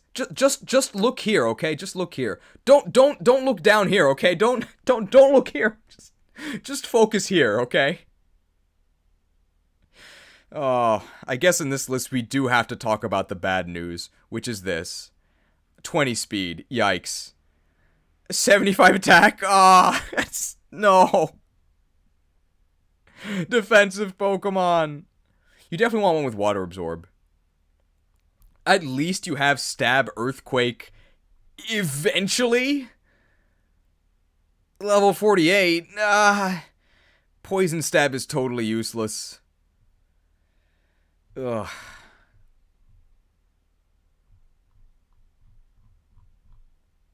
I'm sorry to do this to you, Clogs.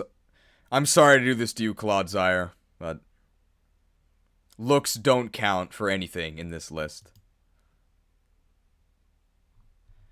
Now, you can actually obtain normal Jotonian Quagsire in this game. You can trade a Paldean Wooper for a Jotonian Wooper. And then you can go ahead and become Quagsire, who is definitely better than Clodsire. I don't have it on this list, but I would probably put Quagsire at like the very bottom of Area 3. It also has horrible stats, but they're like a little bit better, and specifically your secondary stab, Water, is so much better than Poison.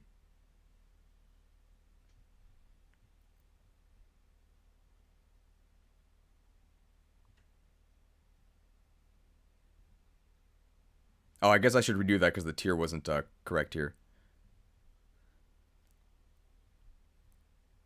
Now, you can actually get Jotonian Quagsire in this game. You can trade Paldean Quagsire for Jotonian Wooper and then evolve it. No, I said that wrong.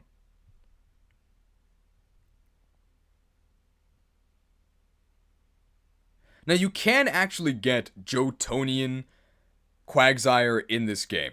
You can trade a Paldean Wooper for a Jotonian Wooper and then evolve it. And Jotonian Quagsire is definitely better. I would probably put it at the very bottom of Area 3.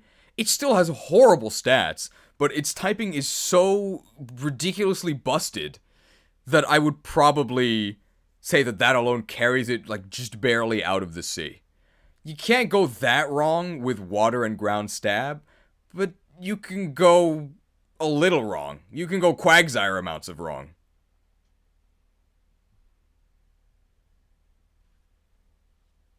Four-hour mark coming up soon. Still 15 minutes.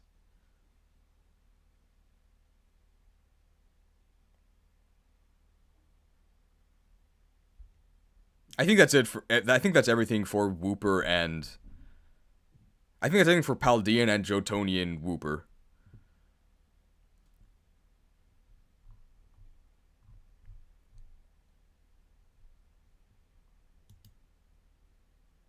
Okay.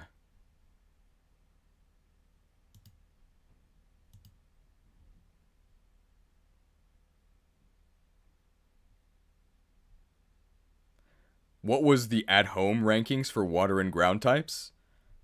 Pretty much like, it would be bottom of... For us, this would be bottom of B.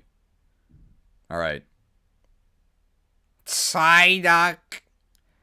This one's really easy. Masuda's not the game director, and for all his faults, we can't ever accuse him of favoritism, because even though Psyduck is his favorite Pokemon, Psyduck has never been good. It's a water type. That's about all I can say. Everything good and bad about this Pokemon is because it's a water type. Okay. Good availability. Catch at the very beginning of the game. Why would you use this over one of the other water types? I don't know. Maybe because it's your favorite Pokemon. Masuda moment.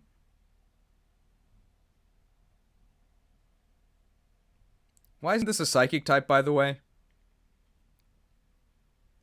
The English name also makes it a lot more confusing that this is not a psychic type. In Japanese, it's just Kodaku, which is like lil duck. But for whatever reason in English, they added the Psy. Must have been a PsyOps operation. Thankfully not Spidops. Also, I hope you enjoyed this thing in Diaper Remake and Legends, because it's back in this game. Maybe there is some favoritism at play.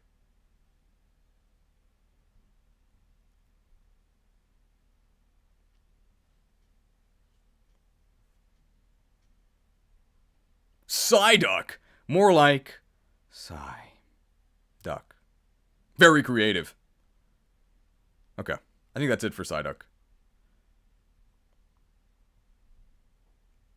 Choodle! Are you ready? Good Pokemon? Like, before I research for this list, I'm like, like, turtle, like, slow, right? Not really?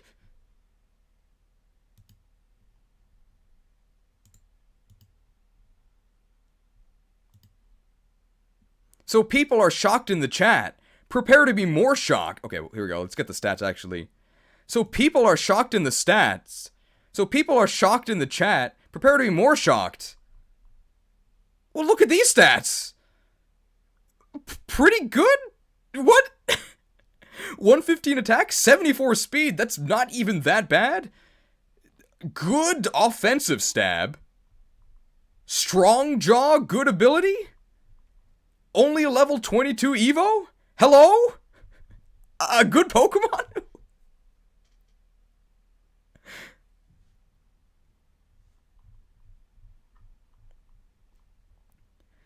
The moment...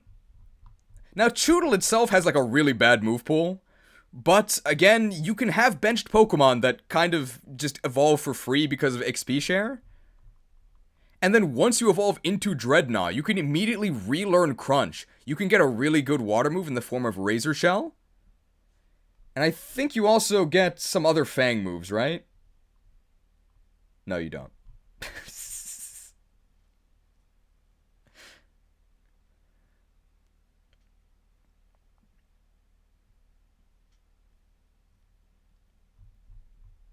Now, Choodle, okay, kind of sucks. Oh, Ice Fang. Okay, you get Ice Fang. Okay. Now, Choodle kind of sucks, but surprisingly early evolution, which is also easy to obtain because of universal XP share with no penalty. And then the moment you get to Dreadnought, you can relearn Crunch, Strong Jaw boost. You can get Razor Shell, good stab. And then you can eventually also TM Ice Fang, which is going to get you a Strong Jaw boost. I'm going to say this is probably the biggest shock for me. Like, I expected this thing to be way worse. I don't think you can deny these stats. Good Pokemon!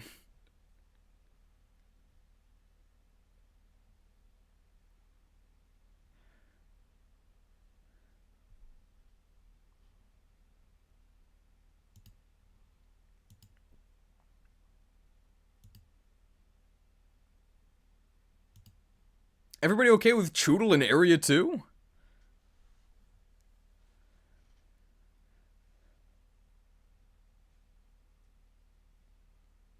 Yeah, I think people were definitely shocked at this. So was I.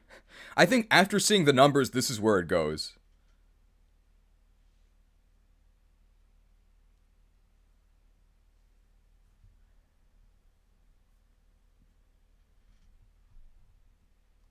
Now, Choodle was shocking.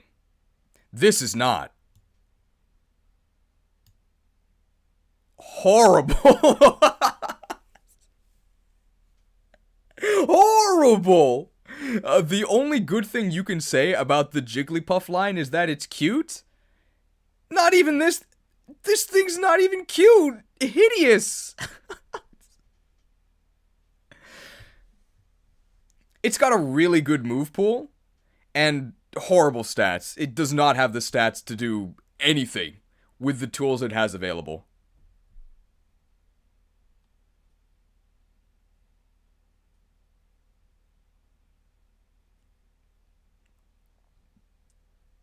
It's pretty good if your name is Hungrybox. That's about it. So I hope you enjoyed this in Daipa and Legends because it's back in this game.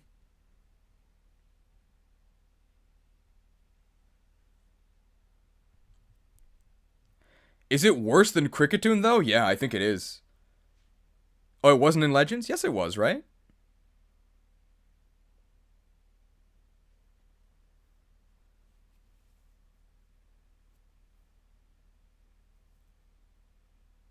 Oh, Clefable was. Okay, never mind. So it gets cut from that.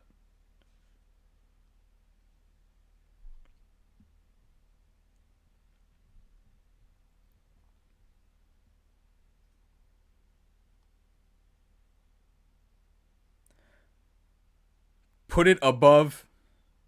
Okay, okay. We're gonna put this above Squavit. Not because it's actually better than Squavit, but because this way it's actually hugging Wooper, and Wooper needs a hug. Good comment, thank you.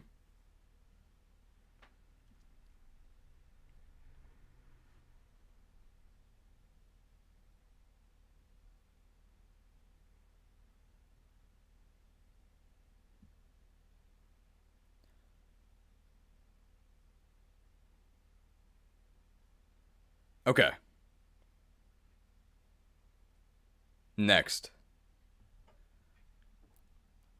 Gardevoir and Gallade. So normally I just use the base forms of Pokemon, and I do that because I want to remind you at all times that you don't start with final forms, right? You start with base forms most of the time, and you have to do some work to get them to their final forms.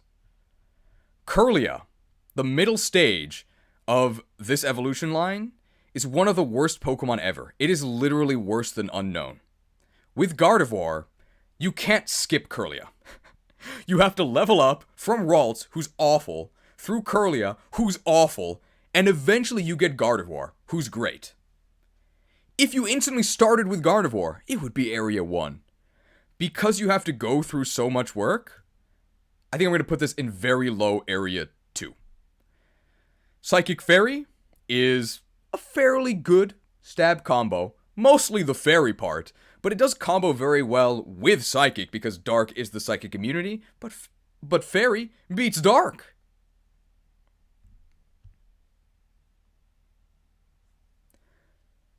You actually get Ralts really early in the game, like even before the first town.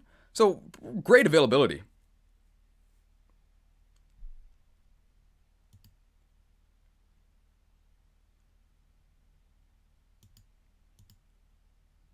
Experience share and the candies make it super easy to level up, though. I guess we'll mention that. Because of how generous XP is, I'm not penalizing it this much for being totally useless until like level 30, but it is.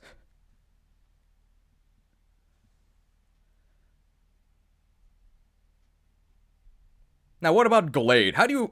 Now, what's the difference between Gardevoir and Gallade? Well, Gallade has a different typing. It's got Psychic Fighting, which is arguably worse. It's also a physical attacker as opposed to a special attacker. What's the evolution method? Well, while you had to level to get up to Gardevoir, this is a stone evolution. And that means you can get it right away. Area 1, baby. This thing is absurd.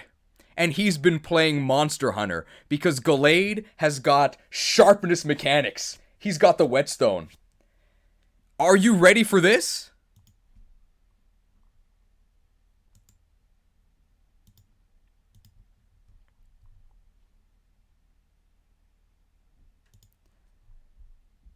So first of all, look at these stats. 80 speed, exactly enough. 125 attack, beautiful. If that's not enough to kill them, the fact that your slashing moves are 50% stronger definitely is. What slashing moves do you get? Aqua Cutter. Fury Cutter, okay, that one's bad. Leaf Blade, Night Slash, Sacred Sword. I think Psycho Cut's a cutting move, it might not be. But you notice how these all say level 1? That's because the moment you Stone Evo, so the moment you get to Kirlia, you can evolve, and then you can use the relearn function to, at any point, trick out your moveset. Good Pokemon. And if that's not enough, it's also good at helping you catch things, because you can False Swipe, and you can Hypnosis.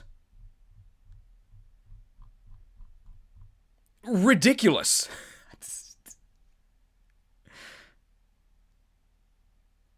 New private dating chat. You know what? I would consent to a private dating chat with this Pokemon. It's really good. Banned. Okay, thanks for banning.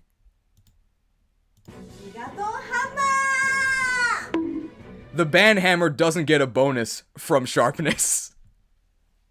Doesn't need it. It's powerful enough.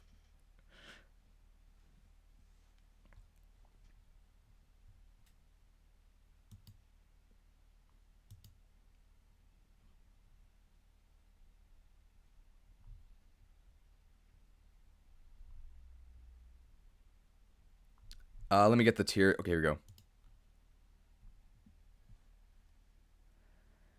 How do you get Dawnstones in this game? Mostly you have to pick them up randomly, but there is a static spawn you can get. Oh, Cyclo Cut is a slash move? Okay. You know what? I think Guard... You know what? I think Gallade is actually the best Pokemon we've talked about so far. This thing is crazy. Blades.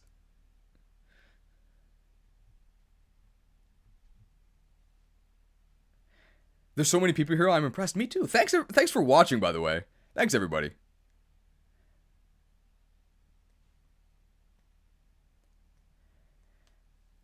I don't know if Gallade's going to be the best Pokemon in the game by the end, but it's going to be up there.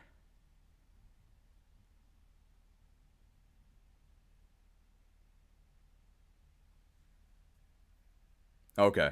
I guess most slashing moves also have high crit, which is just a nice bonus. I think we've got blue sharpness for this one. Break out the whetstones. And while you're at it, break out Monster Hunter, because it's a better game than this one.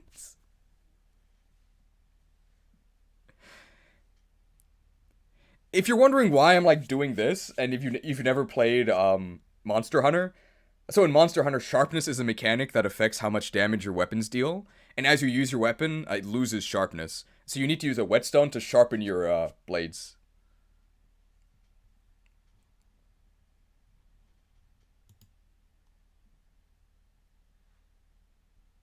All right. Drowsy. Shockingly bad? Very bad. I think it's actually worse than Cricketsu. Slow, defensive psychic type. With a strangely late Evo, it's like level 28.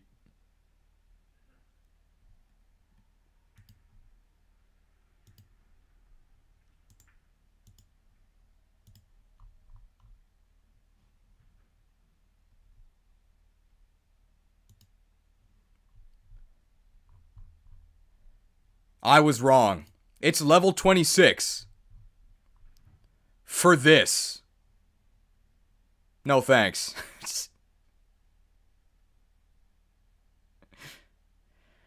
RIP Gen 1 Hypno, where Psychic was indisputably the best type for in-game. I guess normal was best competitively.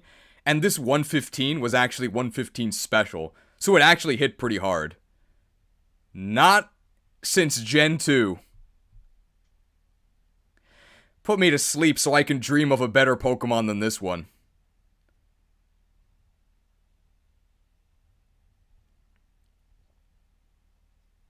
"26 levels for this."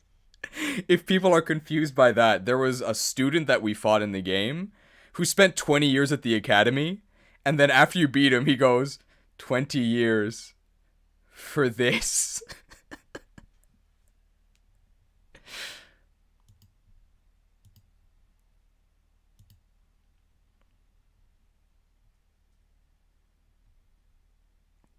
Yeah, and he had a level 20 Basculin. 1 year for each level. Everybody okay with Drowsy here? It's really bad.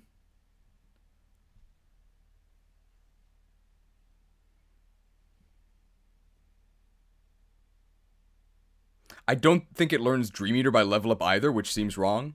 Let's check that. Also a very rare... Another, like, real line of text from Andrew Mackenzie. Oh, yeah. It doesn't.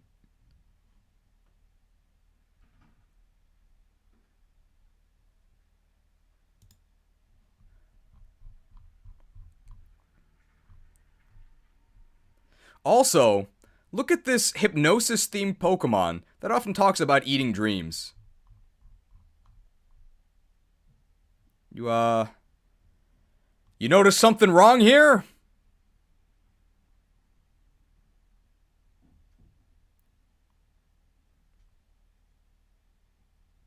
Is Dream Eater even in the game? It might not be.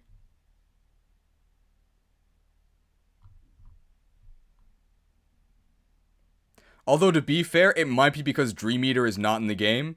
Although, to be fair, why isn't Dream Eater in this game?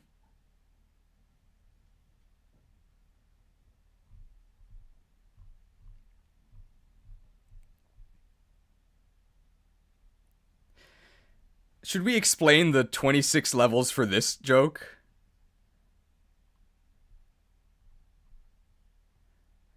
I think we should, because we should probably put that in the premium, because we might use it again later. No, it is? Gardevoir has it? Let's check that.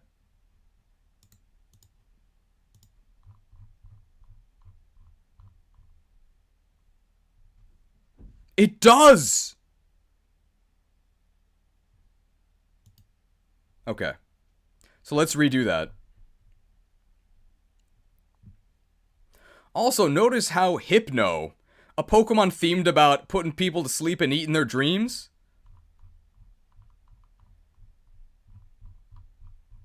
Okay. Also notice how Hypno is a Pokemon themed around putting people to sleep and eating their dreams. You notice something wrong here? Now you might be thinking, oh, it's because they removed Dream Eater from the game, right? No, they didn't. Gardevoir learns it.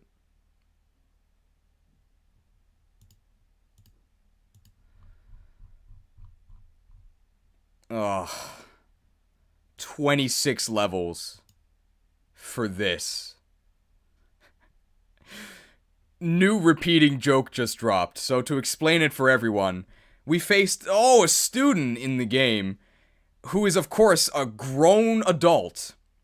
And So to explain this joke, we faced, a student in the game who is a grown adult, of course. And he talks about how he's been at the academy for 20 years. He uses a level 20 Basculin, one level for each year. And when you beat him, he says, 20 years for this. Oh, I vibe with the disappointment. Okay, there we go. Also, I think we forgot to say that these guys are in the Daipa decks, but they're pretty good. They're free. Alright. Back to the tier. Ghastly. Wait, this was also in Daipa No, this guy wasn't in Daipa Remake, right? No, he wasn't. I don't think. Maybe he was. I came to this stream because a character in Better Call Saul was named Omar. Did you already know my real name? He's in Daipa? It was, okay. Ghastly. I hope you enjoyed Ghastly in the Daipa Remake and in Legends, because he's back in this game. And you're glad that he's back, because he's always really, really good. Can't really go wrong with Ghastly. So even the base form of Ghastly is like super good. It's got like 100 special attack. And then as it evolves, it just gets even better. Now it is a trade Evo, and we are penalizing trade Evos a bit in this game because they are pay to win. You have to actually pay for a separate online service, Nintendo Online, to be able to trade, which not everyone can do. However, it's not a prank bro in this game. Mindy in shambles. Mindy pranks you in previous games by trading you a Haunter with an Evo Stone so that it doesn't actually evolve. An Everstone, sorry. In this game, you actually get a trade Evo Gengar. Yay, thanks. Cool.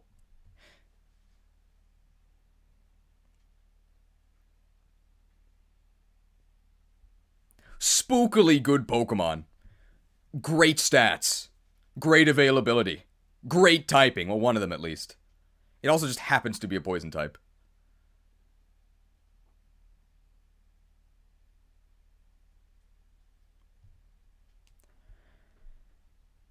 If you forget to mention that Ralts and... Oh, okay, the comments will pounce on that. Now, I'm in a bit of a dilemma here, because I forgot to mention that these two were also both in the Daipa and Legends decks. I guess I'll mention it now. People are gonna say that it's a stale joke that keeps getting repeated. How about the fact that it's a stale dex that keeps getting repeated? Isn't that the real issue?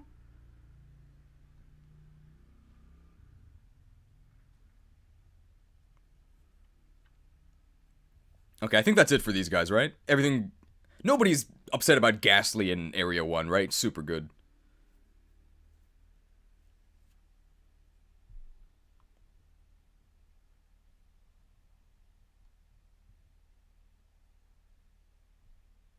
I missed the start of the stream. Are we playing Smash or Pass? We are not.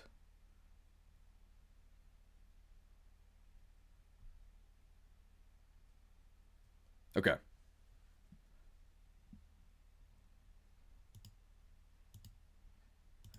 Let's pull up Mousehold's stats.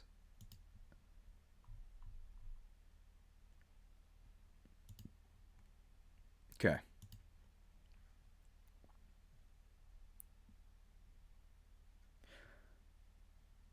4 hours and we haven't ranked a single bug? What are you talking about? Oh, they aren't in the Daipa Pokedex? Oh, hang on. I have to reset the recording. 1 second here. Okay.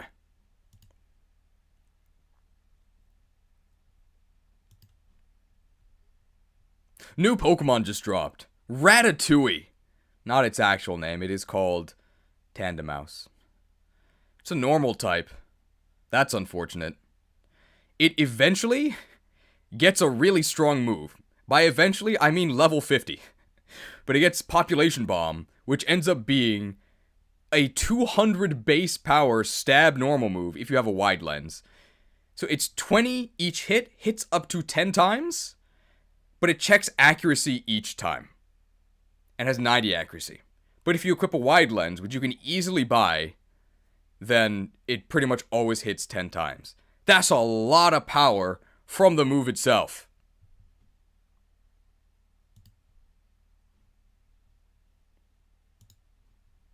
The stats, though.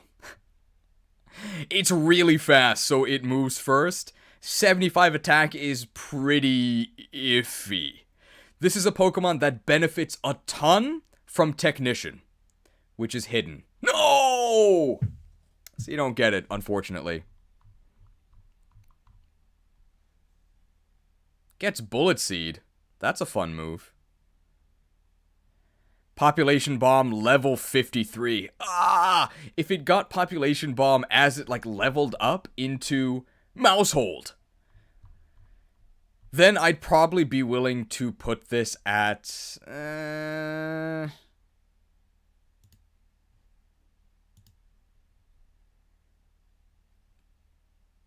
maybe like middle of Area 3. But I think because Population Bomb is so late, probably have to put this at like the bottom of Area 3. I think it's actually worse than Scatterbug. And another thing that I think I am actually factoring into this is these moves take forever. And you cannot turn off animations in this game. So if you want to use multi-hit moves, which this Pokemon wants to do, you're gonna be watching those moves for a while. And again, this is not a speedrun, but this is considering you actually playing through the game.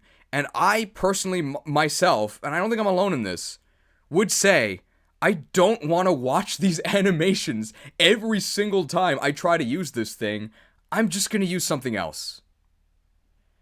And that's something that doesn't factor into any other tier list, because you can just turn the animations off, but you can in this game. So I think that's actually something we have to consider.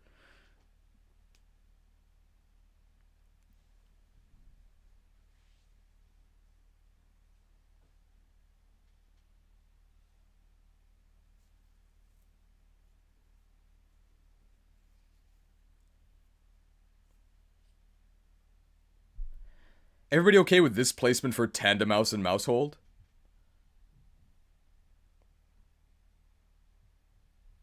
You get Tidy Up as soon as you evolve.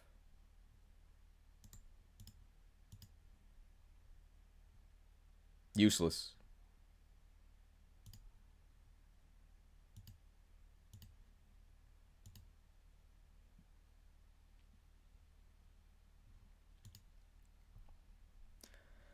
Mousehold should be above Scatterbug, at least it gets a D-dance.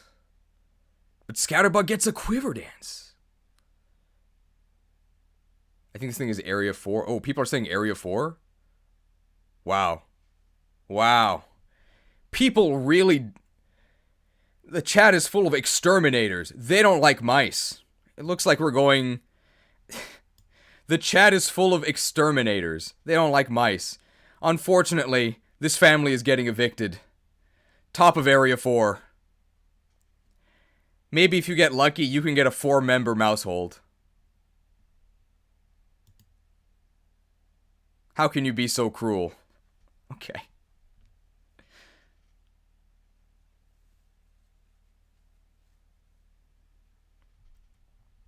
Four-segment mousehold? Oh, 3-member is the rare one? Isn't it 4?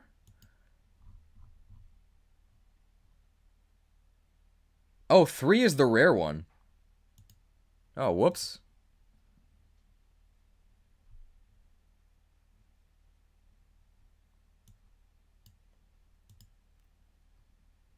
Chat full of exterminators who just hate mice. Unfortunately, this family is getting evicted. If you're lucky, you'll get a family of 3, but it looks like this time we got a family of 4. There's no actual difference in the stats. Okay, I think we got it.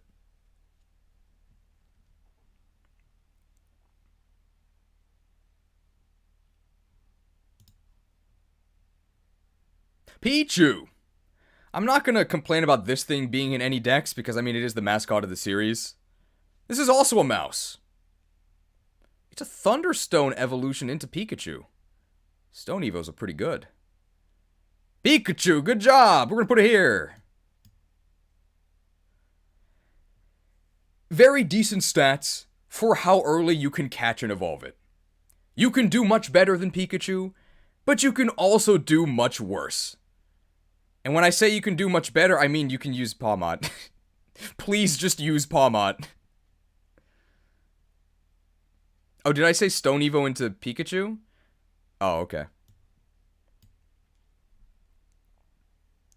Pichu!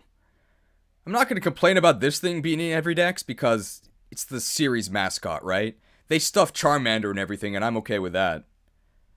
It's an electric mouse. Electric's a pretty good type. Pichu into Pikachu is a friendship evo, which is a little annoying, but you can just catch a Pikachu, and then you can instantly stone evolve it into Raichu. Believe it or not, Pikachu does evolve. Wait, stone evos? Hey, those are pretty good. Whoa! Good Pokemon-ish? You can instantly get a stat boost. And for that, I think it goes to Area 3. You can definitely do better. And when I say do better, you can just use Pawmot. Please just use Pawmot. It's better in almost every way. But I guess if you're somebody who actually likes Pikachu, I've never met someone who would agree with that statement. I guess you could use this one instead.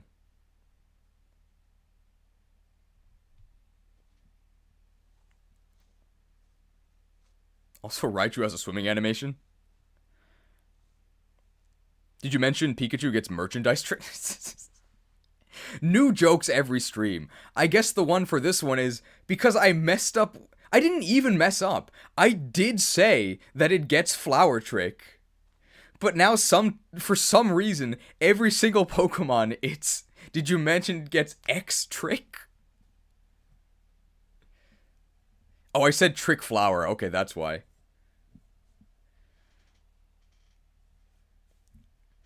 Does the flying Pikachu give it extra points? No, I don't think so. Brand Trick. Infinite Money Trick.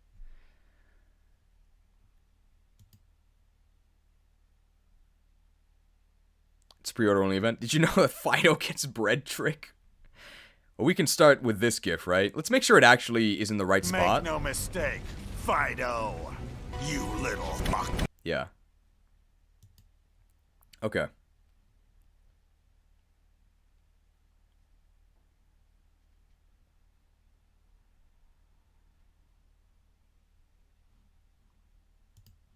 So where we have to actually get its stats up. Its stats are a little disappointing.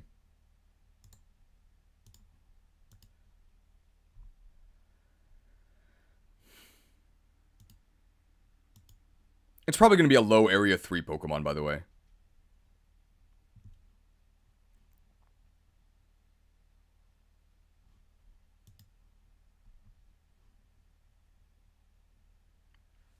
Now, you can't go wrong with Fido. That's another way to say that. Make no mistake, Fido. You little fuck. You little pup. This thing is so cute. How good is it?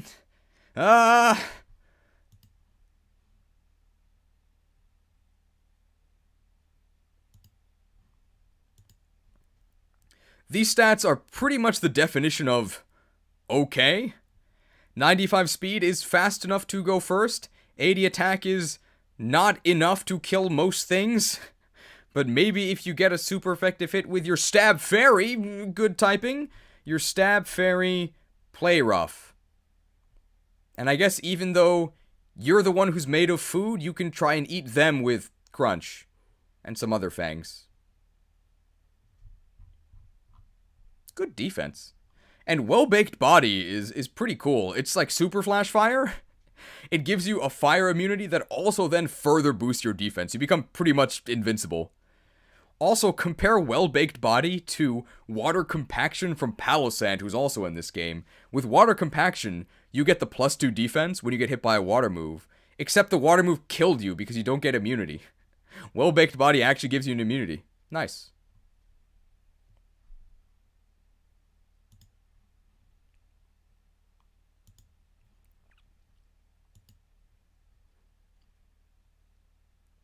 Oh. It also gets body press, so it can actually use its defense if it wants to. I'm gonna say this is overall, it smells pretty good. Fresh baked Area 3 Pokemon, I'd say? It's not bad at all.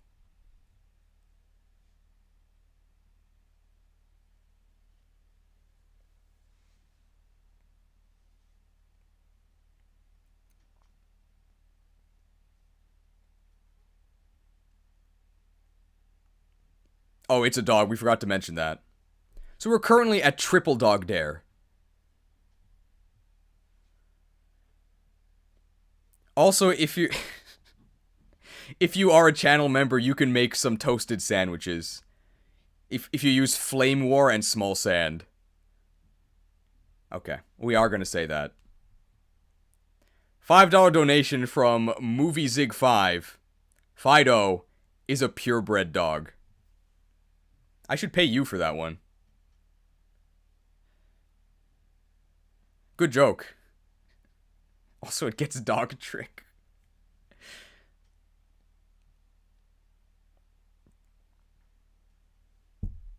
Alright, next. Bummels! I think that's the German name of Slackoff. Slackoff apparently exists in this game. I've never seen one. I think it's in trees. But I just caught a Vigoroth and then got an egg from it. So eventually it evolves into Slacking, which has crazy stats, right? Literally box legendary tier stats. But it also comes with Truant, which you can also get since you have the... Which you can also get because you have the ability to skip school in this game. Literally Truant. Truant, infamously bad ability, right? You lose every other turn. But there is a way to negate that. Because this game forces you to play in Switch mode. So after you defeat an enemy Pokemon, you can just go ahead and switch out. And if you switch out, well, I guess there was no negative effect of Truant. You can do that even without Switch mode. You can just... Now, people say that there's no downside to using Giga Impact on Slacking. Fake news. Because if you use Giga Impact, you are actually forced into the recharge turn, so you don't get the switch. You also don't need Giga Impact because you hit crazy hard anyway. Now, if you're going full Switch mode cheese, if you're that kind of monster, I would probably put this thing at high Area 3. I personally don't do that. So I'm probably going to put this, I think, right above Lechonk. It hits really hard every other turn. So it's about half as good as you'd think. You can think of this as a Pokemon that has half the stats, but it actually attacks each turn. Sad.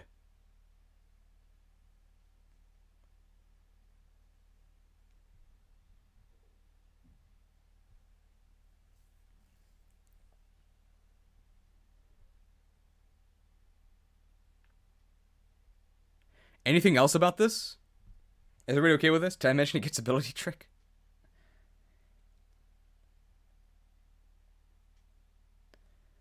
What about just sticking to Vigoroth? I guess you could do that. Why though? Vigoroth is not good.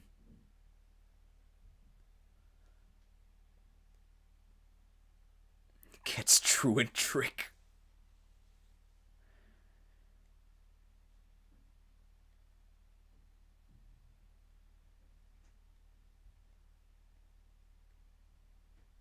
Okay.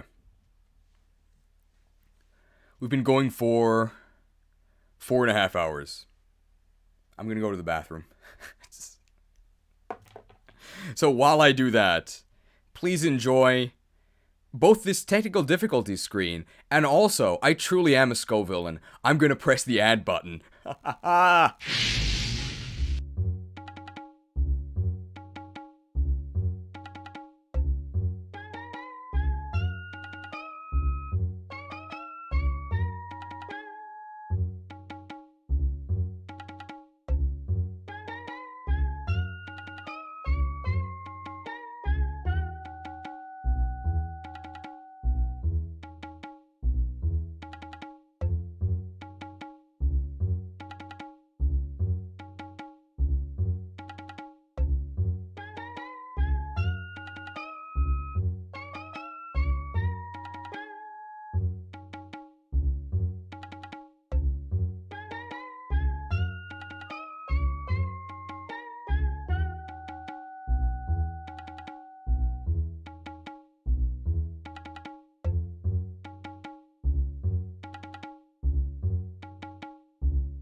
And we're back. Let me see if I missed anything. Did you know that I can learn Add Trick?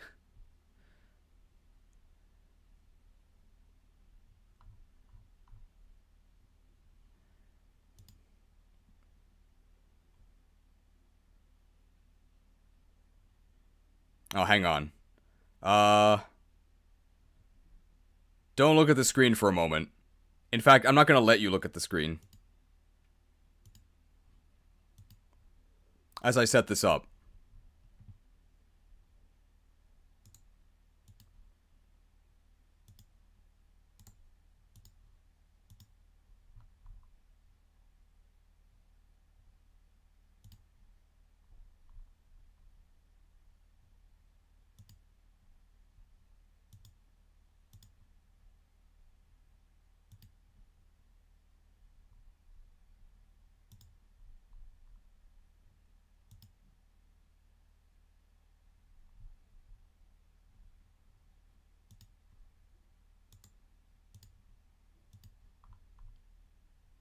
Sorry I'm so quiet here. Hang on.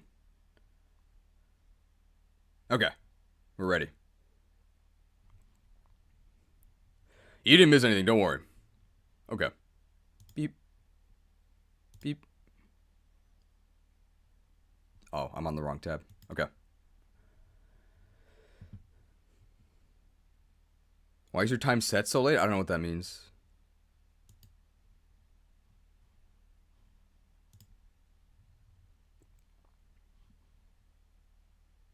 Okay. Bond Suite.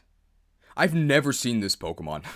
Just like Slakoth, I think it's in trees, but I've never seen it. You basically just encounter its middle evolution, like roaming in the fields, and then you can evolve that. You basically just encounter its middle evolution, Steenie, roaming in the fields, and if you want Bonsweet, you can just go ahead and breed and get an egg for that. So let's look at Steenie's stats. Sorry, I pulled up Bonsweet's.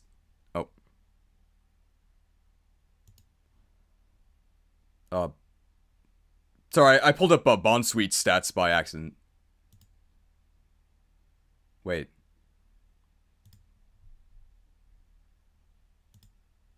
Bonsweet? Steenie. Bonsweet? Steenie. These stats for a middle evolution? No, that's not true. That's impossible! What are these stats? Did they forget to actually increase them? What is this? Curlia, is that you? Thankfully, when it evolves to Starina, like, oh wow, these are pretty good. But, excuse me? Excuse me? So this thing is useless. You have to get it to learn Stomp. And once you do that, you can evolve into Sarina, who actually has pretty good stats. Stomp is level 28. So basically, this thing is Curlia. Except whereas Curlia has a really good type, this is a grass type.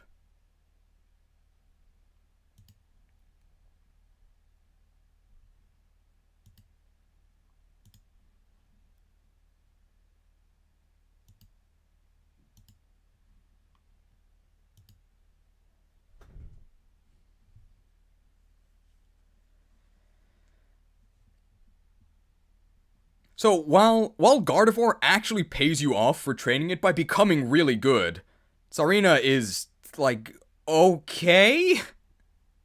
I think we're probably gonna put it, like, yeah, about here. In Area 3, is what I'm thinking. Level 28 is not that bad, but it's not like Sarina solos the game. It's still a grass type. I guess you eventually get high jump kick. We can put this a little higher in Area 3. We'll put it, like, here. Hang out with the villain.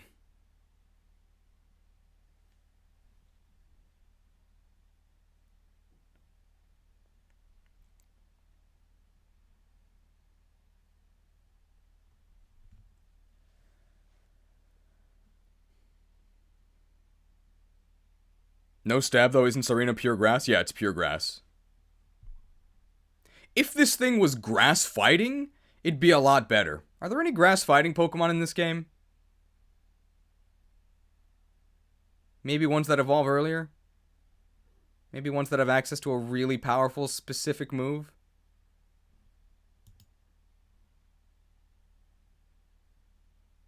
I know Breloom's in this game. I literally used Breloom yesterday.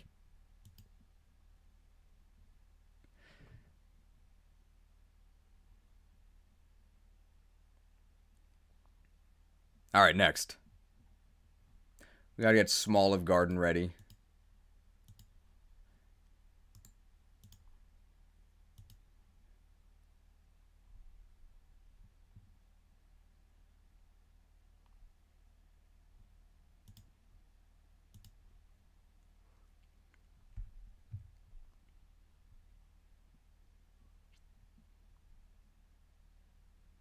Smoliv Garden. When you're here, your family. Unrelated to Smoliv, but in the glitch tier list, Smoliv Garden was my favorite. You don't actually need Smoliv to do it, but it is also olive themed. For some reason, this is a dual grass normal type. I guess that's better than just pure grass, because you'll eventually get Stab Hyper Voice. Wow. So let's look at its final evolution, Arboliva's stats.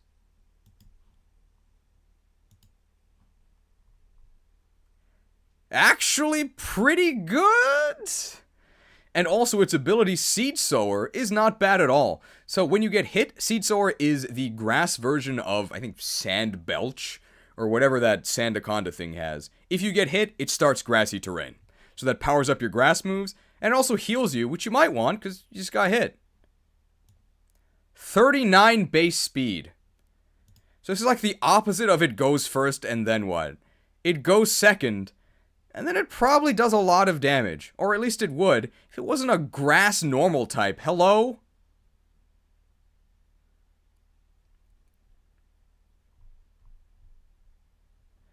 Level 35 for Evo is also kind of high.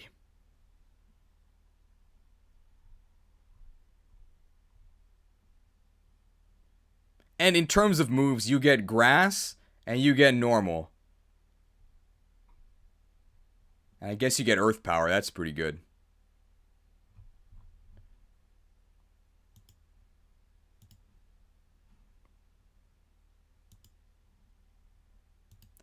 Now, some people don't like olives, but I do. I think we're going to put it at the very bottom of Area 3. If you invest in it and you're willing to get hit, you can probably kill the opponent. Sure.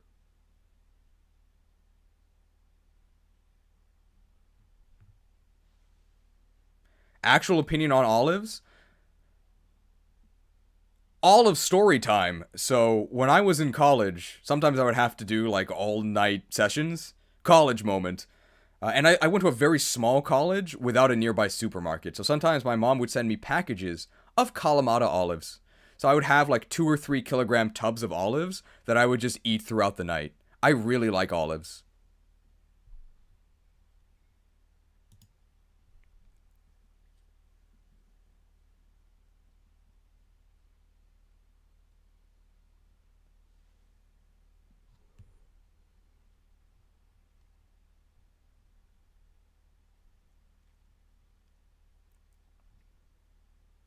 Bonsley evolves into Sudowoodo. Sudowoodo has maybe my favorite Japanese name of all time, Usotsuki, which means liar and also fake tree. It's not even fake in this game. Faker! You're not even good enough to be my fake, I say as I terrestrialize into grass. You wouldn't do that though, because grass is actually worse than rock. Sudowoodo, we actually are going to pull this up.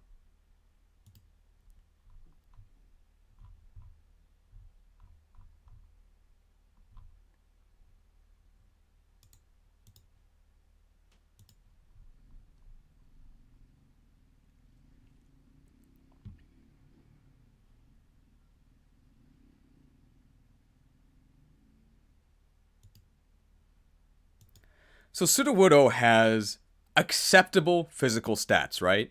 All right on the physical side, horrendous speed, dies to bubble. Pretty much exactly what you would expect from a pure rock type. In terms of moves, we've got moves. Hammer arm, that's okay, I guess. Wood hammer, that's pretty good. Oh, that's actually kind of good because you can get this as soon as you evolve through Mimic. And I think Mimic is like level 18. That's alright.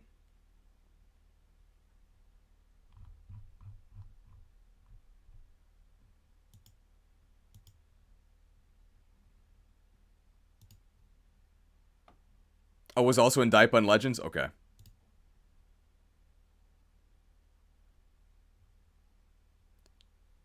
Probably above Lechonk is what I'm thinking.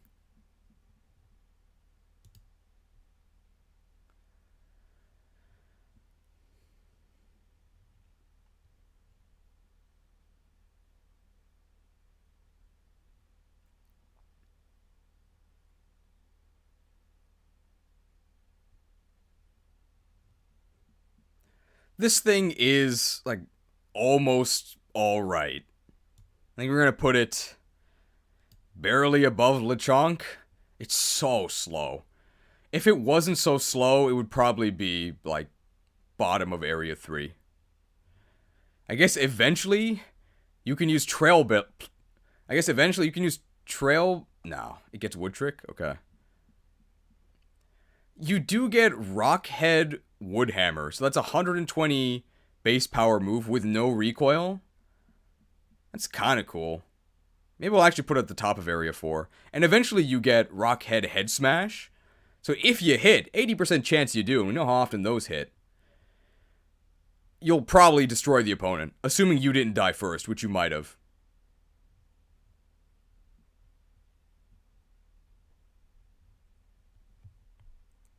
Now hang on here, I'm actually gonna turn off the graphics again for a second.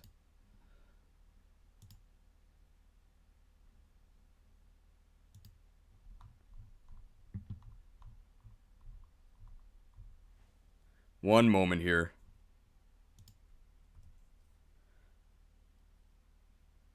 What is this? Hang on. No spoilers.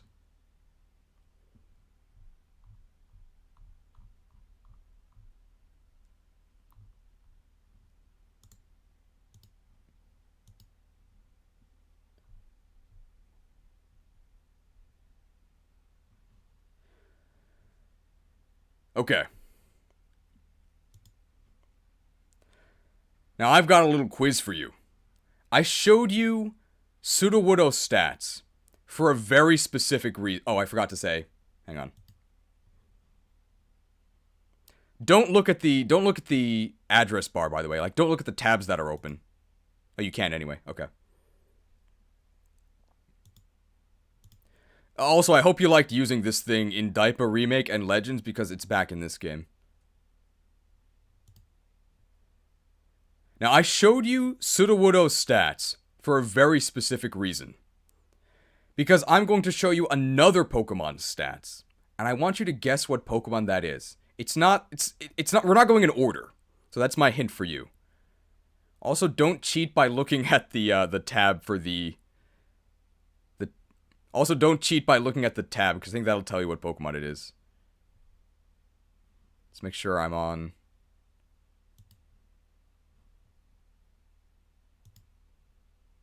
That's not quite working. Here we go.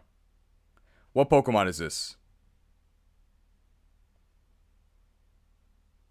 Actually try and guess. Don't look at the tab. Yeah. This is Stonejourner. What? Sudowoodo in shambles. What are these stats? Why does this have 70 speed? Insanely min-maxed.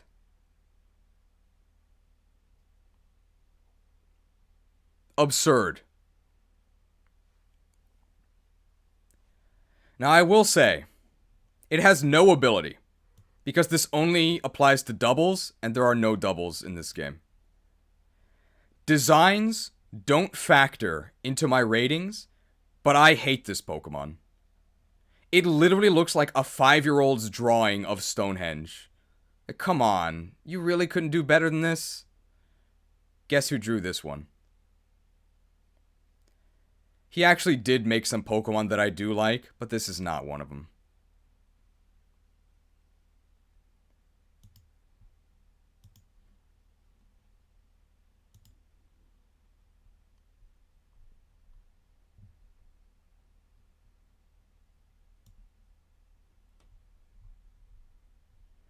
But I mean, yeah, this thing is kind of crazy.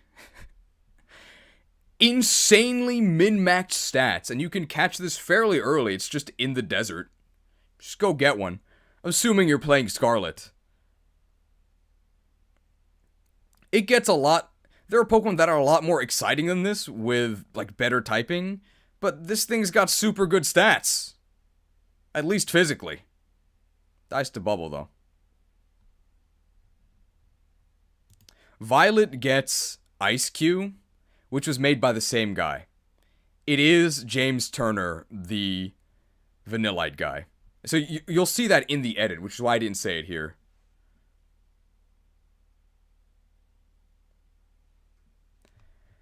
I tried to use Stonejourner, but it doesn't get any good attacks. I think I checked this. Rock Tomb's okay. Rock Slide's okay. Heavy Slam's okay because it's actually really fast. I think it gets the ground moves too.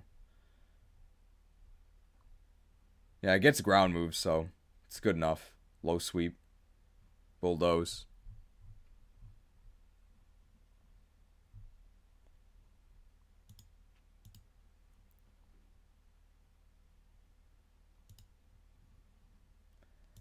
It's got a pretty disappointing move pool.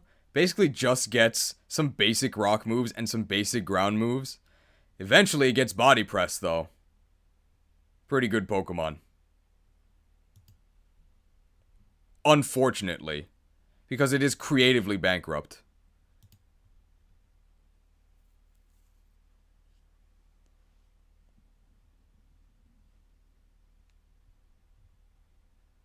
How much more? Uh-oh. We might not finish this today.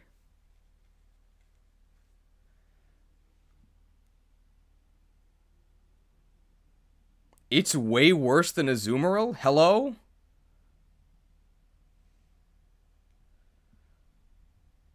It's faster than Azumarill. Green glitches when? We have new mods. Ban him.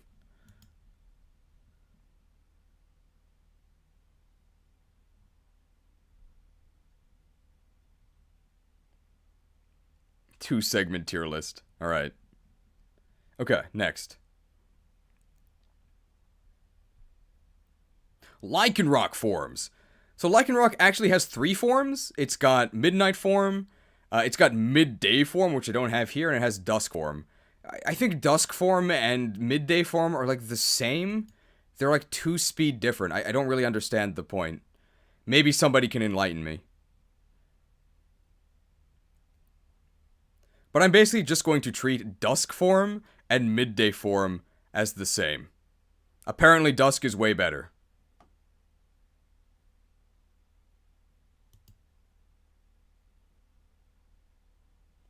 What makes Dusk better? Oh, it has Tough Claws? Wow, okay. Yeah, that is way better.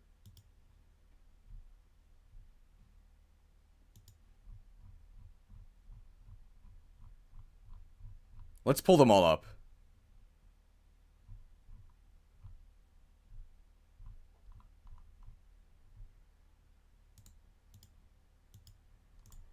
And we can switch them here, okay.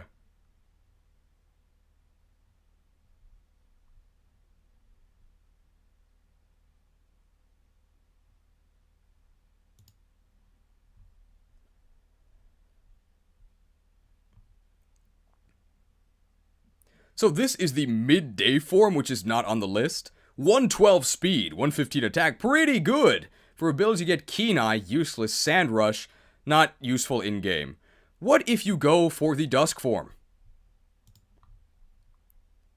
If it's Dusk, you get 117 attack, which is a bit higher. 110 speed, which is still high enough to outspeed absolutely everything, except for Midday form, which you're not going to face, so it does not matter. They have essentially the same speed. And this is the big difference. Tough Claws. So you do 30% more damage with your contact moves. Wow. Why would you ever do Midday? What? So...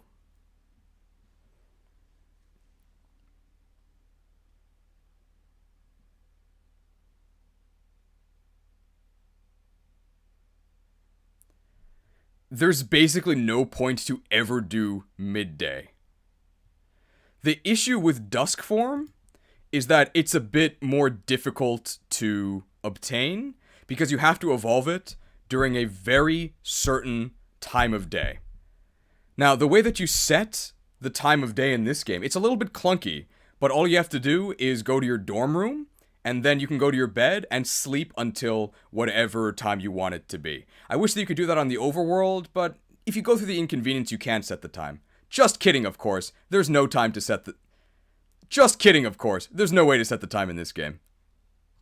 Great open world game. You just gotta wait.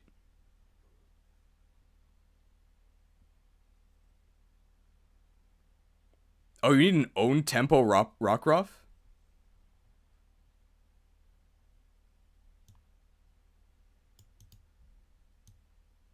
What in the world?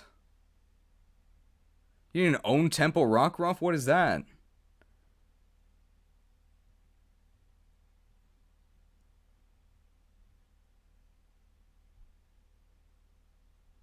Can you get it in this game or no? Oh. Oh, it doesn't even exist. Oh, okay.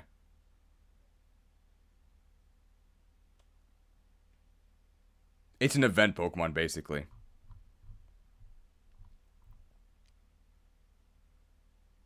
Very rarely, Rockruff will have own tempo. You can get it in raids. Okay. And it can be found in the wild at the right time. Is that true? And you can find it in the wild? Okay. Got it, got it. Okay.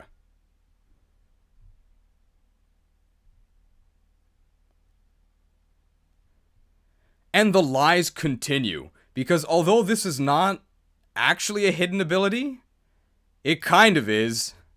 So only an own tempo Rockruff can evolve into dusk form during a very certain time of day.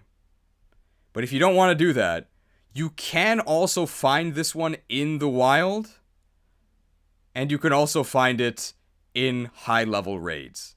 But it's kind of a hassle. So the vast majority of the time, you are going to be using midday form Lycanroc, which is just like a little bit worse. Well, actually, it's 30% worse.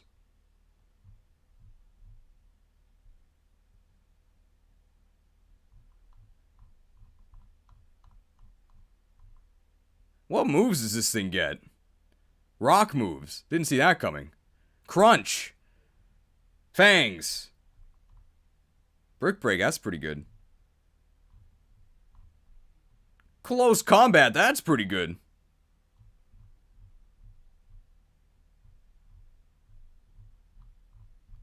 It gets Axelrock, or Accelerock, which is a rock type priority. 40 base power though. It's already really fast. It's already really fast. We can close Stonejourner.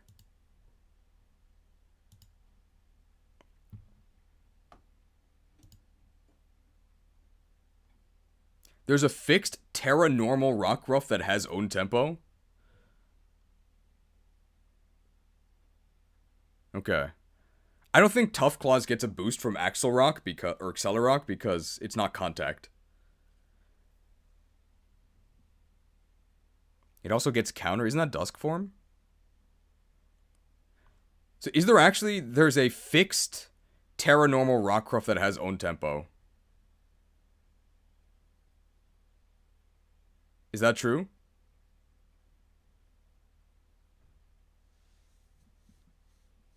Oh, Accelerock is a contact move. Oh, interesting. I still wouldn't use it, but...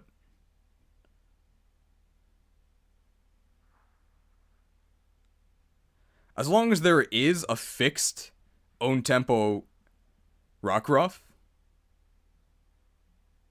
Yeah, I'm probably going to put in Area 2.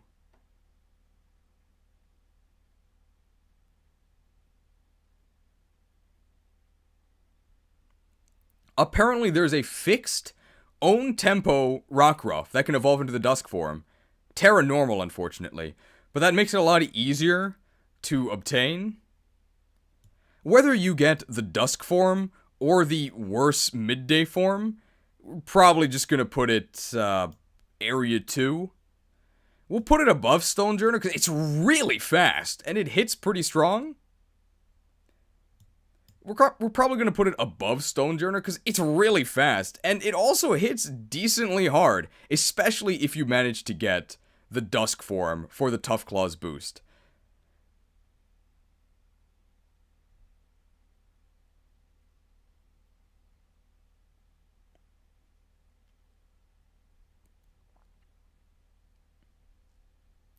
I'll bring up that it's a dog. We'll do that after the night form.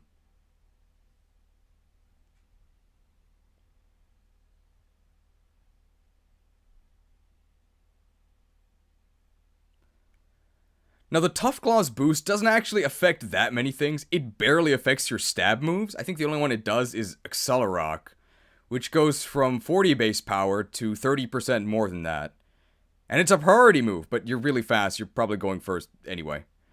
Your other contact moves will get the boost, though, so that's mostly just Fang moves. Those make contact, right?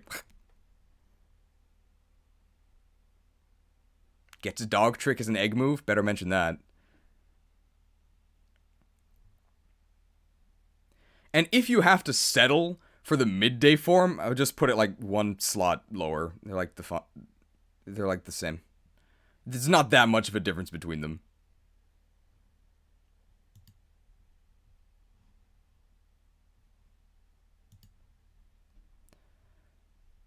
Now, what if night falls and you go... Now, what if night falls? Don't try and evolve your Rockruff.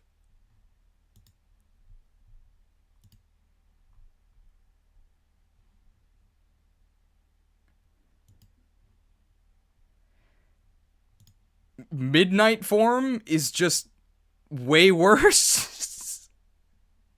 Like, it changes from being a super fast and strong attacker to like a middling speed, bad, bulky attacker. Like, what? It just changes the distribution to be way, way worse. That doesn't mean it's bad overall, but why would you ever use this over either the midday or the dusk form? You wouldn't. Now, I think because one of its level up moves, or I think it's actually its Evo move, is counter, you're supposed to, like, try and get hit and then counterattack? What? No. Don't counterattack. Hit them first and kill them. Hello?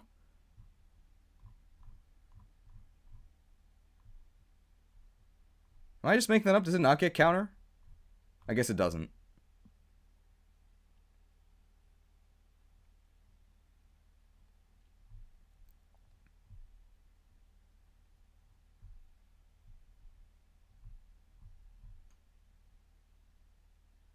Oh, it gets counter upon evolution. Okay, it does. Yeah.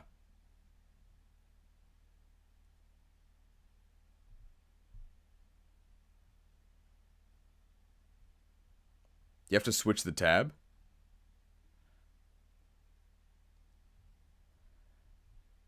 Also, why isn't this a dark type? Hello?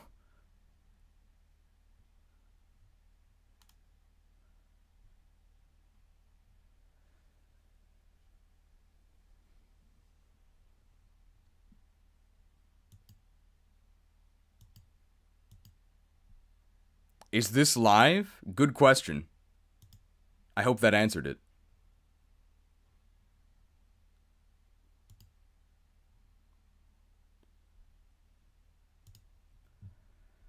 So it's not bad overall. It's still perfectly fine. But why aren't you just using the dusk or the midnight? It's not bad, but it's just completely outclassed by the dusk form and the midday form. I'm gonna put it like here. Also, we are currently at triple dog dare.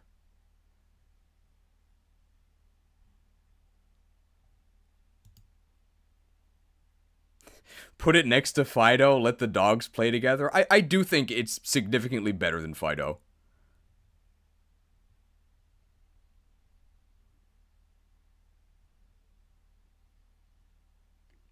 I thought we were at quadruple dog dare? No, 1, 2, 3, right? Where's the fourth dog? We're at triple, right? I'm counting these as 1.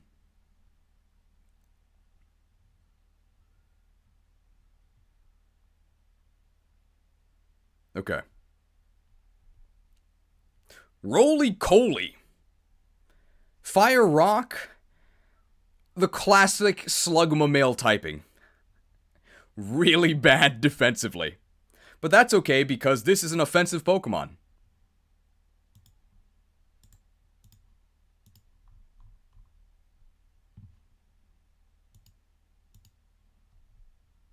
Oh, 80 in both offenses? Never mind.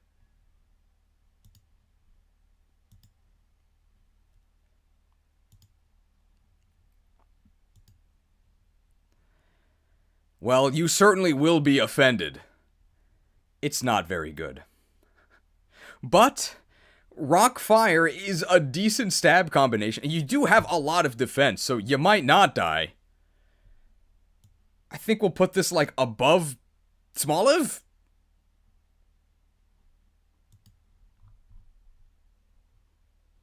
Level 34 evolution. Wish it was a little earlier.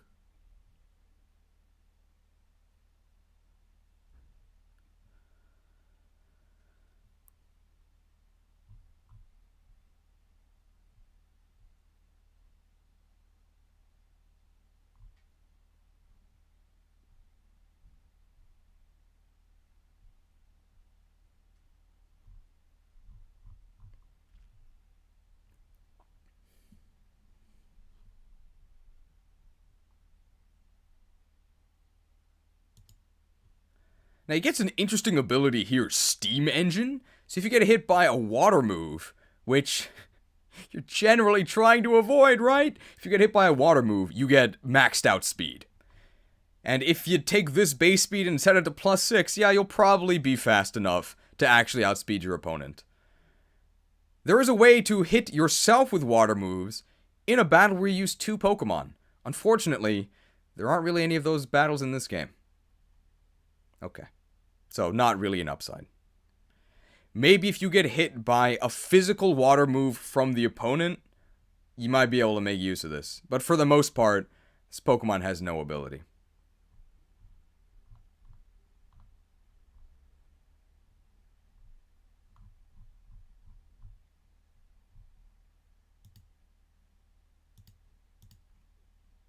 Everybody okay with Roly-Coly here?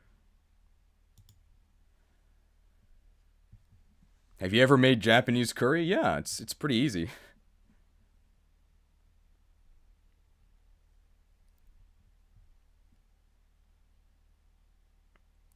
I have a few feelings on Roly-Coly. Oh yeah. Also, obviously this thing should have evolved.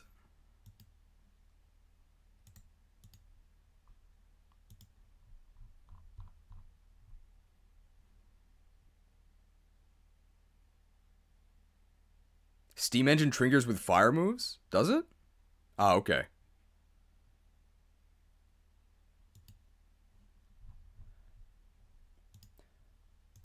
Let's just make sure that's actually true. I believe you, though. Oh, fire or water type. Okay, and it's 3 stages. Okay. We'll talk about that.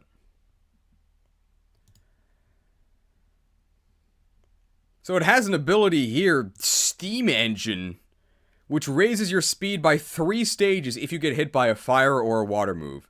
A fire move, you'll probably be fine because it'll do quarter damage to you, but water moves will do quadruple damage to you, so you gotta be careful. 30 base speed at +3, honestly, you still might not even be fast enough to outspeed things. But this might help you at some point. Also, what is this Evo line? Lump of coal? Coal cart? Tray? Oh no, it's a furnace? Demon, I guess? What? What happened?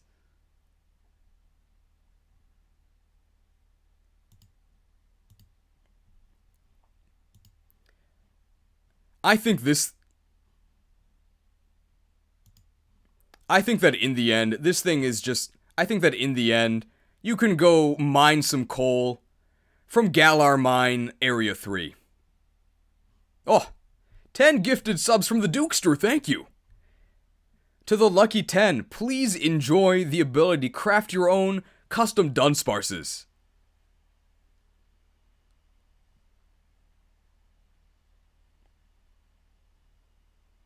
It is +6. I used it in Violet. It's +6.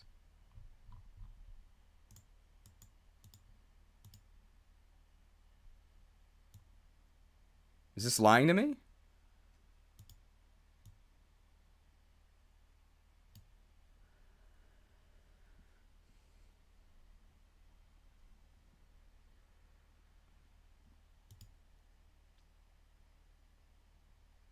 It is lying to me.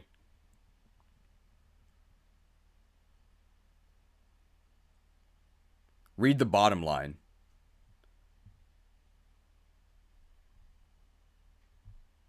Let me change the size of this. It says 3.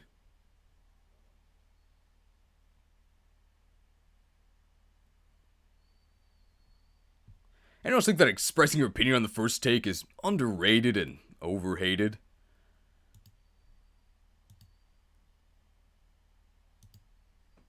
Cerebi says +6. +6 is 3 stages? +6 is not 3. +6 is 6 stages.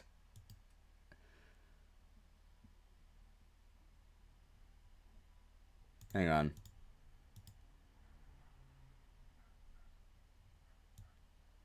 By 3 stages. Maximum +6 stages. +6 is 2 stages? People are just making stuff up now.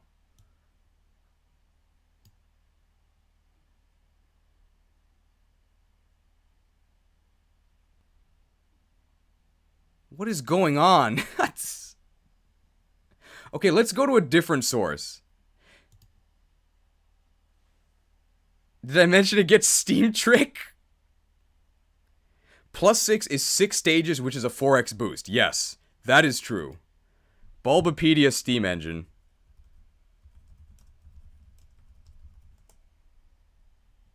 I mentioned Colossal gets max drastically. Okay. Well, apparently on Bulbapedia, Steam Engine actually increases your... Well, apparently on Bulbapedia, Steam Engine actually increases your speed by +6, which I guess makes it a little better. Doesn't actually change anything.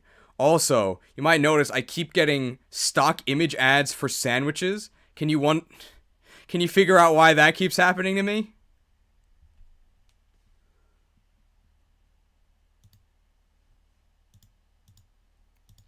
There we go.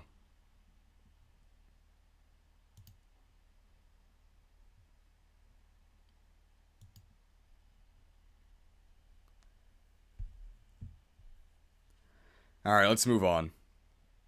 Why is it just the bread? Because I needed bread for another video. We haven't gotten a bot in a while, that's good. I don't know if we're gonna finish this today. I don't think we are.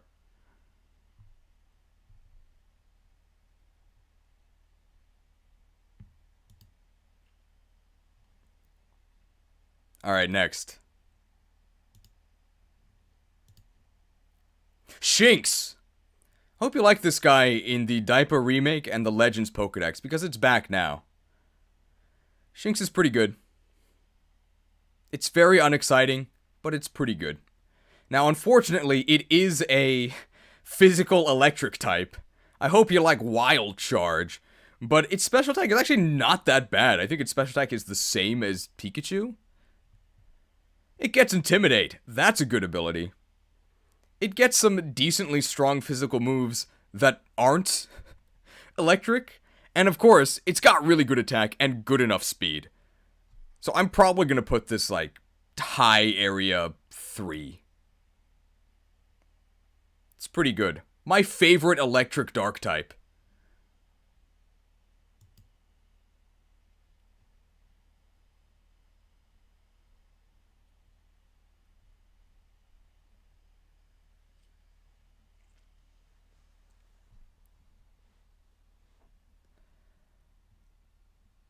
It's worse than Fido? It's better than Fido. This thing has like 120 attack. It's fine. Mousehold deserves better. Were you here for when we talked about Mousehold?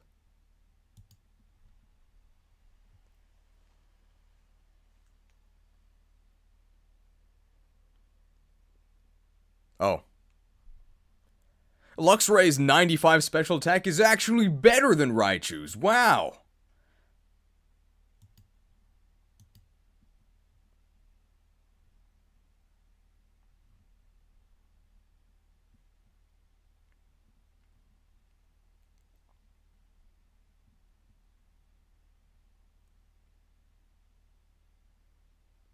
Okay.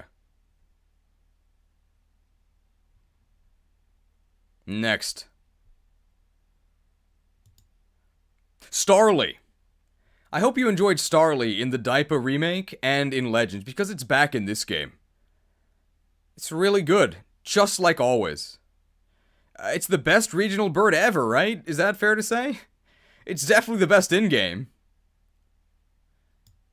Bottom of Area 1? 100 base speed is enough to go first, and 120 attack is enough to kill everything. And it has Intimidate. And it has Stab Brave Bird. And it gets Close Combat. Good Pokemon.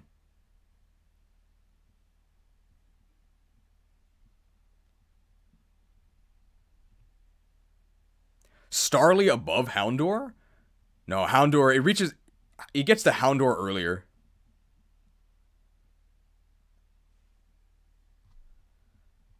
I wish Return was in this game.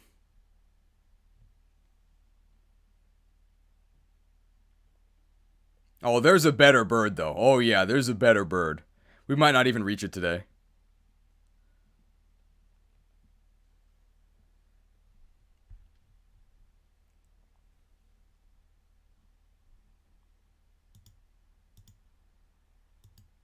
Starly has bird trick.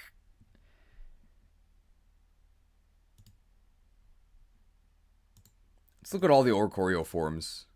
They all have the same stats.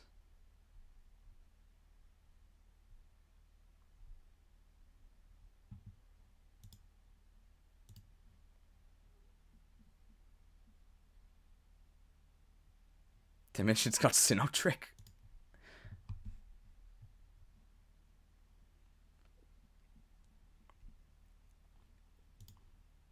Oricorio. Very interesting Pokemon. It has 4 different forms, which you can swap between by feeding it a certain nectar.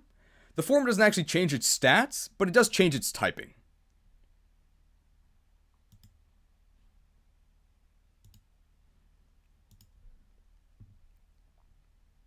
So this here is the fire flying one. This one's fire flying. You can change it to electric flying. You can change it to, I think this is psychic flying. And you can change it to ghost flying. The only thing the typing affects is obviously your defensive typing. And also one of your moves. I think Revelation Dance. Yes, one of your moves, Revelation Dance, always matches the type of... And one of your moves... Okay, well... It is our primary type. Okay. So your typing affects, obviously, your stab, which you can access using... Revelation Dance, which will always match your primary type, whatever that is. Is there another game that features revelations and dancing? I hope not. It would probably be really bad.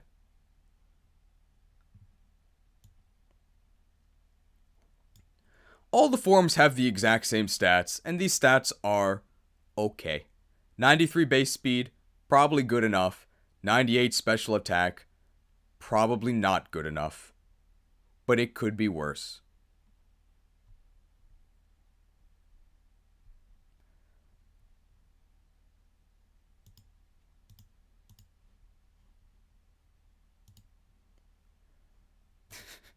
Dance Revelation. But only at level 40, so before then, I'm not really sure how you're supposed to use your stab type. That's a pretty big downside. So this Pokemon is flexible, and you can adapt its type to whatever your team needs, but it's not that exciting overall. I think we'll put it around here. Notably, because it is a single stage Pokemon, from the moment you get it, it has those stats. You don't actually have to invest in it at all to power it up.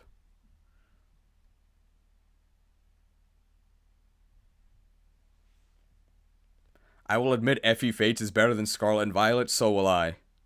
It gets Dance Trick. It kind of does, right?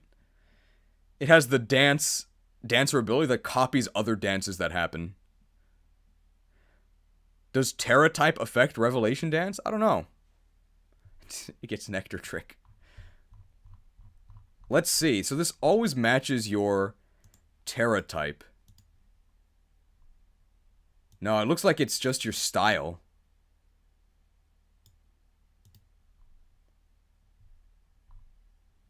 But then it says the user's... Well, here we go. The same type as the user's type. Oh. Okay. And apparently your Terra type also applies to your Revelation Dance. So it's as if you have a 10 base power higher Terra Blast. Cool.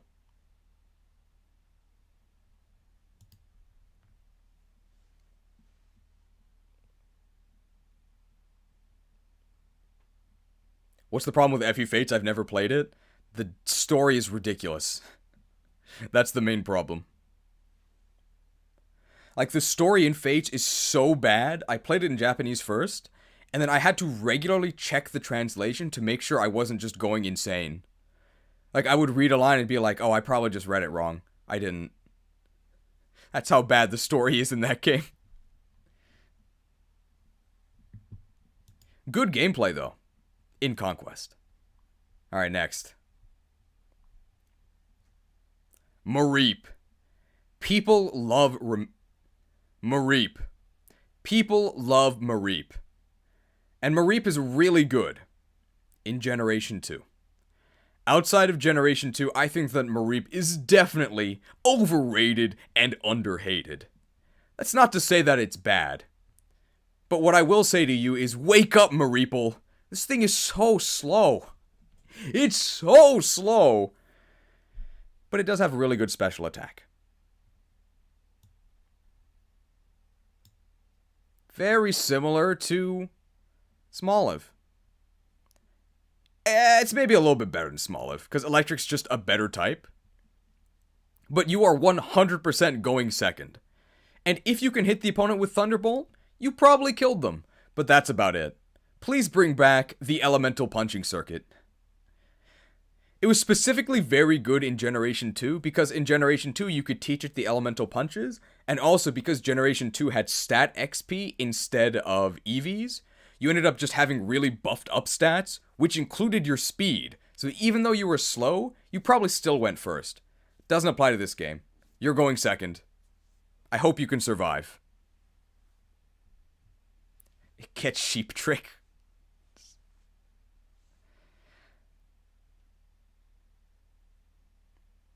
Better than Roly Coly? Is it?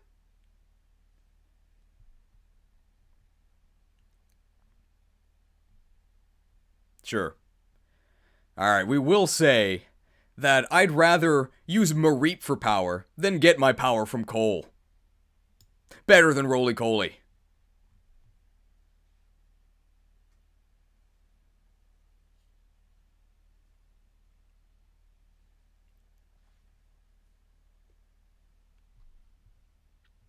Better than Vivillon? No, I think Vivillon's better. Because Ampharos is also a fairly high level Evo. And Vivillon you get, like, pretty much right away. It's like level 12. Which may as well be level 1.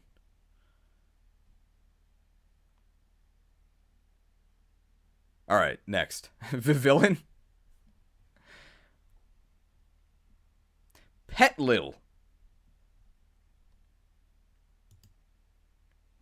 And let me get rid of this.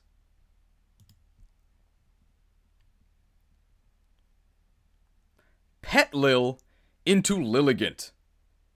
Grass types are bad. Overall. But this one's pretty okay.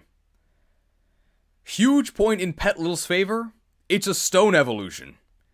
That means you don't have to deal with Petlil. You can go right to Lilligant. Lilligant's a pure grass type. That's pretty bad. Quiver Dance. That's pretty good. I think we're going to put it with the other Stone Evo. Because what do you actually do with Lilligant after you boost your stats? I guess you can hit them with grass moves.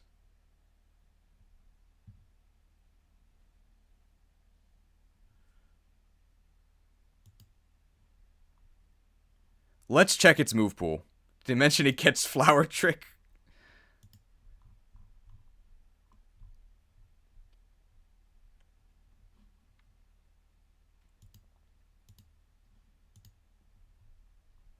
Now these stats are actually pretty good. And unlike most Quiver Dancers who need to get like level 50 for Quiver Dance, you can Quiver Dance immediately. Petal Blizzard, that's a physical move, don't use that one.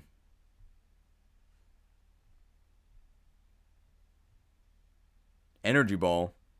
Leaf Storm. Where's Petal Dance? No Petal Dance? Hello?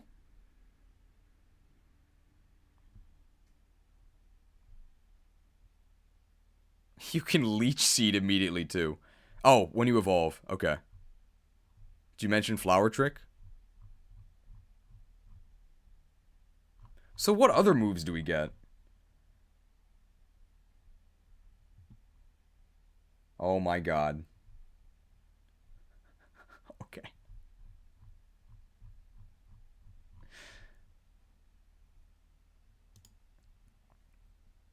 Now, a lot of stuff for Lilligant looks really good. These stats are actually pretty good. Own Tempo can negate the confusion from Petal Dance. Perhaps most excitingly, the moment you evolve using your Sunstone, which you can do right away, you can get Quiver Dance. And you also get Petal Dance. What other moves do you get? What other moves do you get? What other moves do you get? What other moves do you get? No! Is this the worst move pool ever?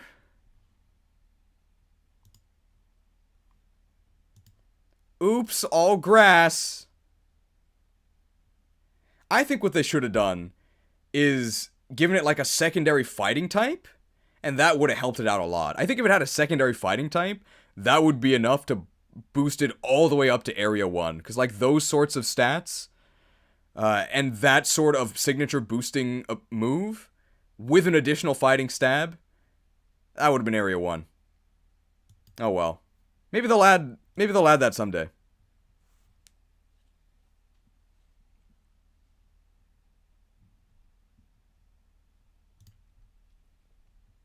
Oh, 69mega.com. Don't worry, guys. Megas are back.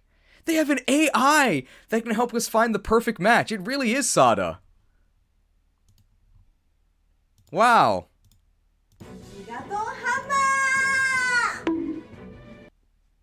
Banned.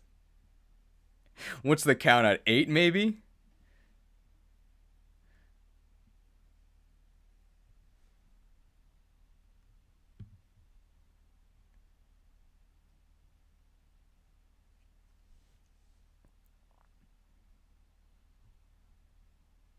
Five Nights at Sada's. Okay.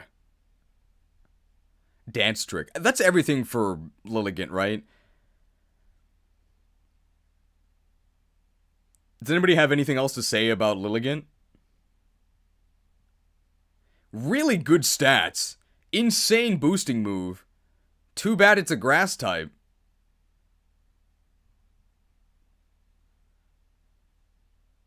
You think we'll finish all Pokemon today? Probably not. I think we probably will have to do a part 2. Because we're already almost 6 hours in.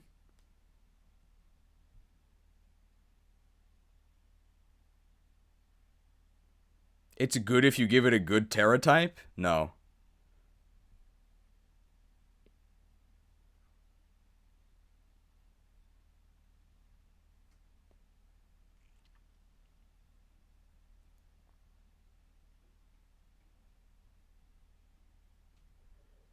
Why would Lilligant be a fighting type? Makes no sense. You're right. They'd probably have to make some sort of regional variant for them to do that.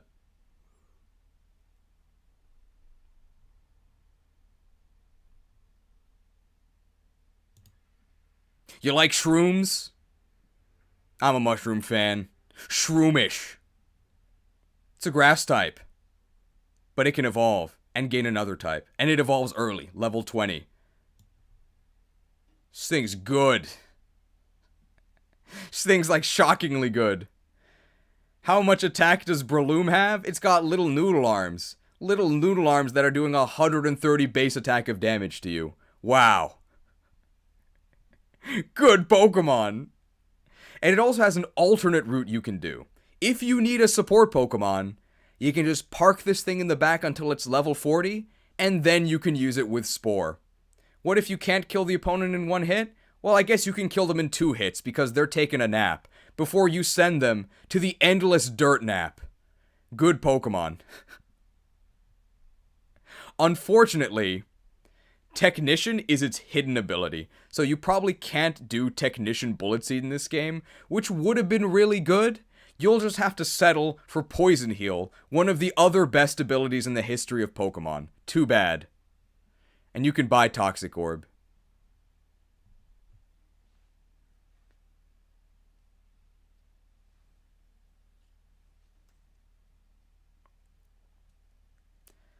And apparently, if you get really lucky, you can do a Shroomish raid to get one that has Sport around level 15.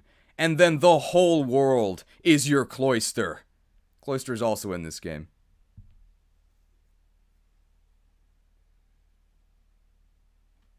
Did I mention it gets Sport Trick?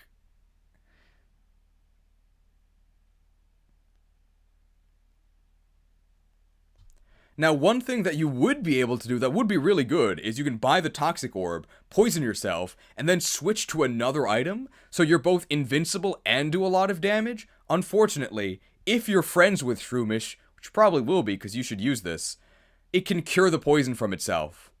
That's unfortunate.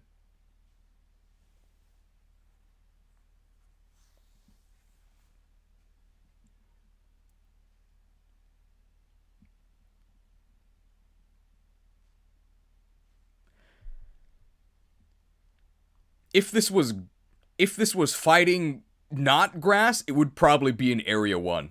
Really good.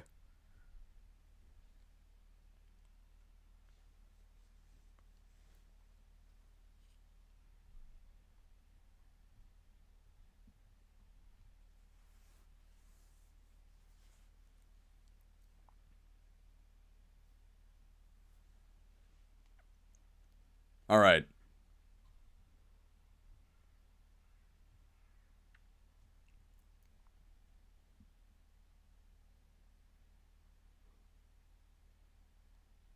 Okay. So Applin is apparently in this game. I've never seen it. I got mine from a raid that I happened to luck into. I think it's on trees. So Applin, Grass Dragon. Okay typing, at least the dragon part of it, but you can evolve them instantly because they're basically stone evos. I guess they're seed evos. You hit them with an apple. You can go into one of two forms. Flapple or Appleton. Flapple is definitely better because it's faster, but not by much. It's pretty unexciting. I think Flapple gets to be at the very bottom of Area 3. I'd rather use all of these Pokemon over Flapple. And Appleton, this thing's like Area 4 material. Really slow. Really slow.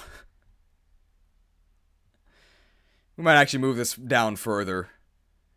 This thing can feed a family of 4, okay? How about that?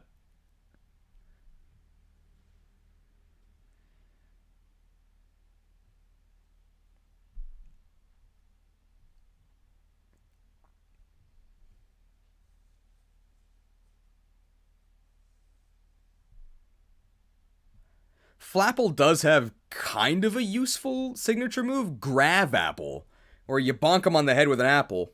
Boop. 80 base power grass move, but then it lowers their defense. That's alright. Area 3 levels of alright, I'd say. Just use Apple Trick.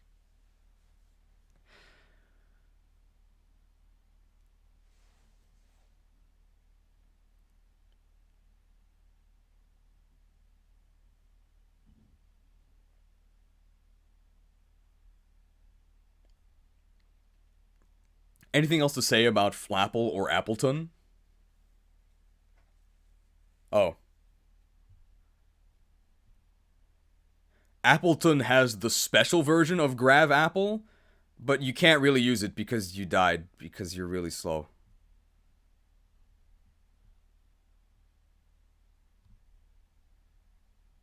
An Appleton a day keeps everyone away. Well, we'll end with that one. An Appleton a day keeps everyone away. Don't use Appleton.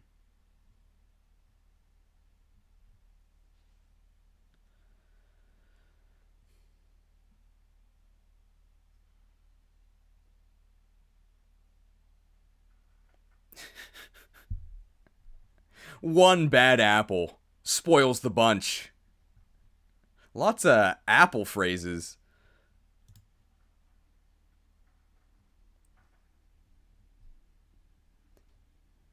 One bad apple spoils the bunch. Lots of apple, not proverbs, right? What do you call these? Just sayings? One bad apple spoils the bunch. Lots of Apple sayings. Spoink. Adorable.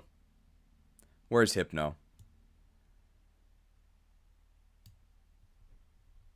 What? Slow, bulky psychic type.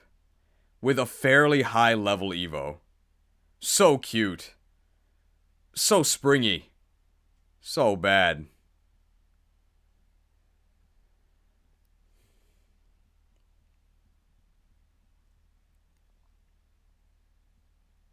Not even the best chonker pig in this game.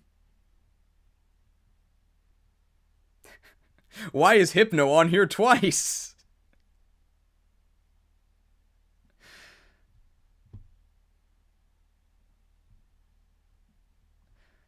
Let's look at the stats.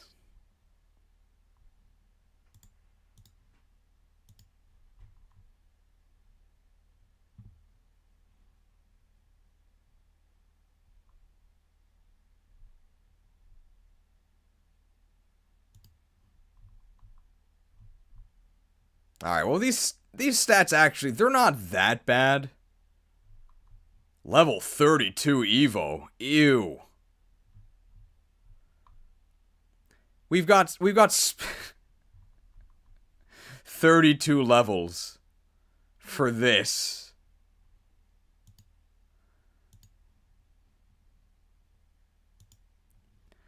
I think we've got spring-loaded action, right? We can be pork pals, okay? How about that? Look at this. Pork pals right above Drowsy.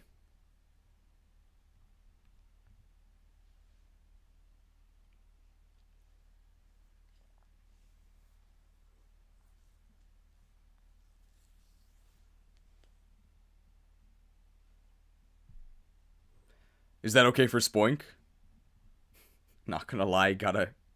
Did I mention it gets Trick? That's pretty funny. It gets just Trick, yeah.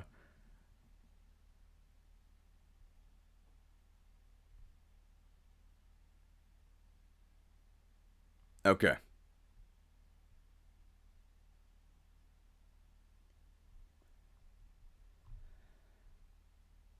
Oh, we gotta keep going. We can do it.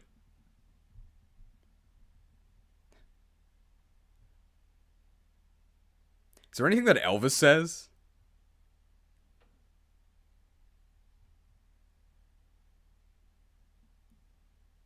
I don't know how Elvis talked.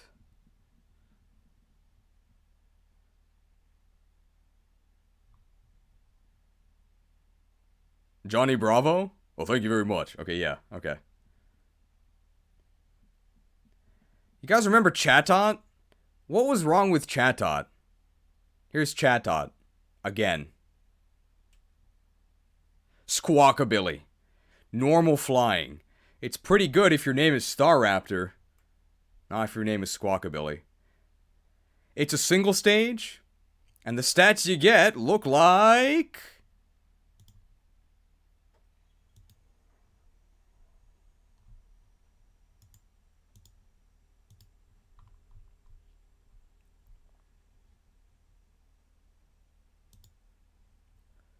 this!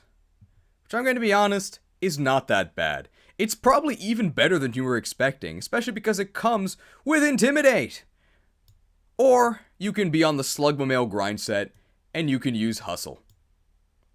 It could be a lot worse. It's probably better than Chatot.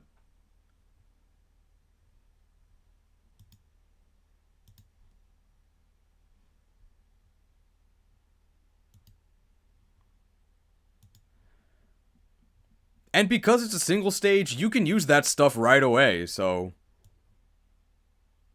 A little bit worse than Fido. I think we're going to put it probably middle of Area 3. Well, thank you very much.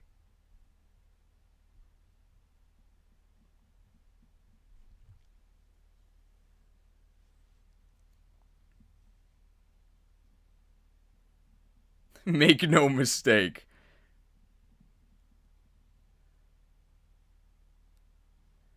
Stab, Hustle, Aerial Ace? Oh. Worse than Mousehold? No, it's better than Mousehold. 2 types. Better stats to start with. You also get it earlier.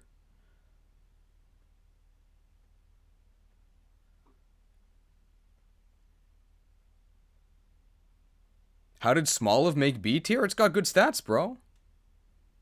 What's its move pool? Normal and flying.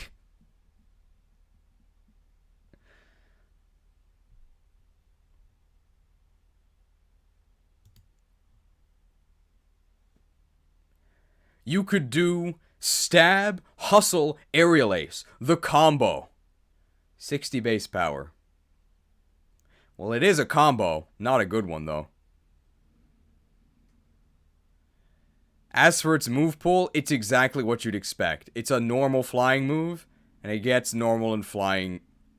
As for the move pool, it's exactly what you would expect. It's a normal flying type, and it gets normal and flying moves. I think that's enough. They mentioned it gets Bird Trick? I did not. Okay.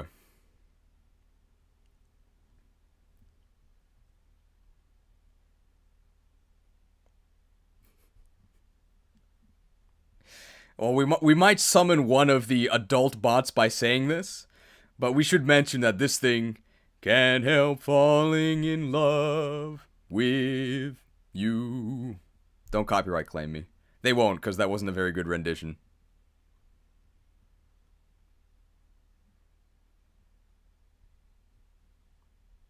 Misdreavus! Stone Evolution. Hey, let's go! Get stoned! Get good stats! Immediately! I'll take it. It's a ghost type. Unfortunately, it's pure ghost. Would have really liked a secondary typing. I wonder if they'll make a variant of this that has one. But if you're playing Violet, because this is Violet exclusive, you can catch a Misdreavus. But if you're playing Violet, because this is Violet exclusive, you can catch a Misdreavus, go grab a Duskstone, and get some good stats right away. I'll take it. Why aren't you using Gengar, though?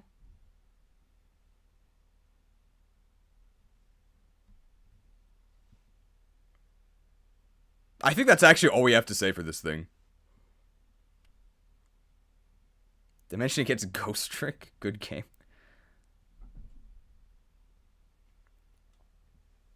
Okay, I think that's everything, right?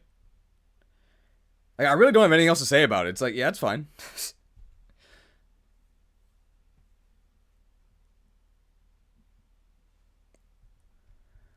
Also, shoutouts to Misdreavus for being the only Pokemon in the entire game to use Terra typing in an interesting way. Because Ino Terra types her Misdreavus to Electric, which means it has no weaknesses because of Levitate, which means it's invincible, because the only way to kill things is with super effective moves. Don't fall for the super effective swindle.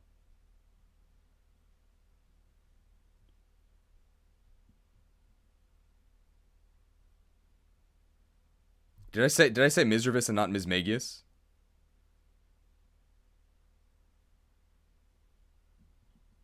I guess we have to redo that.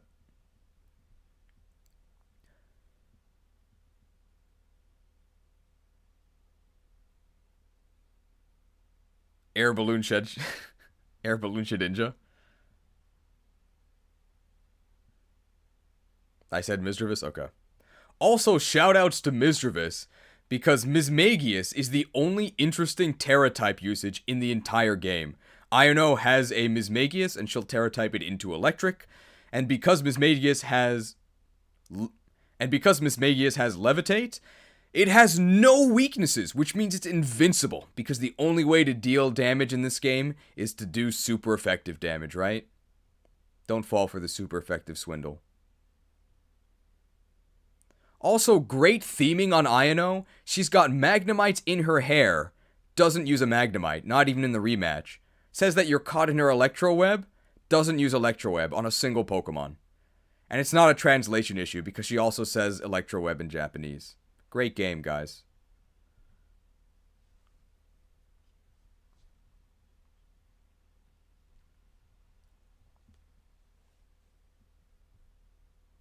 Makuhita.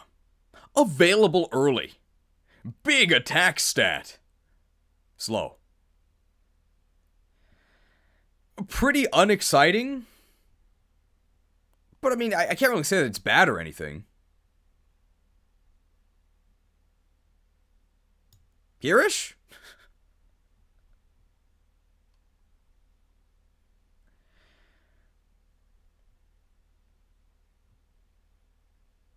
If only this thing had Iron Fist. Or not quite a fist. Iron Hands? That would make it a lot better.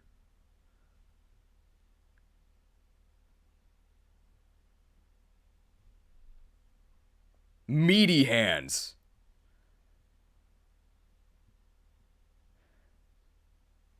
Speaking of meaty hands, how about big, meaty claws? Crab Roller. Stone Evo, that's good, right?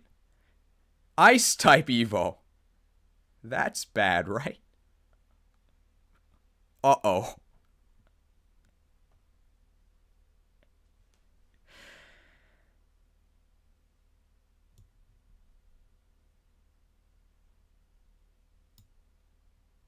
What do we do with this thing? So it's got really good attack. It hits insanely hard, but it's slow. That can be okay if you can survive. But what if you take double damage from everything? What then? I think because this is a Stone Evo, so you can get the stat boost right away, and because it does hit really hard, and because Ice Fighting Stab is really good, if you're very, very careful and you don't instantly die, you can do some okay damage. Top of Area 4? How about that?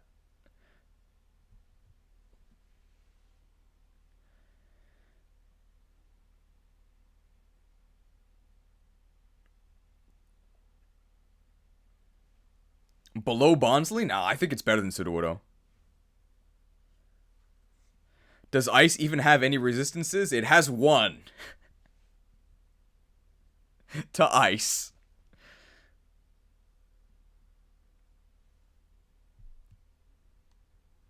Okay. Crabominable. Abominable is right. Oh.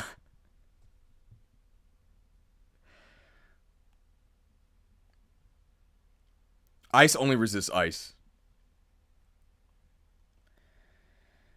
Alright, let's set an endpoint for today. So I have to go to a dinner at 7. It is currently 12:40 for me. But I also have, like, things to do in my life that I have to do in between the dinner and now. I think we can go for 3 more hours. Let's hit 10 hours. Okay, no.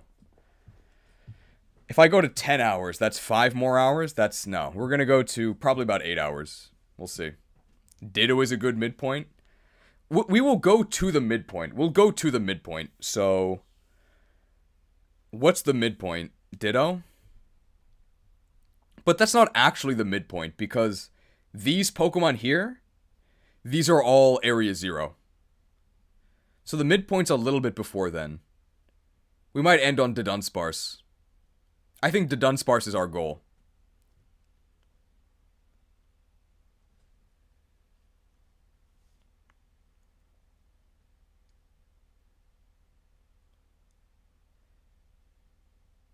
So we're gonna end on... So we're gonna call this is gonna be the tier list first segment. And we're gonna start with the tier list second segment. That's gonna be our goal. And the next stream will probably be on Saturday, my Saturday, so your Friday. And then it's gonna be a lot easier because we did all the criteria.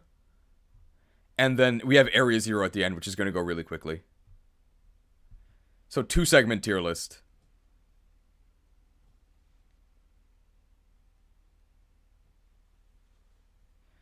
The TLC can be 3rd segment. So we're going to push through. We're going to get to Dunsparce. We can do it.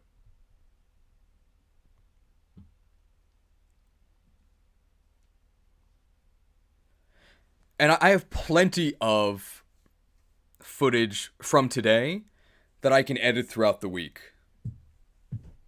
All right. Okay, let's go. Salandit. Similar to Combee, Salandit is a female-exclusive evolution. Messed that up. Salandit.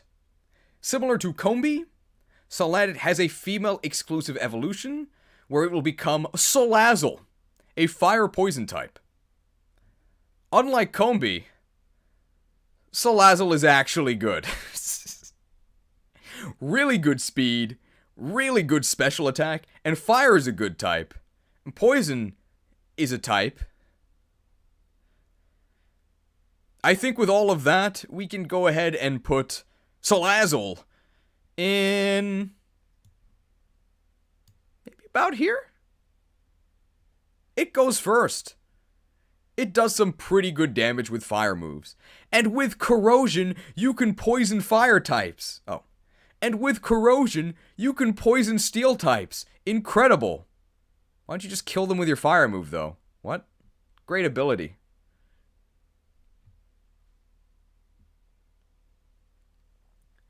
There's static Salazzles in the cave near the Psychic Gym, so Area 2. What level are those static Salazzles?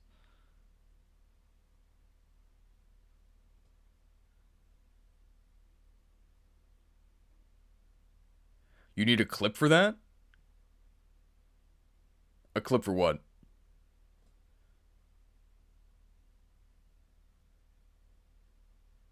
'40s? Okay, no. So that's not good enough. That's pretty late.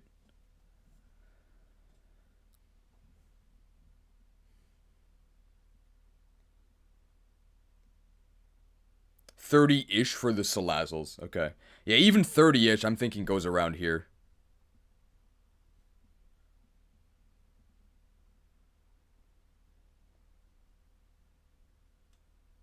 Level 30 to 40. Okay. Apparently there's a level 30 to 40 static Salazzle that you can get in the cave leading to the Psychic type gym. That lets you skip the hassle of hunting for a female Salandit, but it is, I think, like level 35. So you need enough badges to actually control it. So I don't think it can get points for like early availability that way.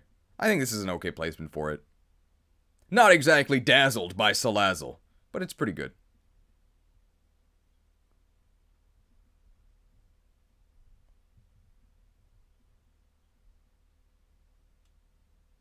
Can you use Eviolite on male Salandit? I guess so, but why?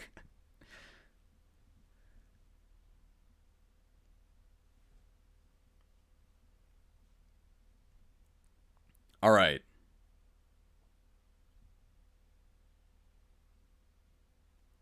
Phanpy. Phanpy? Phanpy, right?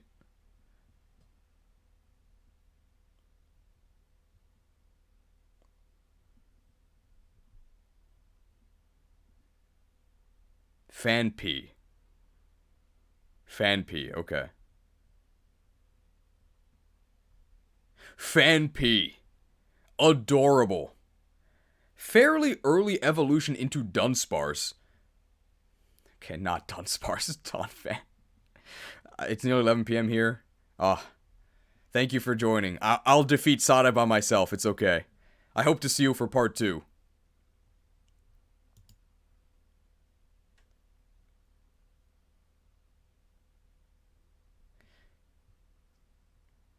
Phanpy. Really cute. Fairly early evolution into Donphan? And Donphan's stats are actually pretty good. It's slow, but really good physical stats. It hits hard. Stab Earthquake. It's alright. I don't think it's an Area 4 Pokemon. I think it's probably around this area. Well, actually, we're actually going to put it next to Mareep. It's in the same camp where it's slow, so it probably goes second, but it does actually hit you back really hard. This thing would be way better if it was faster and had a secondary type. I wonder if they'll ever do that.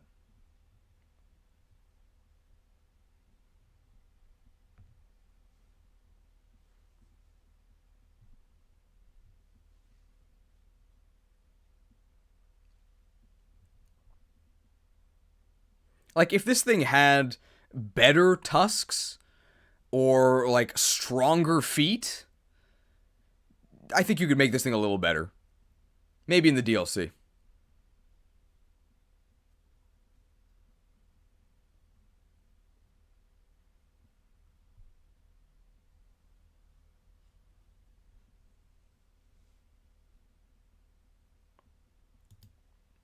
I'm obsessed with cheese, so am I.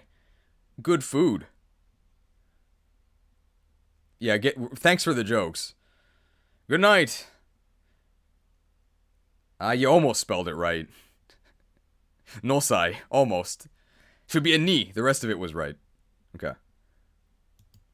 Might be better if it had, I don't know. I think this thing would be stronger if it had better tusks. Maybe you could give it power treads. That's a very good item if this was Dota 2, but it's not. It's Pokemon Scarlet and Violet, unfortunately.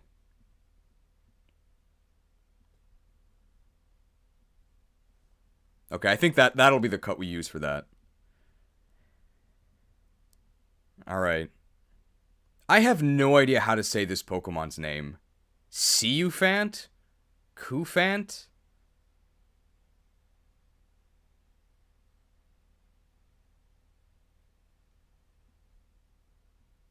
Qfant. Qfont. Qfant. Okay, it's Qfant, okay. I apparently can't say either elephant Pokemon.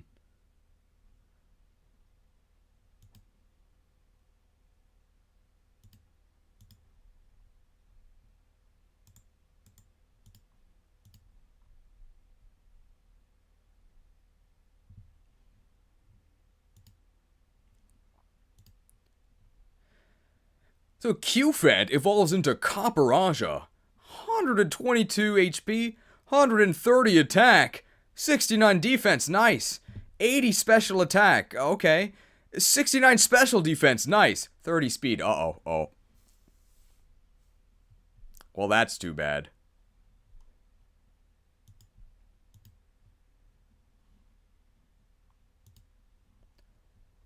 I think we can just put it with Fan P. Big stats. Slow. And Pure Steel is not nearly as good on offense as Pure Ground. But hey, you probably won't die. That's nice.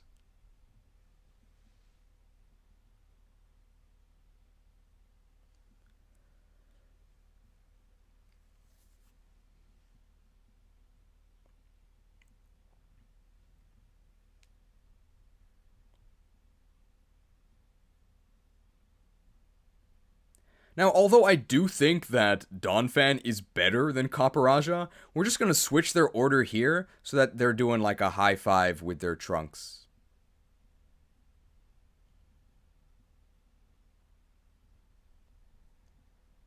Storytelling through visual design, okay?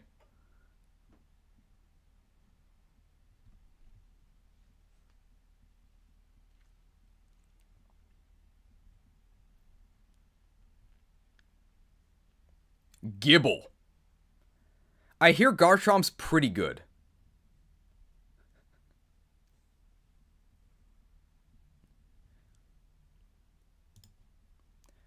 Gibble. I hear Garchomp's pretty good. So the main weakness of Garchomp is that you don't actually get it until the end of the game, right? Except you do. Way earlier.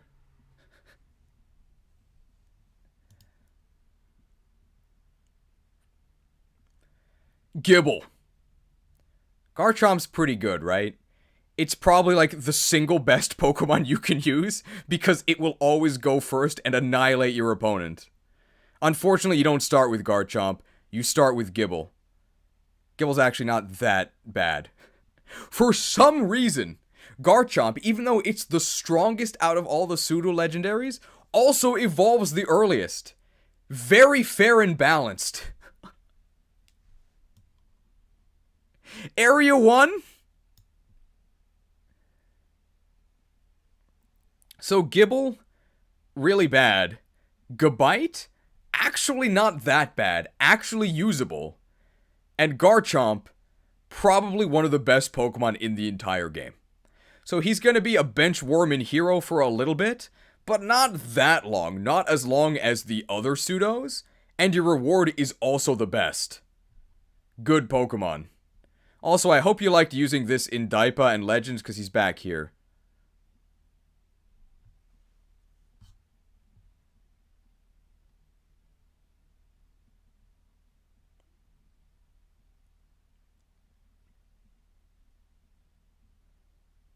Anything else to say about Garchomp?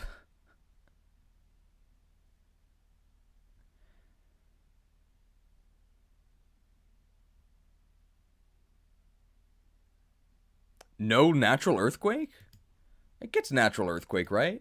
It didn't in Legends.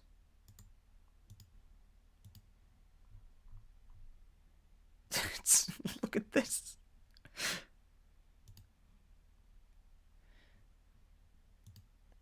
I mean, look at these stats.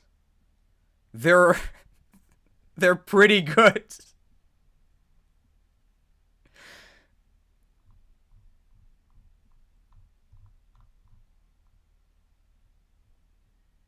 No natural earthquake, unfortunately.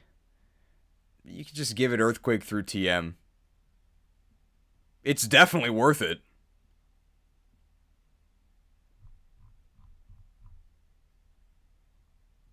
Level 24 to Gabite, level 48 to Gachomp.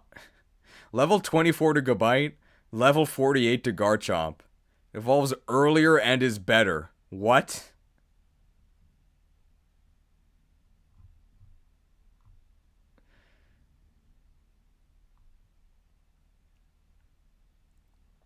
Here's your reminder that Garchomp... Uh-oh.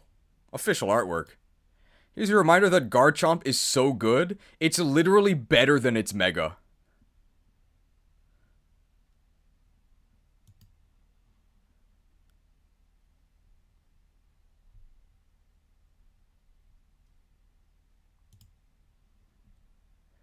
How? Because it's faster than its Mega, because the Mega loses speed, and because the Mega has to use the Mega Stone, whereas Garchomp can use any item.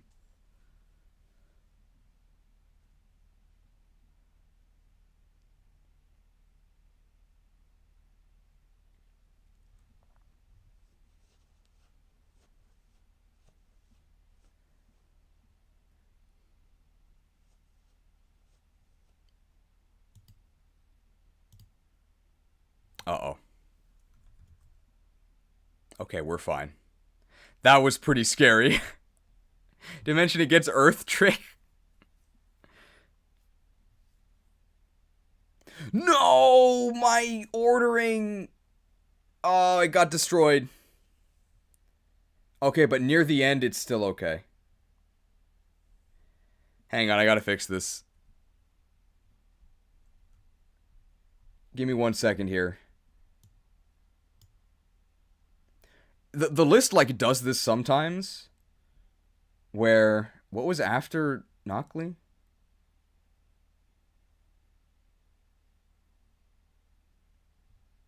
Wingull, that's it.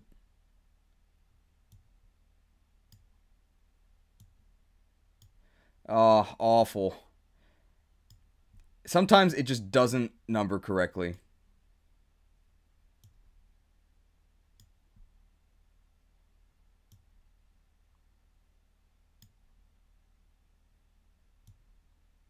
So I have to, like, focus on this so I don't miss where they go.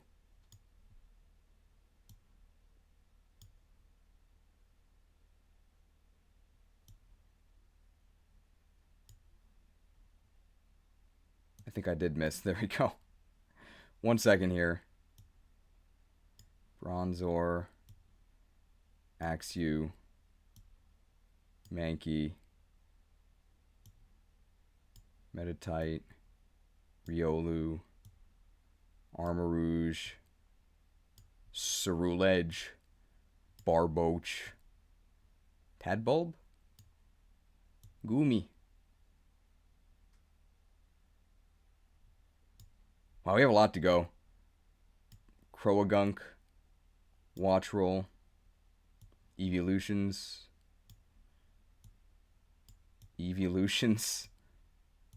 I don't know if I messed any of these up. I'll check the chat at the end to see if I did. I think I probably did at some point here. We're almost there. We're almost done Sparse. Almost done Sparse.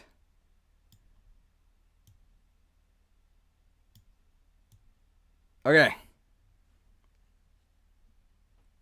Took me 3 days to order these Pokemon. 3 days!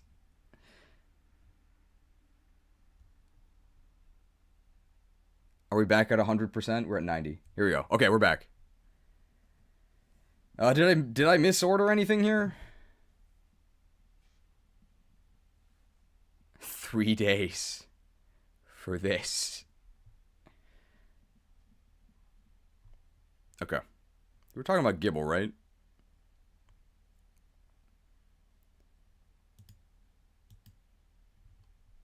Basculin?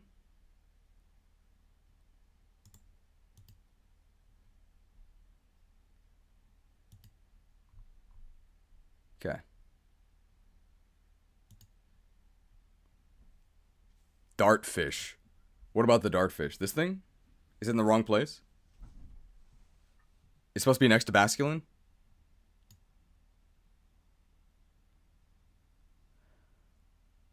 Oh yeah, it's probably time to reset the recording as well.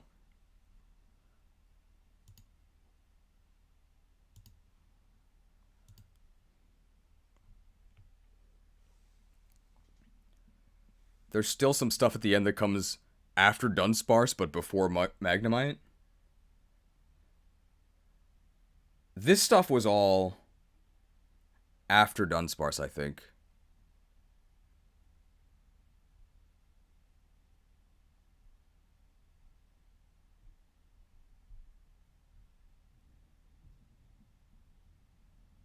Before the Bass, okay.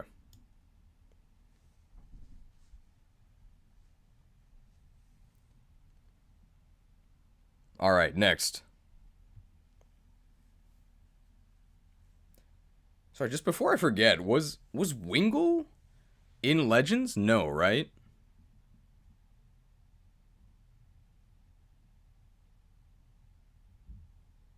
I don't think it was. No, okay. Alright, so let's talk about Garganacl. Garganacl, okay.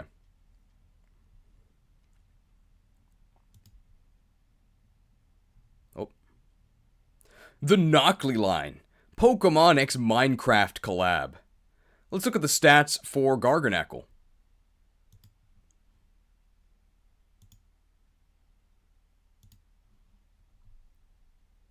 So, pure rock type. Purifying Salt is a very interesting ability. It makes you immune to status, and it also reduces ghost type damage against you by half. So you basically get a free ghost resist. Alright physical stats. Actually, alright special defense. So very sturdy overall. 35 base speed. So you're probably going second. But you probably will... So you're probably going second. You probably will survive. And your opponent might survive. Level Evo, 24 into Knackle stack. 38 into Garganacl, so kind of late. What kind of moves do you get? Rock moves, ground moves. Hey, Natural Earthquake. Garchomp, Seething. You get some elemental punches. Hey, that's pretty good. Overall, I wouldn't exactly call this thing the boulder, right? I would much rather have more attack and the secondary ground stab.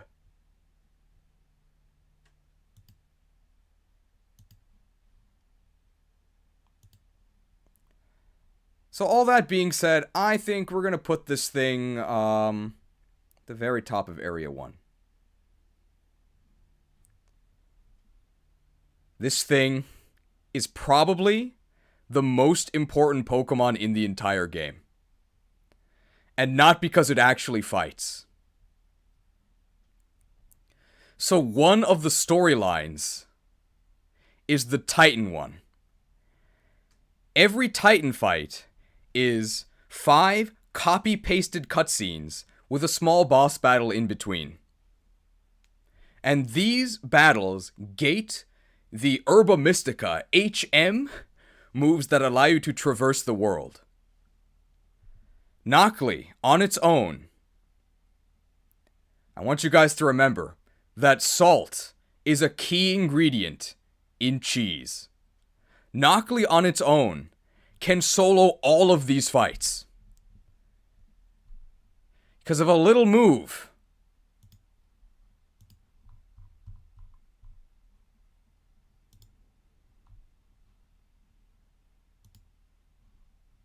Called Salt Cure. Now this move doesn't look very good. 40 base power? Deals damage each turn. Steel and water type moves are more effective.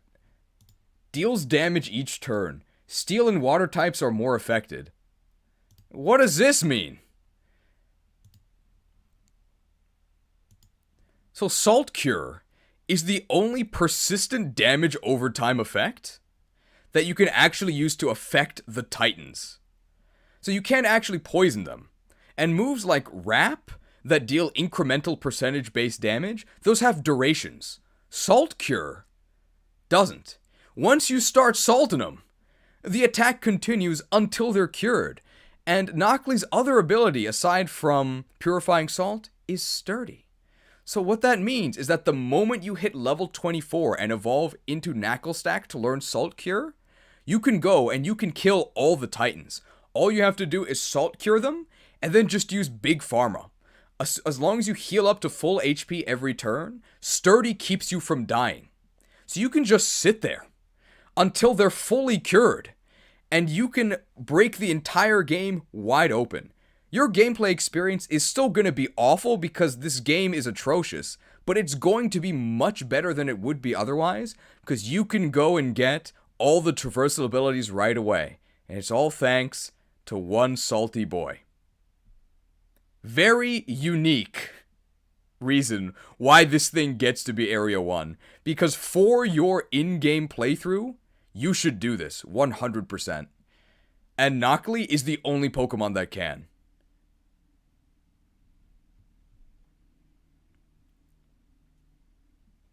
If I were to rank this purely based on combat, I probably would put it next to, like, Smoliv. Did you mention it gets Cure Salt?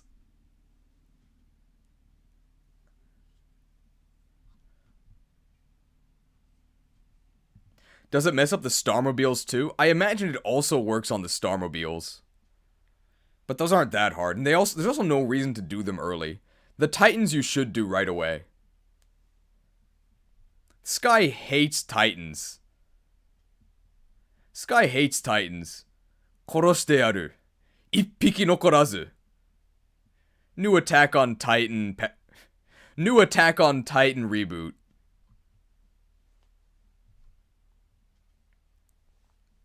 Everybody okay with Nocli at the top of Area 1?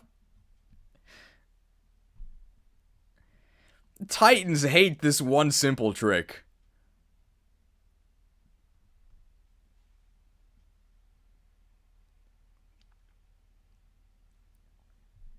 I think Nocli also justifies its super high placement because a lot of these Pokemon, they do the same thing, right? They kill the opponent and they kill them really effectively. Nothing else can do what Nocli does. It's the only one that can do it. You have to use Nocli if you want to do this cheese.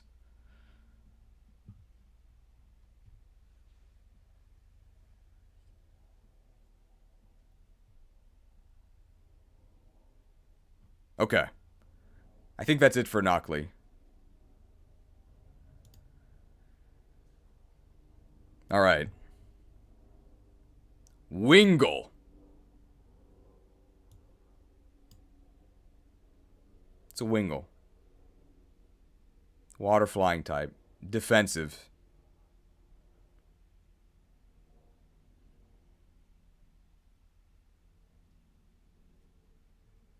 We'll try that again. Wingull. It's a water flying type. Defensive.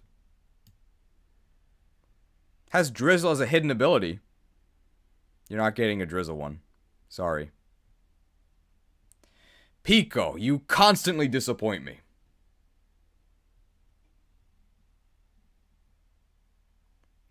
We don't have to say anything else, right? That's it? Drizzle is a main ability? Buffed? Oh yeah, it was buffed. Look at these stats though.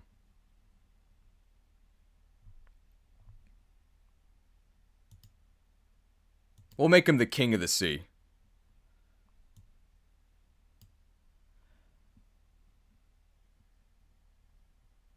Wingull.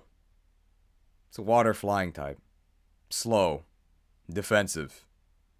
But hey, it got buffed. It gets Drizzle. Drizzle's pretty good. Your water attacks do 50% more damage. So they do like okay damage overall. Pico, why must you continue to disappoint me so?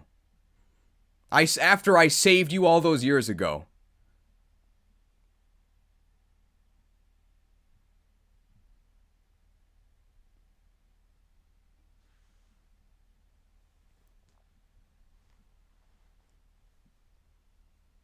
Just send out Pelipper and then you can Hydro Pump, you can Hurricane. Oh, yeah.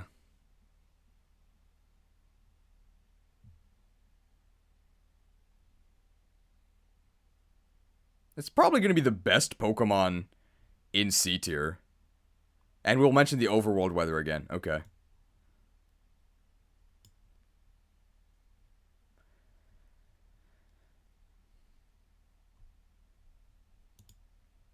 Wingull.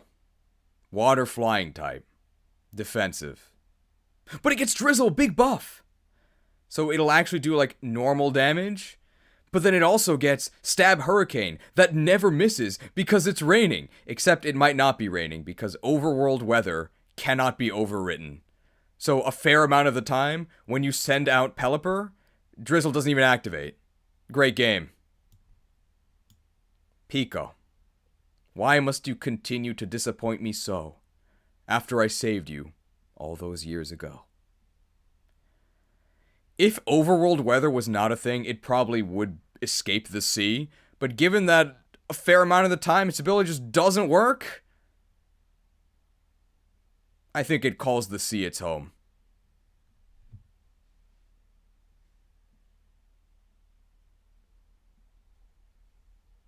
Did you mention it gets Drizzle Trick?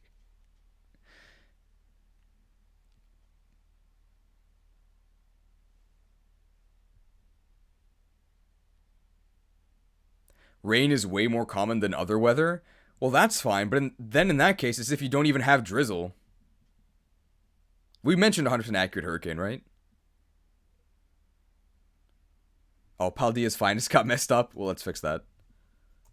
That didn't work. Yeah, there we go. Okay.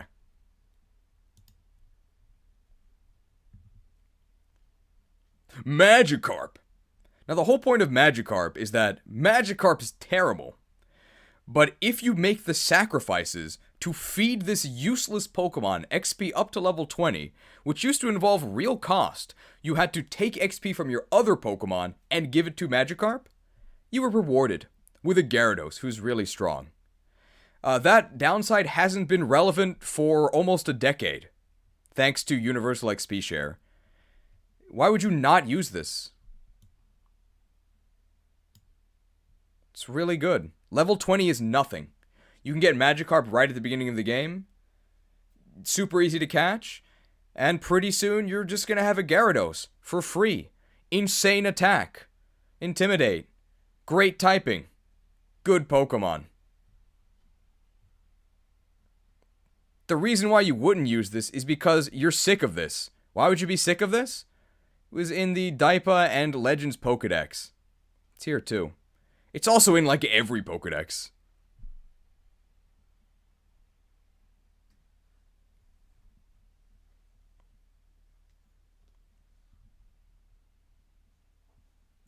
Did you mention it gets experience trick? We'll get a real flying type stab move someday, don't worry.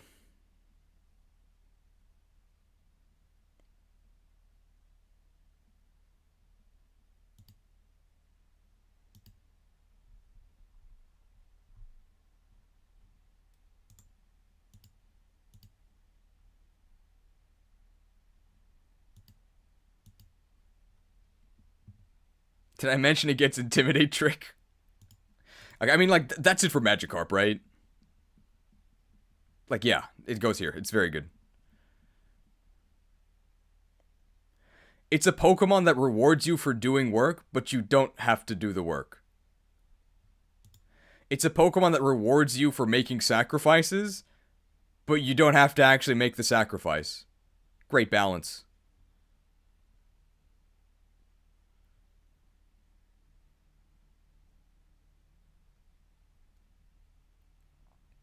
Alright. Arrokuda and Barrascuda. What is this, like a fish? I mean, it's gotta be C tier, right? Like, what kind of stats could this possibly have?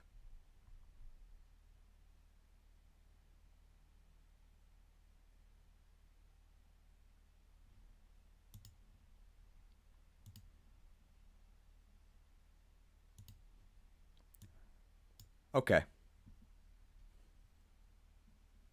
Fish!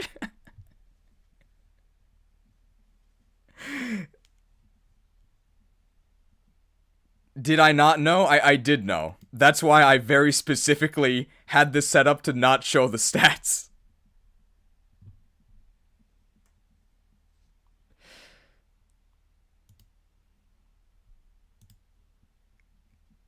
Let's min-maxing. Excuse me? What are these stats? And it's got Swift Swim. I mean, why not? It doesn't have an ability. And it's not even that late of an Evo. Level 26. What? Chop them in the throat. Liquidation. Ice Fang. Psychic Fangs. Brick Break for some reason. Close Combat for some reason. Excuse me?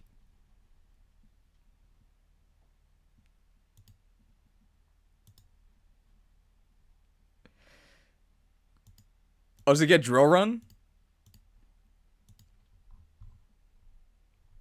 Where's the Drill Run? Oh, yeah. Let's redo that. Let's min-maxing. What? It gets Swift Swim. It doesn't really need it. It's swimming swiftly anyway. Level 26 evolution. That's not even that late. You can get Arrokuda really early. Chop them in the throat. Crunch them. Liquidation. Ice Fang. Brick Break. Psychic Fangs. Drill Run. Close Combat. Hello?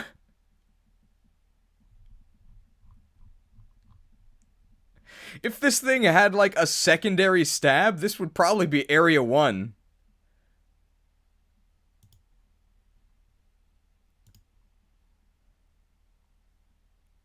Actually, it's Area 1, right? Like... What? The most boring Area 1 Pokemon ever, but yeah. Pretty good.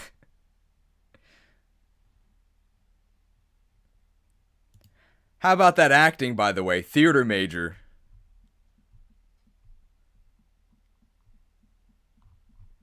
Did you know that I can learn chat trick? I looked up these stats ahead of time, okay?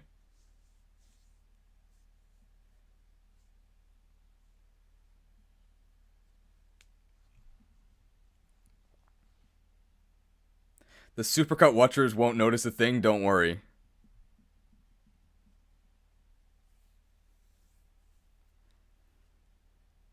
Pretty equivalent to Gyarados, honestly. I think you're right. Arrokuda. Hits a bullseye.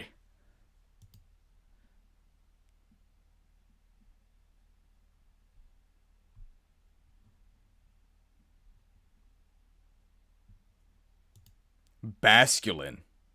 It's a fish. Adaptability is pretty good.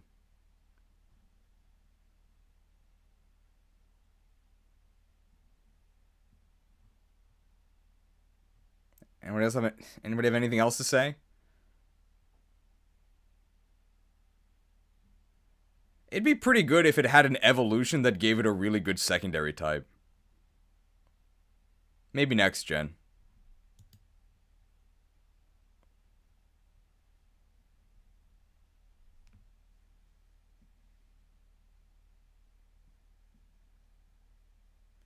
What does adaptability with extra Terra Stab do? So you could go, let's say that you have a 100 base power move. If you have no adaptability or Terra, it would be 150. If you have adaptability, it's 200. Would Terra then make that 300 or 250? It doesn't actually matter, I don't think.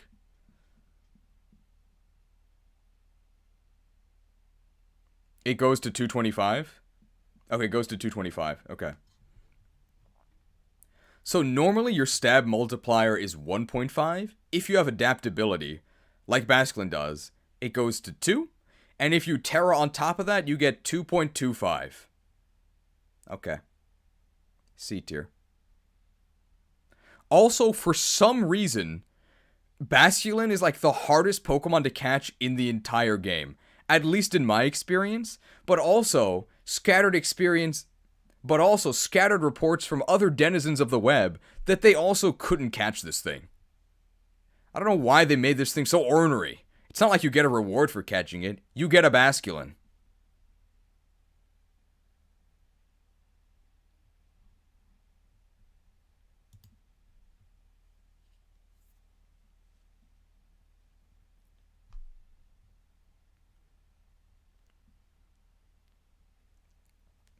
Still laughing at the Nocli and Arrokuda bit? Thank you!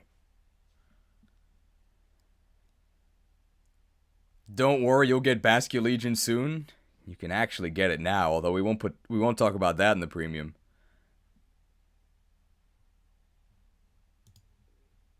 Gulpin. Gulpin D's nuts.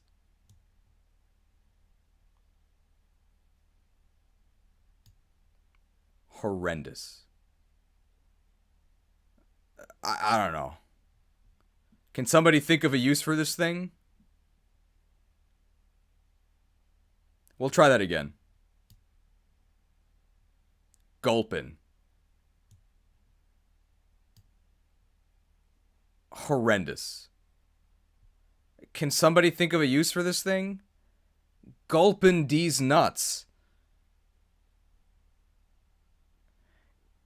Game Freak, for everything we criticized them for, they were at least merciful enough to quarantine this to only one version.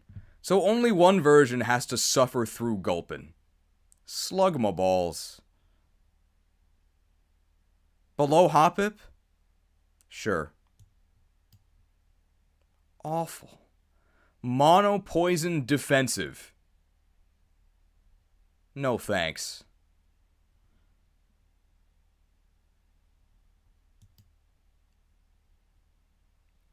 Do you know it gets Stockpile Trick? No, it's not worse than Happiny. It's not worse than Happiny. Let's not go too far.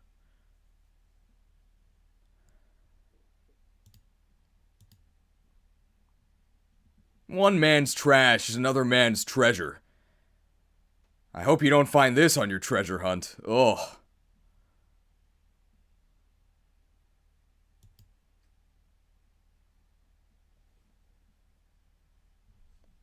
You happen he might actually be the worst Pokemon in the game.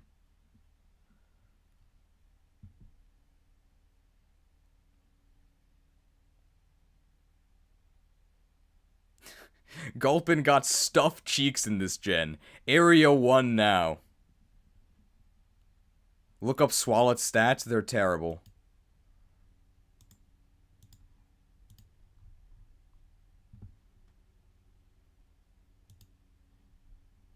What?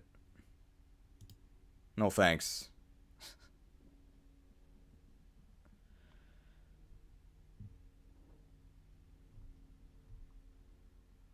"26 levels. How bad is Swalot? How bad is Swalot? Look at this.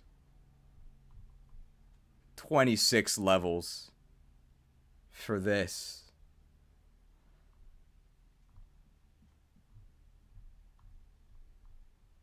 Ah, poison normal.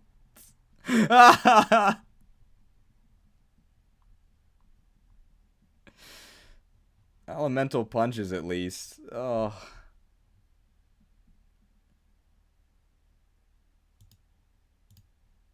Really bad. Really bad.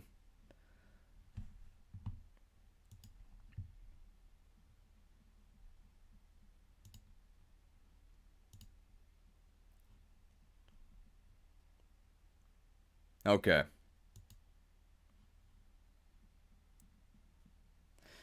Next. Meow! That's wrong. Oh, horrible. Oh. It's really fast, so it goes first. And then what? Pathetic offensive stats.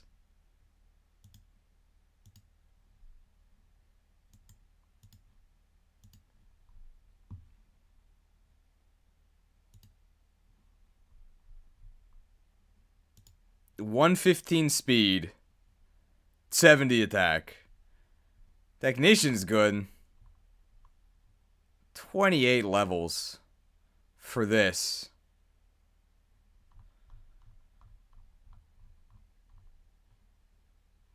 Normal dark.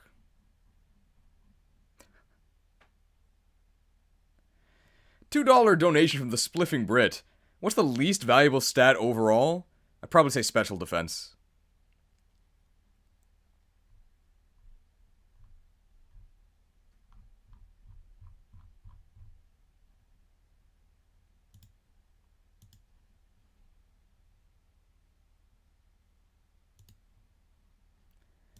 As a consolation prize for Meowth. It doesn't affect its placement here, but if you do the side quest, huge air quotes on that, for the language teacher, then he will give you a Galarian Meowth, and Galarian Meowth has a very important role in endgame raids because they all buff each other, and then you can do some really strong steel attacks. But that's not gonna happen in your in-game playthrough.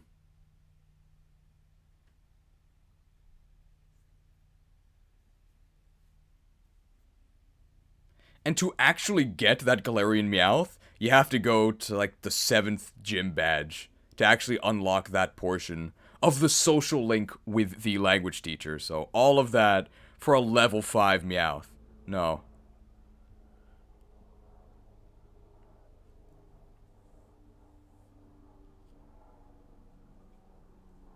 Everybody okay with Meowth here?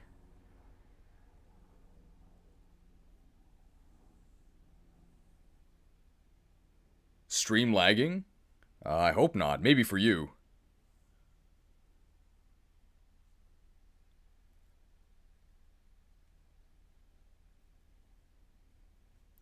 Another barrier to getting Galarian Meowth is you have to actually go to the classes. I would rather go to school in real life. The classes are horrible.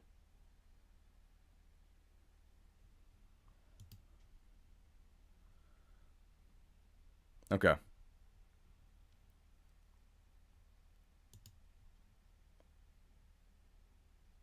Let's actually check Drifloon's stats. Drifloon's bad, by the way. But let's see how bad.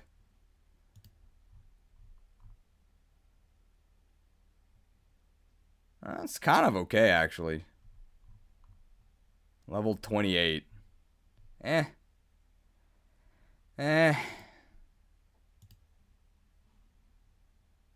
Area 4 at least, that's what I'm thinking, yeah.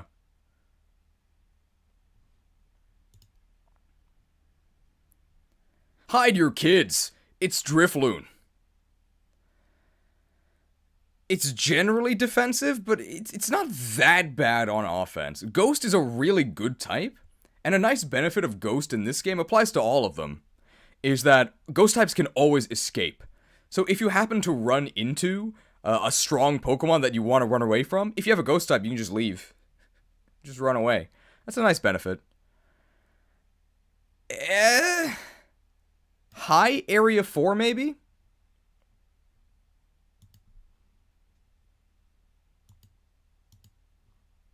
Now, these are what the stats look like. Sky high HP. Literally sky high. Flying type, right? 80 attack. 90 special attack. Probably not good enough. 80 speed. Just barely good enough. Nah. You have to wait till level 28 to actually get Drifblim. In terms of move pool, you get Shadow Ball. Hey, that's okay. Can I have a special flying move, please? Hello? I don't mean Gust.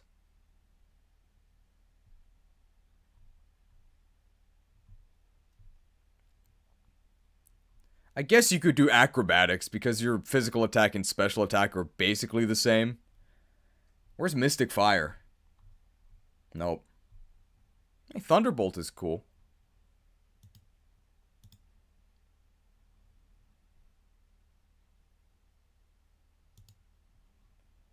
I think we're actually going to go ahead and put it above Crabominable. Also, I hope you liked using this thing in Daipa and Legends, because it's here too.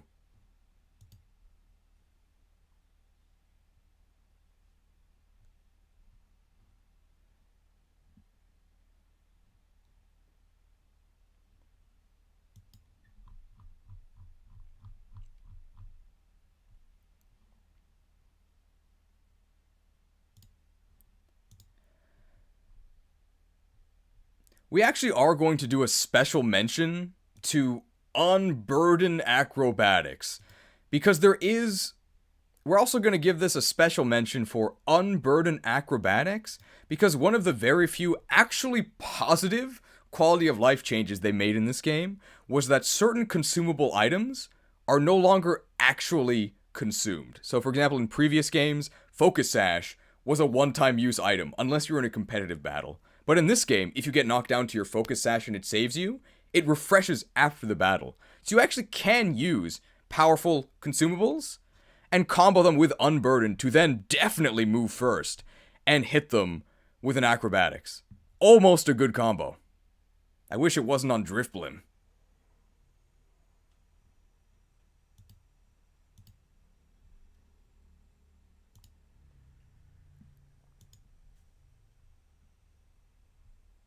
Okay.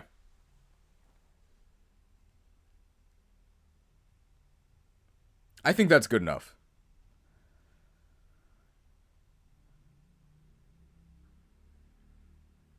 Hey Cheese, just want to say I haven't been in streams for a while and don't think I'll stay for this one since I haven't finished the game yet. Yes, I'm enjoying it. I hope you continue to enjoy it. I wish I could have enjoyed it. Alright. Flabebe. Public enemy number 1 in this game because it's practically invisible in the field. You are going to encounter Flabebe way more than you ever want to. It's especially bad in Area 0 because you have to like strain your eyes to see the microscopic lightning fast text while there's also lighting effects and Flabebe flitting around everywhere. I hate this thing so much. How is it in terms of in-game performance? Well, Florges is a stone evolution. That's good.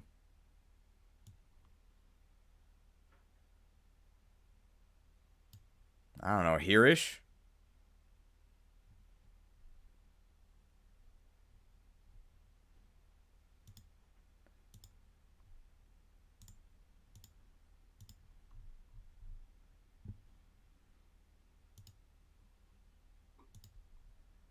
pretty decent stats. I mean, 75 base speed is almost good enough.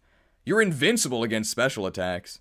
112 special attack, that's actually pretty good. Fairy typing's really good. Flower Veil, so it doesn't have an ability. And only level 19 to Floette, so actually, that's not that bad. What moves do we get? Grass and Fairy. Why isn't this a grass type, by the way? Oh, you can get Moonblast right away? Okay, we're gonna boost it a bit.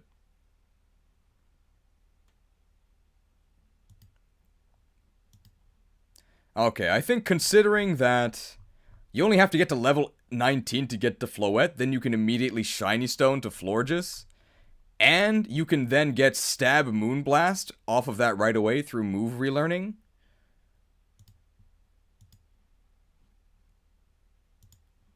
We're gonna go ahead and promote this to Area 2. We'll put it next to Gardevoir. I think that's about right.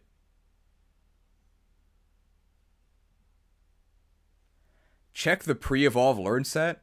I don't even think we have to. You can just bench it until level 19 and then Shiny Stone it right away.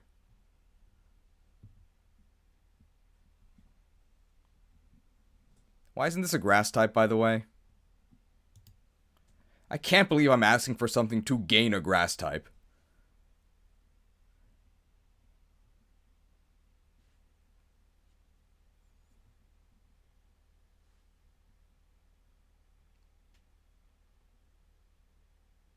Did I mention Flower Trick?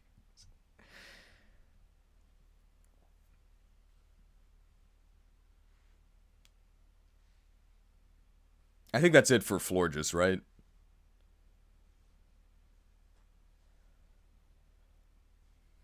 Type-wise, it would be better not to be grass. I want the grass stab, though.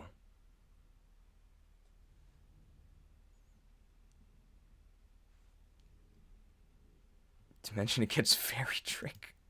Haven't had a bot in a while. We've been doing well. Oh, these are in the wrong order. Okay.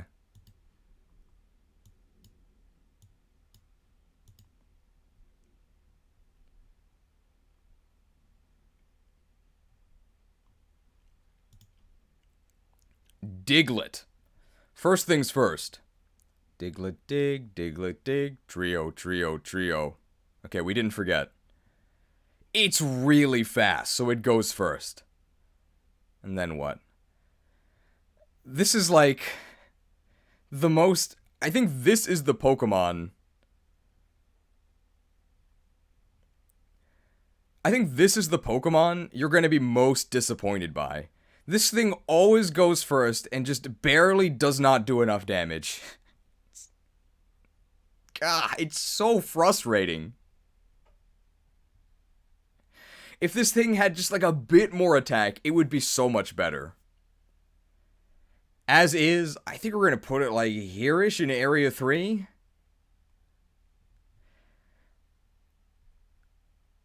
Like 100 attack is not that bad. It's actually like pretty good.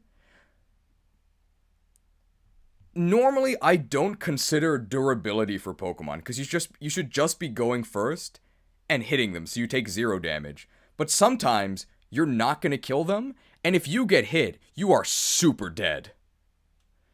This thing is made of paper. So I think for Diglett, because it cannot one-shot the enemy often, its defense actually does matter. It doesn't have 100 attack, it has like 80. It got buffed, right? If you're wrong, you're banned. Banned. Any last words?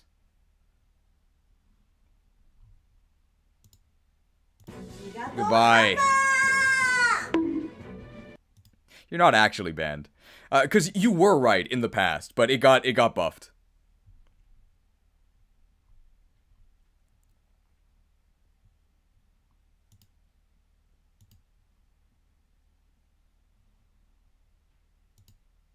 Okay, that's not the right button.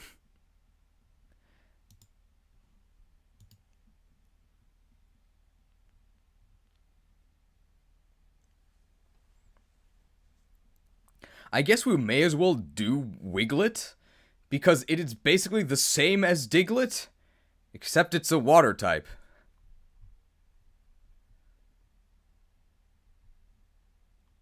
Where's Wiglet? Here it is.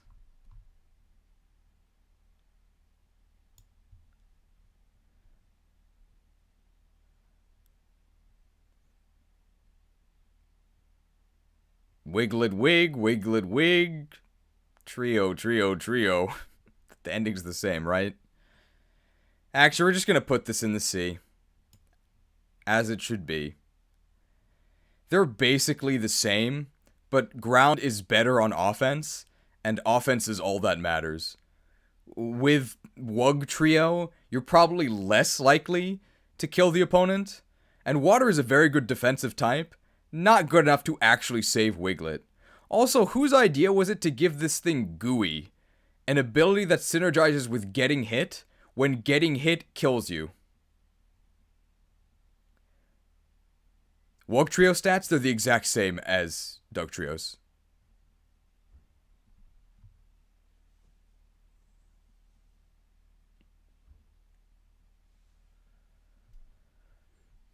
It gets a unique move, Triple Dive. So it's 30 base power 3 times. So 90 overall. That's pretty good. Unfortunately, the animation takes forever. So I don't want to use it. And your opponent is probably still alive. Did you mention Gooey Trick? Special shoutouts to Wiglet, though, for being an Area 1 Pokemon in the visual glitch tier list. You don't even have to be that creative to use it. What's the first thing that comes to mind?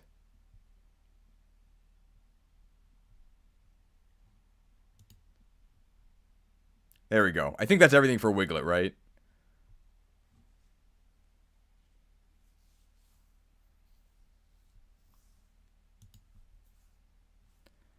Alright, Torkoal. Drought's a normal ability, right? Yeah.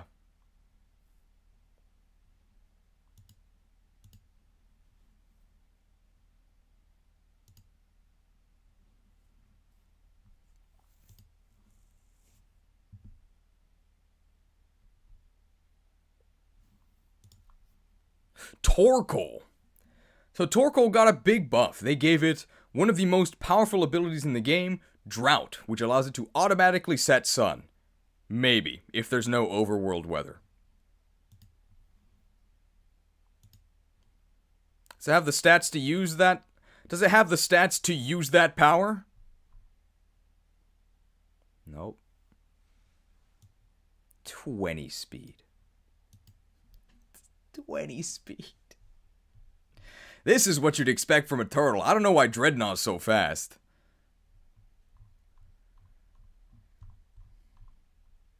Fire moves. Shell Smash. Double your 20 speed. That'll get him. Body Press, that's something. Earth Power. Earthquake, Stone Edge.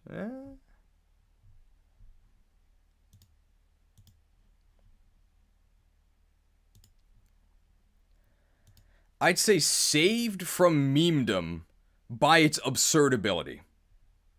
Probably going to be an Area 3 Pokemon. Hereish. I will say shoutouts to Torkoal for being an alternate way to set up your past Paradox Pokemon. Because it doesn't actually have to be Orichalcum Pulse that sets up the sun. As long as it is sunny, all of your past Paradox Pokemon will be able to activate their photosynthesis. And there's no equivalent for Miraidon. Nothing has Electric Surge in this game.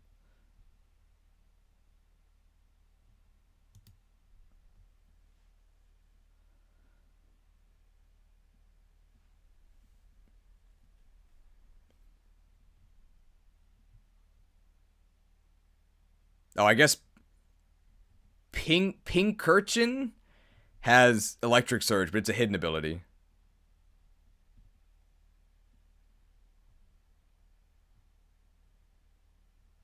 Oh, apparently Pincurchin has Electric Surge, but it's a hidden ability. And I might have forgotten Pink Urchin exists. Can you really blame me?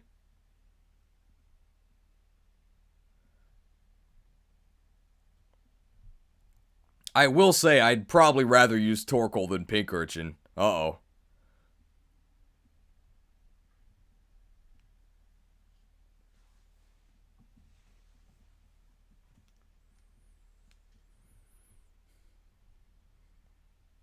Nummel. Area 1 in my heart. This thing is so cute. When it evolves, no longer that cute. Fire Ground, really great stab combo. Big damage. It has mixed attacking stats. 100 attack, 105 special attack, I think. Super slow. It's about the opposite of a glacier, but it is glacial in speed. Super, super slow. And it can't even take a hit. Does okay damage, though. How does this thing compare to... actually... bottom of Area 3? Maybe even top of Area 4.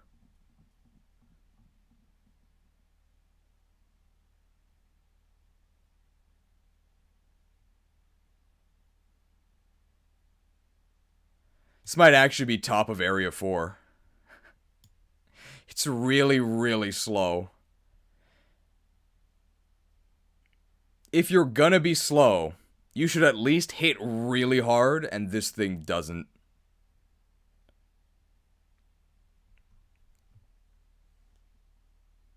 Yeah, I think that's a good comment. Slow, bulky, mixed attacker. Truly a Hoenn moment.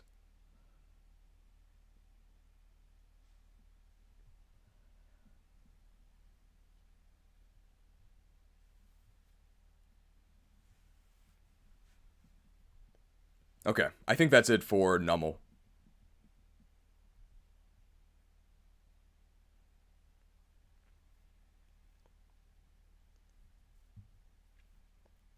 Okay. Bronzor. Hope you liked using this in Daipa and Legends because it's back in this game. This is probably the first Pokemon I'm going to put in Paldea's Finest. Actually, no, I'm not going to do that.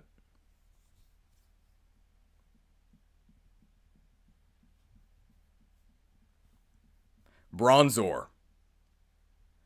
Hope you liked using this thing in Daipa and Legends because it's back in this game. This is probably the first Pokemon I'm going to put in a low tier, despite the fact that I think it's good.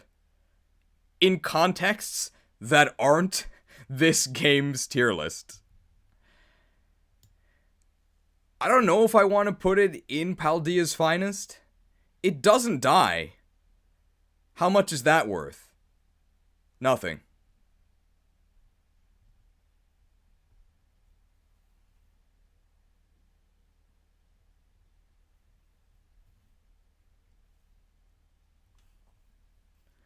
Bronzor is completely useless.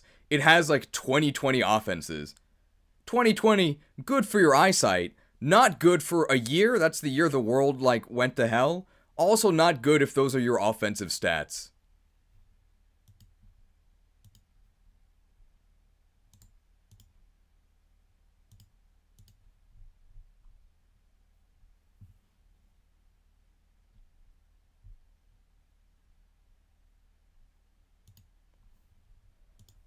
Bronzong gets a very big bump in offenses. 89 attack is bad, but like okayish. Good defenses. 33 speed. Oof. 33 levels for this.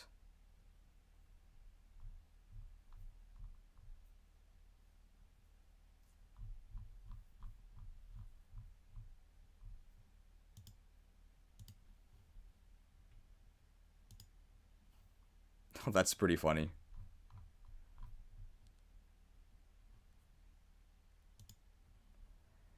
$33 levels for this.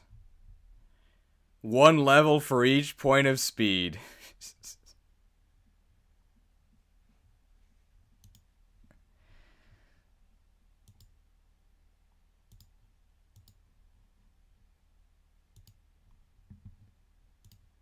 No thanks.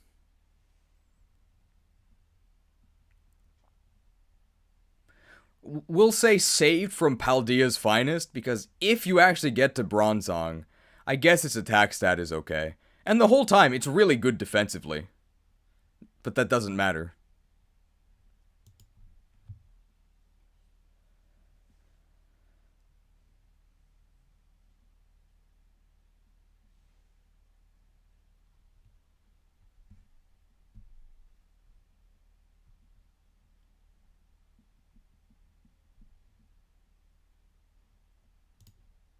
Haxorus. Haxorus does one thing. A lot of damage, which is what you care about. It's almost really good.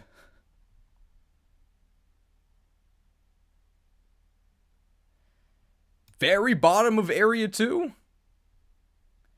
So this thing, if it hits you, you're probably dead. Its speed is good enough. Unfortunately, it's a really late evolution. Like, you have to invest in this thing. What really, I think, keeps this out of Area 1 and what makes it really low in Area 2 is even its second evolution into Fracture is level 38. It's so late. If it was like level 25 for Fracture, I'd probably put this like top of Area 2. But this thing is pretty much useless until at least Fracture. Fracture is still not that good.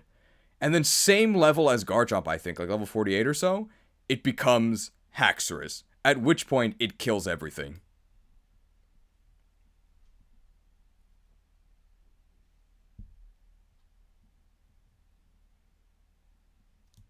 So, the Garchomp at home doesn't get the great secondary type, doesn't reach its second term. So, the Garchomp at home doesn't get a great secondary type, doesn't reach its second form as quickly, but it's still strong enough to wreak some havoc. Imagine how good this would be if it wasn't an Unovamon. It might actually evolve at a reasonable level.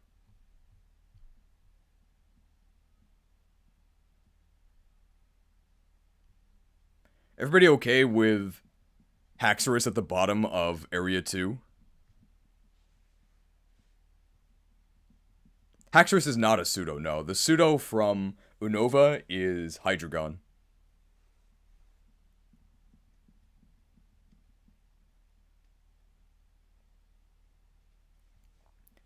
You could go ahead and think of Haxorus as an investment opportunity. One that I would hesitantly recommend to you.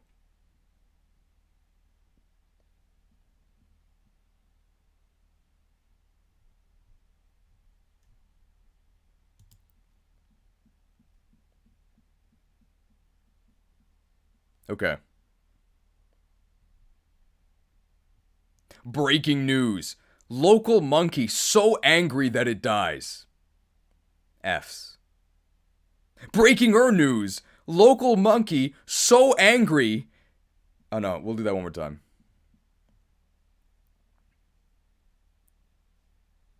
What is this?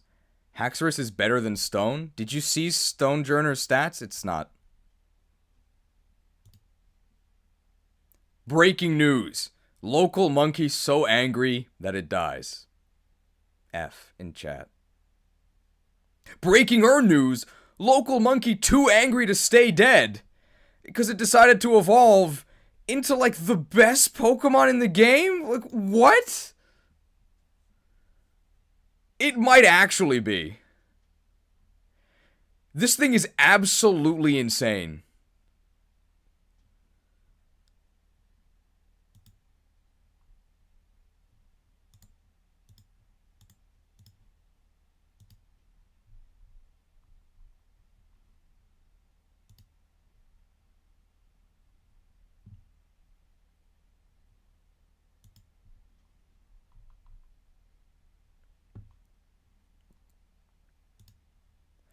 So these are the stats of Primeape. On its own, Primeape is pretty much the definition of okay. Yeah, you can use Primeape. It's alright. Then it died. Wow. So, of course, because it's an additional evolution, it loses speed because for some reason, every new evolution has to lose speed, but it only loses 5. It's still fast enough. This is the best bulky attacker ever because it's an attacker that also just doesn't die. And it scales with not dying to make you die faster. This Pokemon is ridiculous. And it starts here, because Fighting Ghost is the single best stab combo in the entire game. It is completely... So how do you win battles? It's not by hitting super effectively. It's by always hitting with neutral stab over and over until you win. And you can always, always, always have an effective neutral stab to use. You cannot well actually me on that. It's impossible, because the only Pokemon that resists this combo is Hisuian Zoroark, who is not in the game. Asterisk.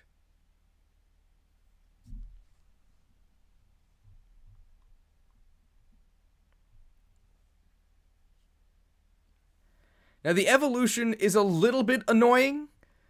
You get Mankey right at the start of the... Now, the evolution is a little bit annoying. You get Mankey right at the start of the game, pretty much immediately. Level 28 to evolve into Primeape. Primeape is fine. Level 35, you get Rage Fist. You have to use Rage Fist 20 times to get to Annihilate.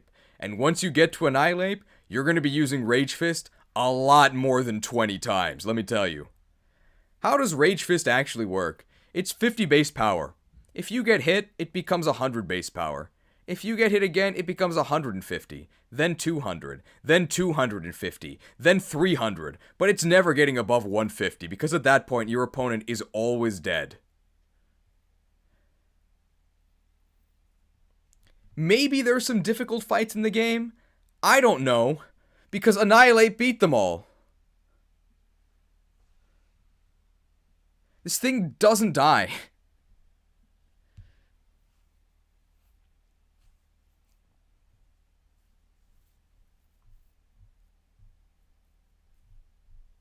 You can give it...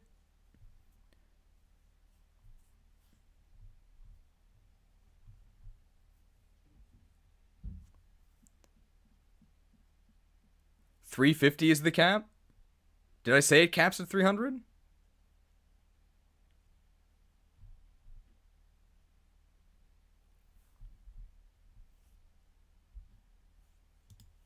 You have to use Rage Fist 20 times to get up to Annihilate? But don't worry, you're going to be using Rage Fist way more than 20 times, believe me. What does Rage Fist actually do? Starts at 50 base power. If you get hit, it goes to 100. If you get hit again, it goes to 150. Then 200. Then 250. Then 300. Then 350. But it's never going above 150, because at that point, every single opponent is really dead. This thing is absurd. Run Rage Fist? Oh, but you took damage? You're in danger of dying? No, you're not. You have Drain Punch.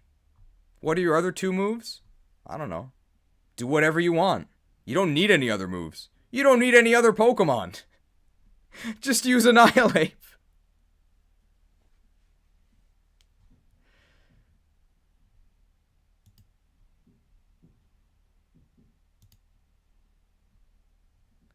Any complaints about this?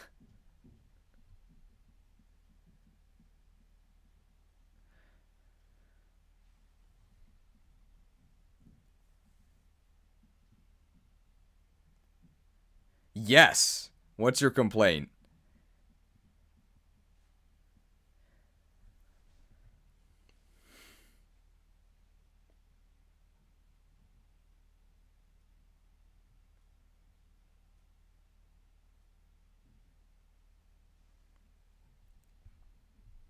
Give it Monkey Tier? Not sure if it's better than Quaxley? I think it is.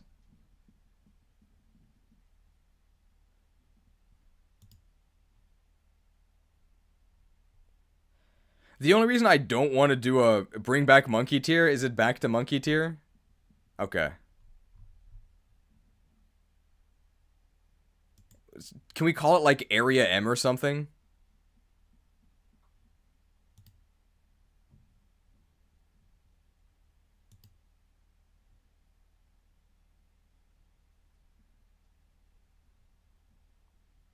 I guess it should be black, right? Ah, it didn't work. Oh, you can't even see it. It was red, right?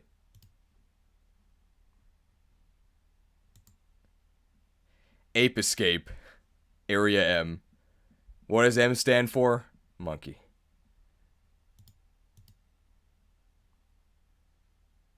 Oh, we'll make it like purple. There we go, because it's a ghost. Oh, no.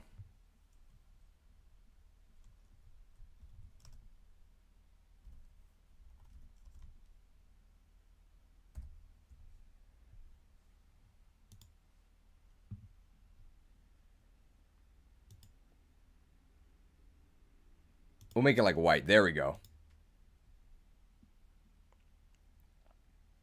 Okay, it's not on screen? Okay.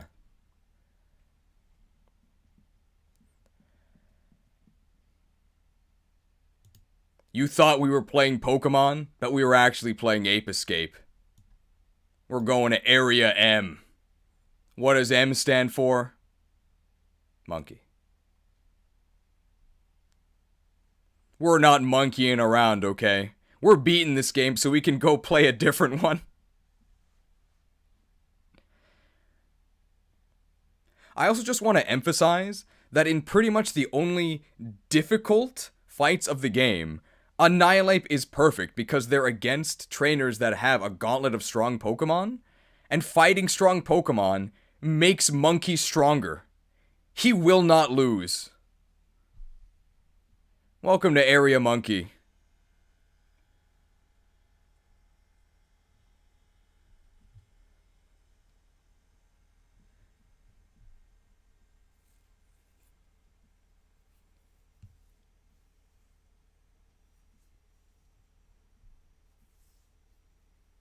Will Sunkern join us in Area M? Spoilers, probably not, no.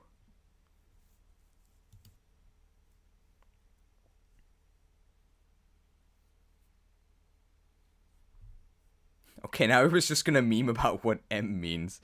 I will say that Flamigo I'm probably gonna put at the top of Area 1.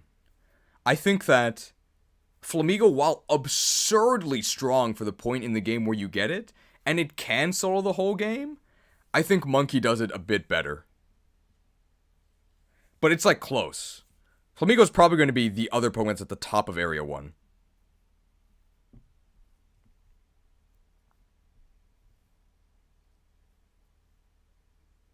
The M stands for Mio.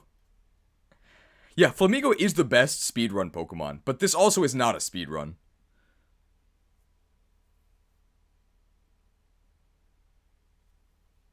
Flamigo is literally Seth. That is a comment I would expect Noish Fanboy to make. You're right.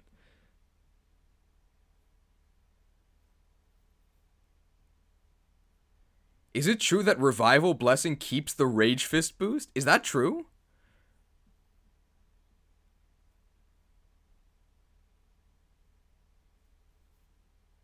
Wow.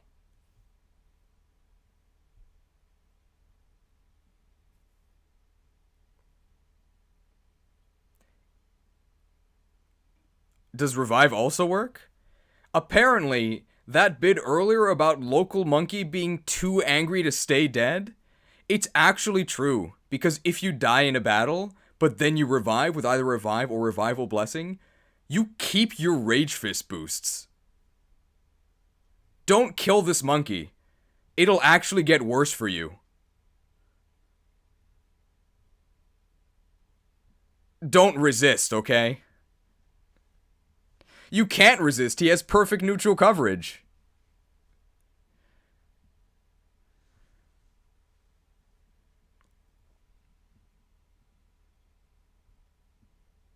They might actually nerf Rage Fist. What?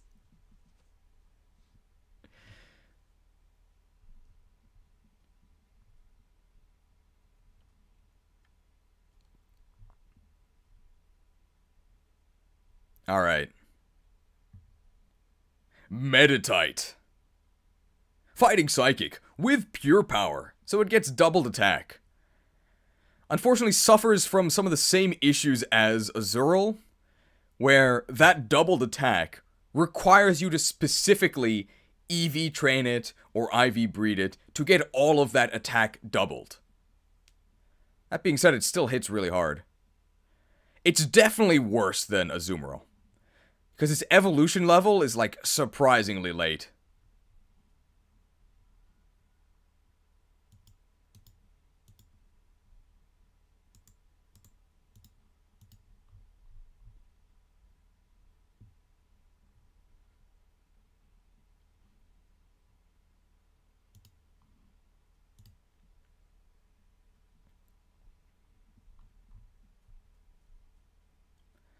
$37 levels for this. But it does actually have slightly more attack than Azurill to actually get doubled, and far more importantly, it's got 30 more base speed, which matters a lot. This 80, that's the magic number, right? And it gets high jump kick, which is, look at 130 base power. Excuse me?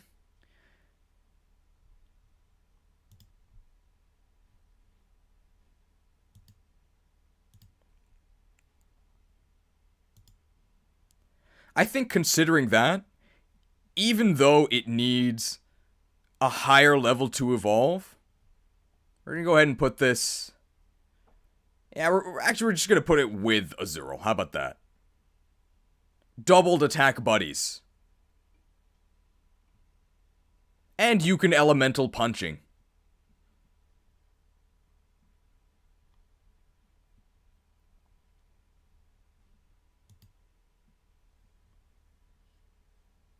It's a very fitting ace Pokemon for that gym teacher lady. I mean, she shows up in that psychic type Simon Says game with her Medicham. So of course, in the ace tournament when you face her, Medichams are ace, right? Right? Better than Azurill? Okay. Blue buddies. Although I guess when it evolves, it's no longer blue.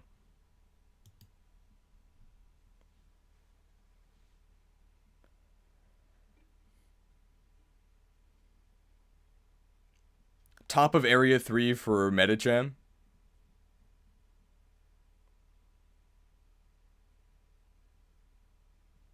I completely forgot who her ace was. It was Makuhita, or Hariyama.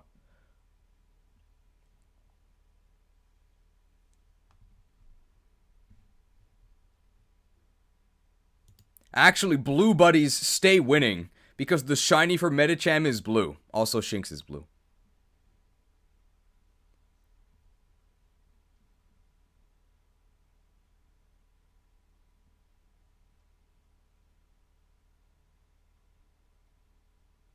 Okay, next. Riolu. You can get this thing pretty early. It's a friendship Evo. All you need are sandwiches.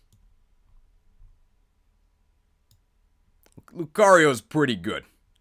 Fighting Steel, I hear that's a good typing. And you can get Lucario's great stats, nice and early, as long as you're friends. And sandwiches are friendship, especially in the Paldea region. Just do some walking, do some picnicking, and you can pretty much immediately get Lucario. Good Pokemon.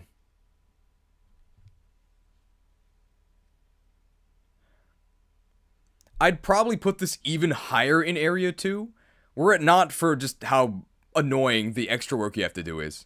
It does have to be day, though.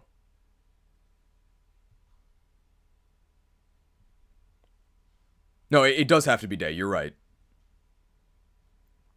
I would joke about the inability to change the time, but I think I did that on an earlier Pokemon.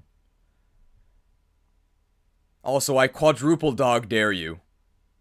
This thing's a dog, right?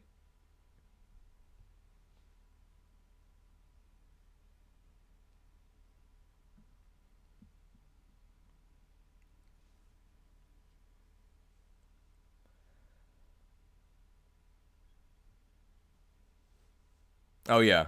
Also, I hope you liked using this thing in Daipa and Legends, because it's in this game, too. But I guess I'm not that surprised. This thing's a fan favorite.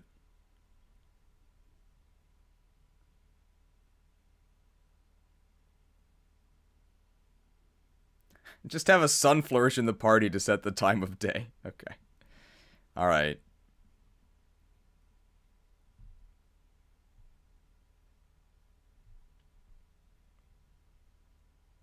As was said 7 hours ago, Jackal. That's a dog, right?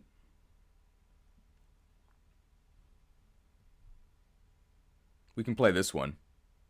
Well, if it isn't Saucy Jack. Saucy Jackal. I guess we'll put that in the... Now, some might argue this is not actually a dog, it's a jackal. Well, if it isn't Saucy Jack. Well, if it isn't Saucy Jackal. It's definitely a dog.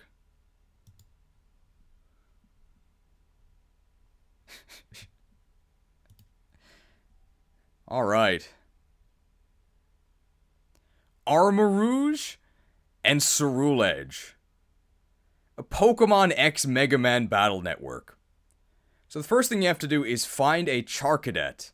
You're going to need the power of sandwiches here too, because you can get fire encounter power, makes it much easier to find. Once you find it, based on your version, you have to get different fragments for it. I think for Armarouge, you have to get Bronzor fragments. Pretty easy. What do you need for Ceruledge?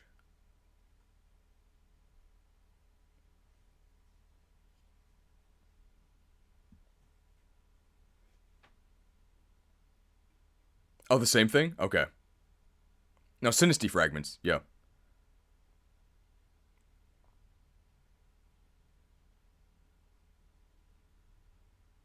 What level are the Sinisties outside of the Psychic Gym? How high level are they? The bot? I don't see any bots. 30 to 40? Okay.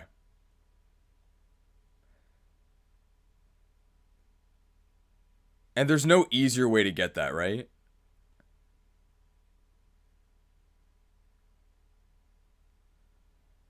They're really easy to kill with Let's Go mode? How high level do you... Okay, you can... Can you auto-battle kill them? Okay, okay. For... Okay. Okay. Oh, that's a good one. So for Ceruledge, you have to collect the machine parts from the Cerulean City Gym. Now, you actually have to collect Sinisty fragments. Now, they're actually like level 40 outside of the Psychic type city, but they're easier to kill than their level would suggest if you do it in Let's Go mode, which you should. Now, once you have enough fragments for your respective evolution, you have to go to a certain city. I think it's called Zapatico or something. There's literally nothing in that city except for a random NPC who wants to fashion armor for your Charcadet.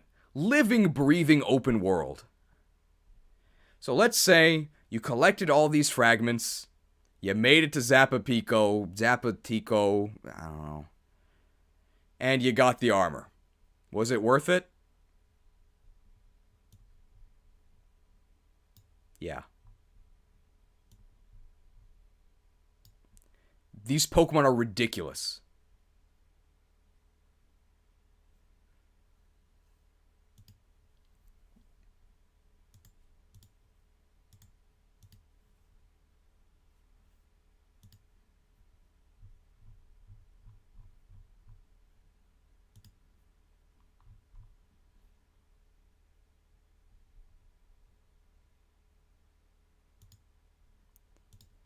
So they both have insane stats. Look at this. 75 speed, good enough. 125 special attack, more than good enough. Fire Psychic, good typing, especially the fire part. And you get a signature move. Armor Cannon, which is a fire type close combat. You're not going to get that until level 62, but that's fine. The moment you evolve, you can relearn Mystical Fire, which is going to be more than good enough for the point in the game where you first get this. Good Pokemon. Not as good as Cerulege, who's even better. Fire Ghost. Now, not only is the Fire type good, the Ghost type, secondary type, is also good. Speed 85. That's better than good enough. And it's a physical attacker, which is overall, I would say, better than being a special attacker.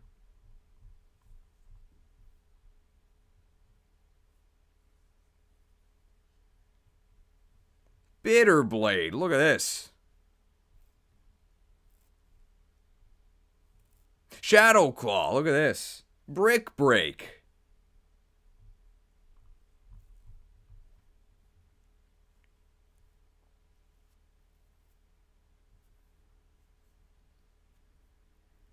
Is Bitterblade evolution?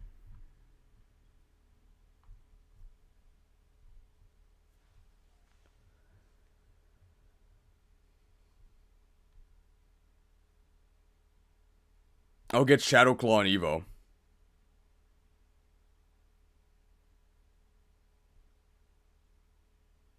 Okay. Now, what kind of moves do you get? Well, upon evolution, you get Shadow Claw. So that's good enough. But eventually, you get this thing, Bitter Blade. 90 base power fire move, and it heals you. So even though you're a ghost, you'll never die. Nice.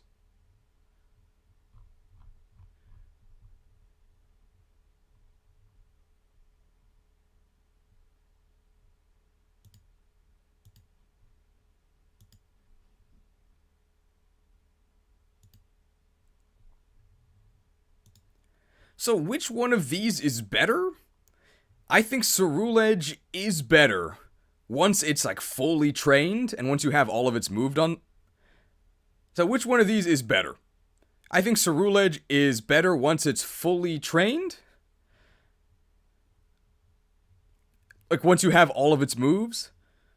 But Armarouge is a little bit easier to get because you don't have to fight Sinistes. You can just fight super weak Bronzors. But these are like interchangeable. I think you could flip these any which way, I think you could flip these every which way. But I think Armarouge being easier to get makes it a little bit better. Don't say that Armor Knights are bad. They're not. Not in this game, at least.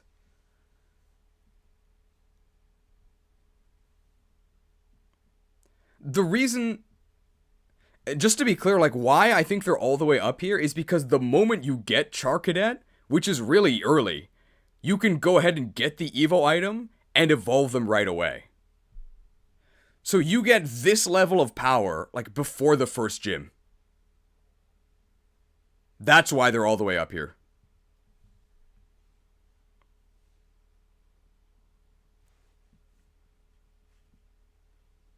Armarouge, actually Arvis, who is also a character in this game, right? Any complaints about these two near the top of Area 1?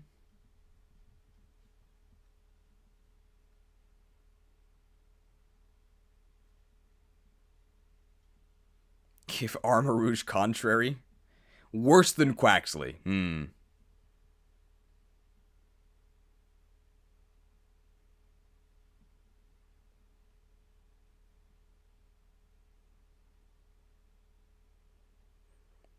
I would agree that Quaxley is better once it's actually Quaxley.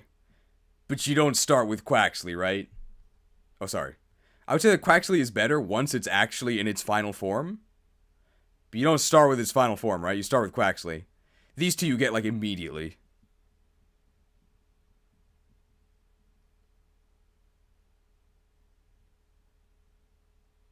These two have huge stab issues? Do they? What? They have stab for both, right? You get mystical... Oh, you can't say this. You get mystical fire right away.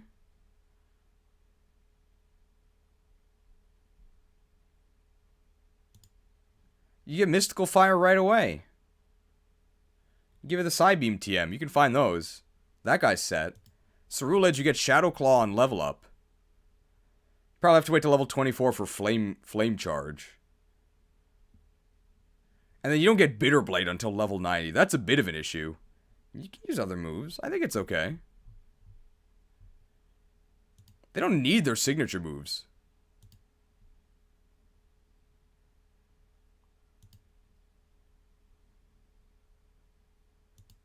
I think they're fine.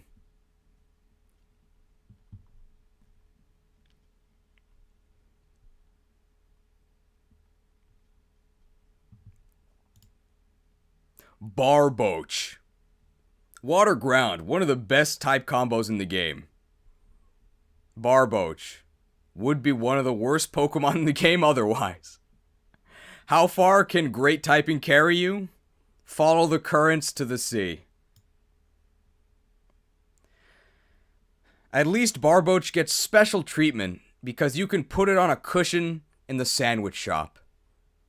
That's its natural environment, right? The sandwich shop is the natural environment of everyone in Paldea. I hope you liked using this thing in Daipa and Legends Arceus, because it's in this game too.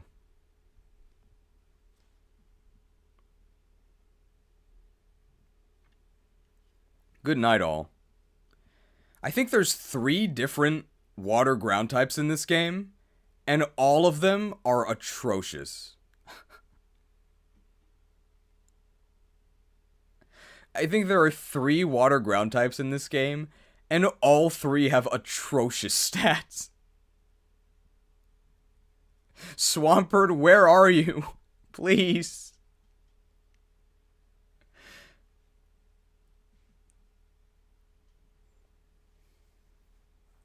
What's your favorite signature move? Mine's Flower Trick. Did I mention Meowscarada has Flower Trick?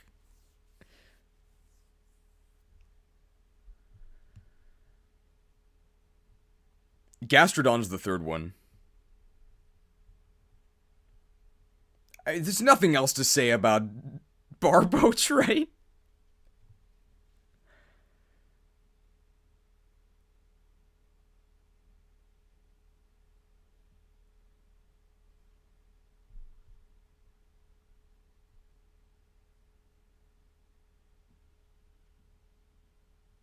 Alright. Tadbulb. Really small. How do you evolve this thing? With a Thunderstone. Oh, a Stone Evo. That's good.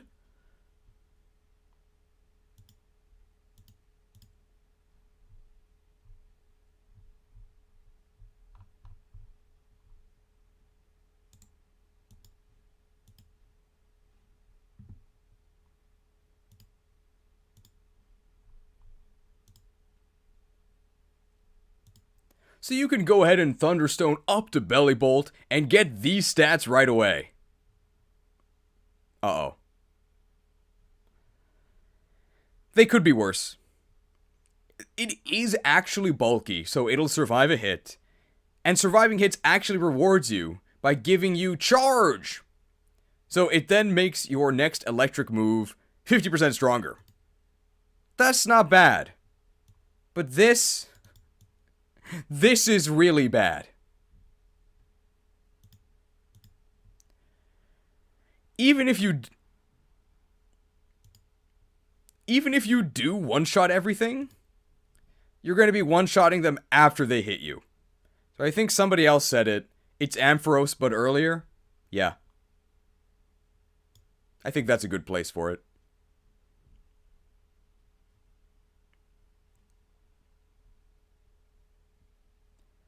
And it's Iono's ace, right? I mean, she appeared in the trailer with it, right? It's not her ace. And it's Iono's ace, right? I mean, she was in a trailer with it. And she had wonderful voice acting in the trailer.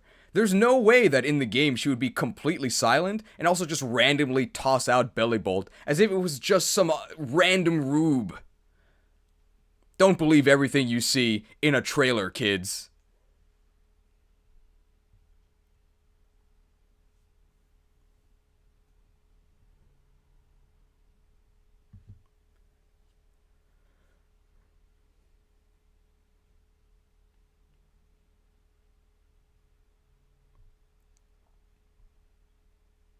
Alright, next.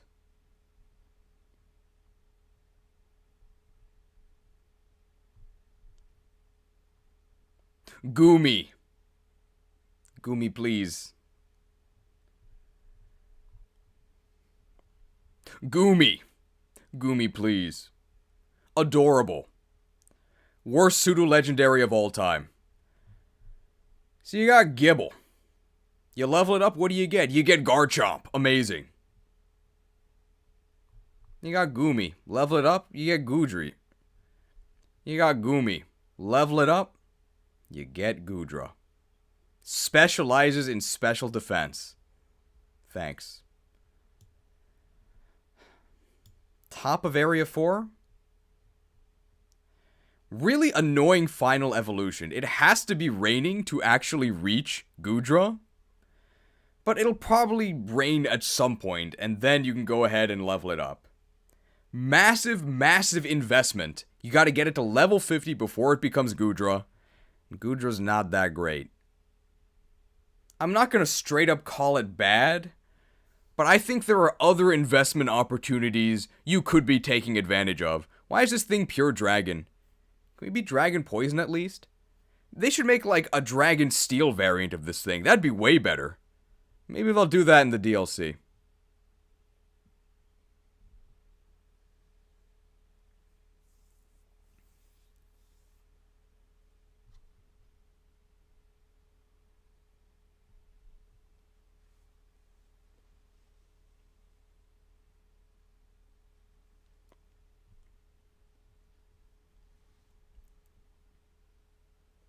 Haxorus isn't a pseudo? I didn't say it was, right? That's why I didn't mention it when I said level up Garchomp and what do you get? Or level up Gibble and what do you get?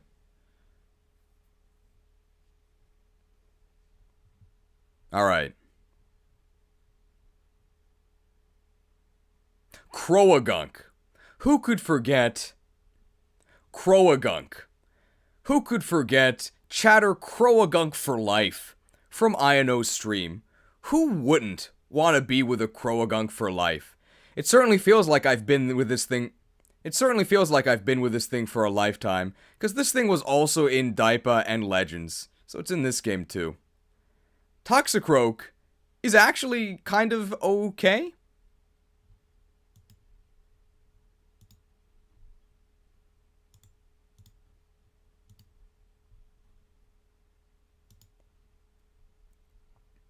Dry Skin is a really good ability. It actually rains fairly often on the overworld, so you'll get some free healing.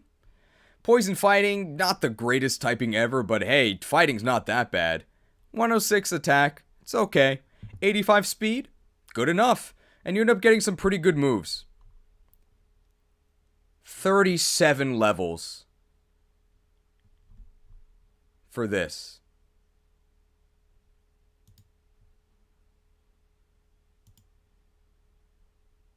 That's unfortunate.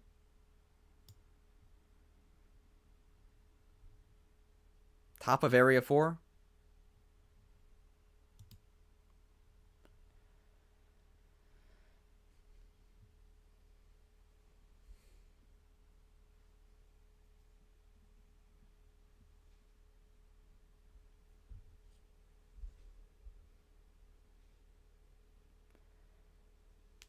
I'd probably put this in Area 3 if it was like a level 25 Evo. Why is the Evo level so high? Croagunk sucks, so you have to get to... I'd probably put this in, like, Area 3 if it was like a level 25 Evo. Why is the Evo level so high? And Croagunk sucks, so you have to get this to Toxicroak before it can actually fight for itself.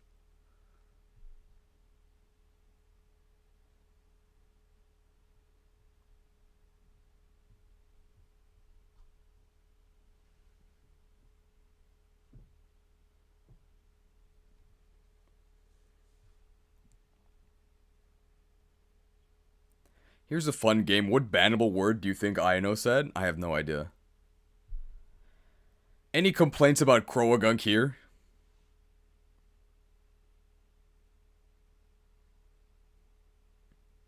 I think this is good enough.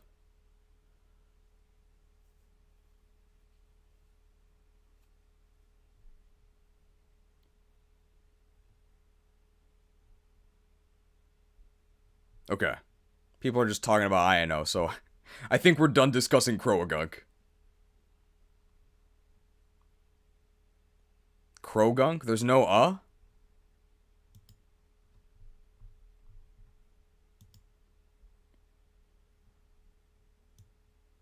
I guess it's Krogunk.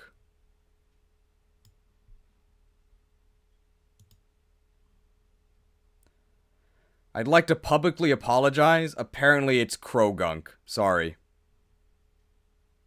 I'm not redoing this.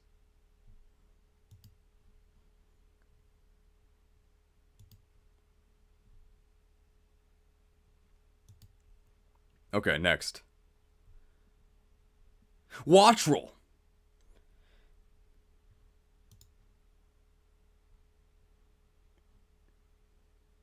Watchroll. Regional bird. Evolves into Kilowattrel, which is 1,000 times as strong. Wow.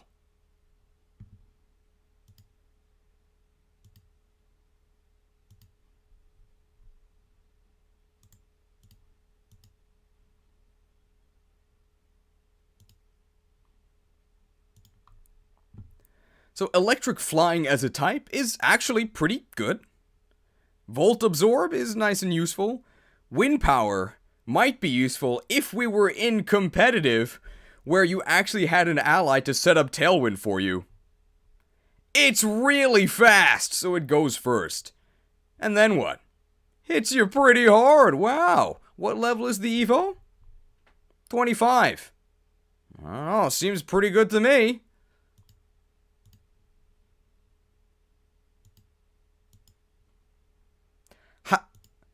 How high are we flying? Area 2?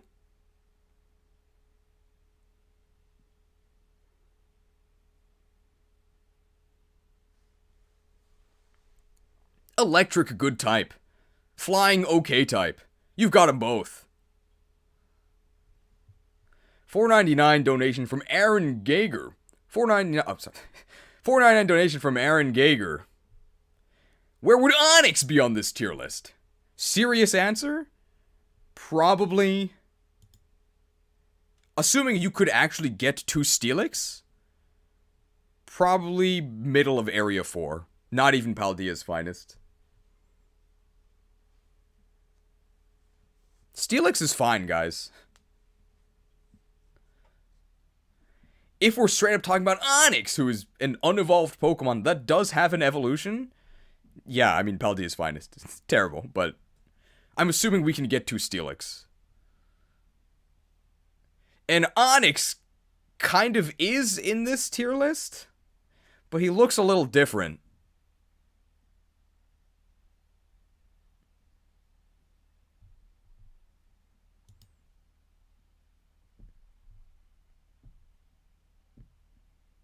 Hi, Weeb Jail. What are you doing this Sunday afternoon? Alright, we're almost there. We are almost there. Alright. The Evolution Squad. I want you to know right now. Okay. The Evolution Squad. People love Eevee. I want you to know right now, I don't.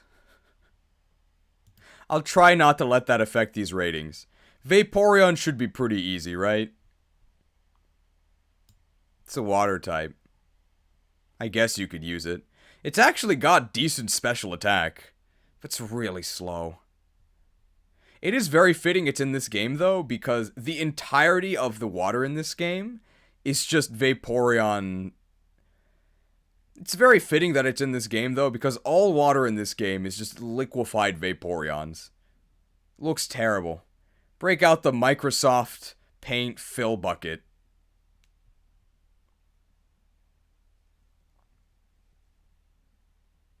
Apparently failing to use emotes, apparently if you type them out, only the last emote registers. Yeah, it like erases your entire message as well. It's the power of Onix.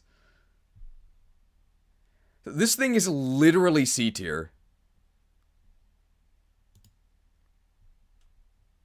Jolteon. Probably the best evolution. It's really fast. And it has 110 special attack. Nice. And it's a stone Evo, so you can get it the moment you get Eevee. Okay. Area 2? You can Thunderbolt things. You can Shadow Ball things. I think that's it.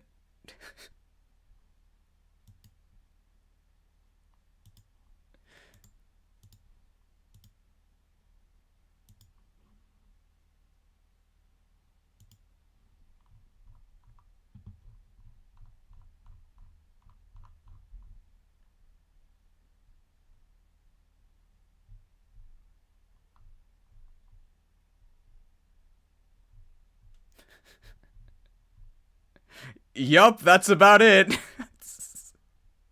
What is this move pool?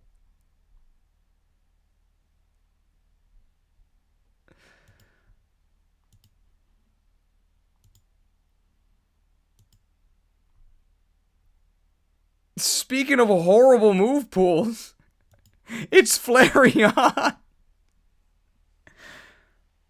130 base attack. That's great. Unfortunately, you're a Flareon. Super slow, but hey, you hit really hard. Makuhito-ish? It gets Flare Blitz in this game, right? There's no way it doesn't.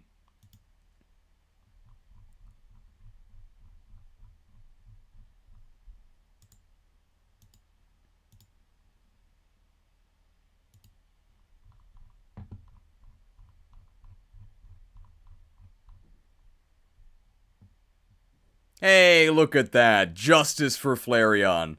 Just gotta make it to level 50. Hope you like Fire Fang. Not even that early. Why do you have to wait to level 30 for Fire Fang? Why do they hate Flareon so much?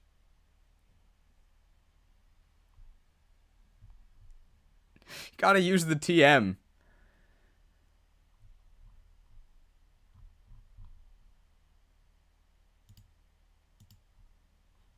I think I missed a donation. Hang on. $4.99 donation from Prada with an O. I don't think it has an effect on the rating, but Terrifying lets Flareon use Guts with Burn. Terra Normal for Stab 2. It works alright.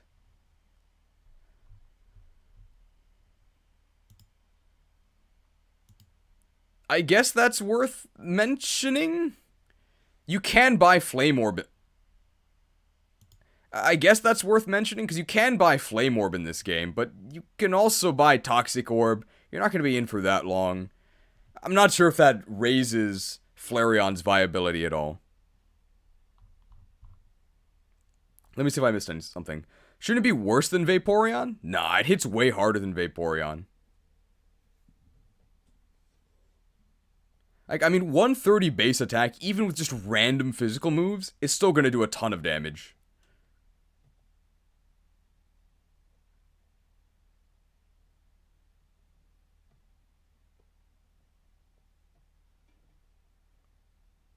You can't burn, it's a fire, only Toxic Orb works. So if you Terra to another type, do you lose your burn immunity? Flame Orb works once you're Terra? Okay, but Terra is just really limited because you can only do it once. You can only do it once per trip between Pokemon centers.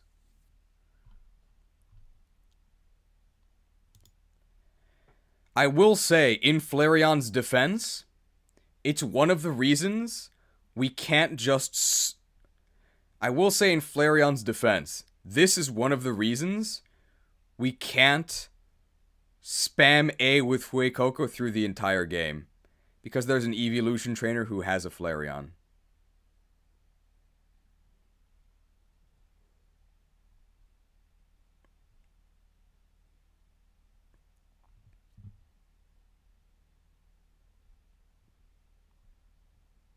Yeah, but I'm not going to say what the name is in the premium. So that's why I just called them an evolution trainer. Espeon. Probably the best evolution. It's really fast. And it's really strong. You can hit him with Stab Psychic. You can hit him with Shadow Ball. I think that's about it.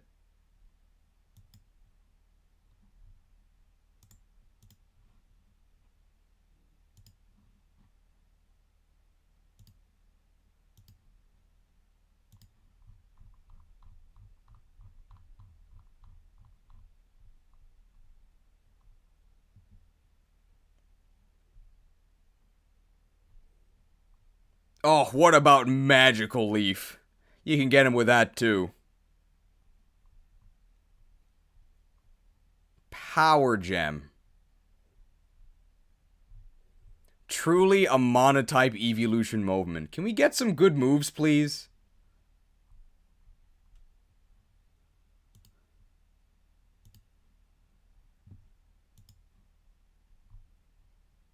Dazzling Gleam is pretty good.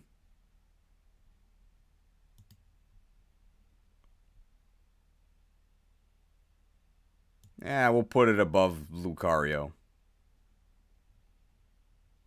Probably the best evolution. Oh, okay, we'll do it in the right format. We'll put it above Lucario. Probably the best evolution. Meanwhile, on the dark side of the moon, this is definitely the worst evolution. Umbreon. Ugh.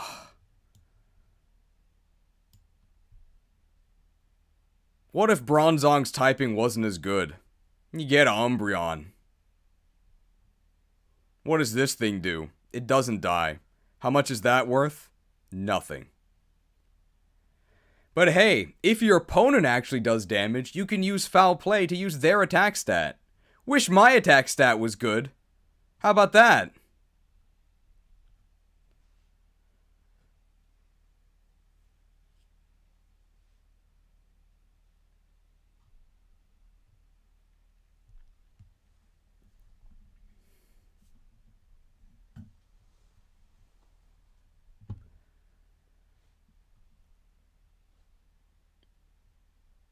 Good night.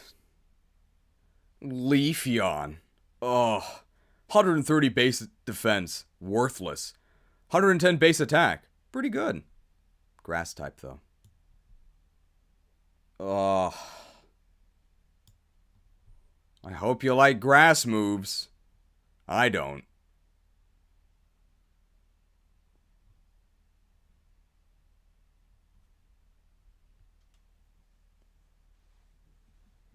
I'm pretty sure the earliest place you can get Eevee, it's like outside the normal gym, right?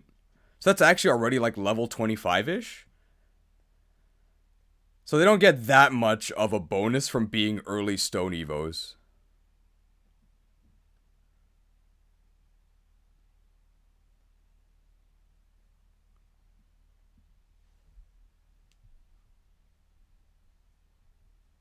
Glaceon. 130 base special. Great. Stab Ice. Great. What's your base speed?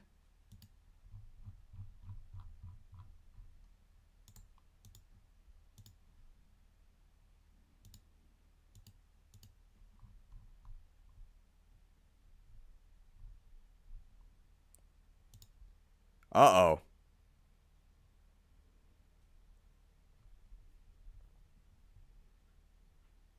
Like, could you think of a worse stat distribution? Fake bulk because you're an ice type. Slow.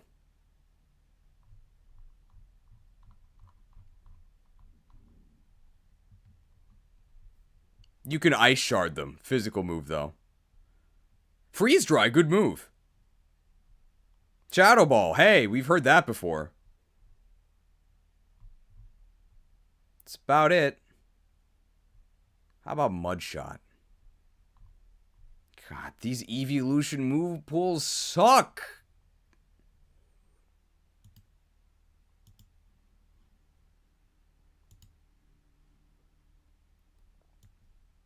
High area 4? It does a lot of damage if you don't die first, but you probably will.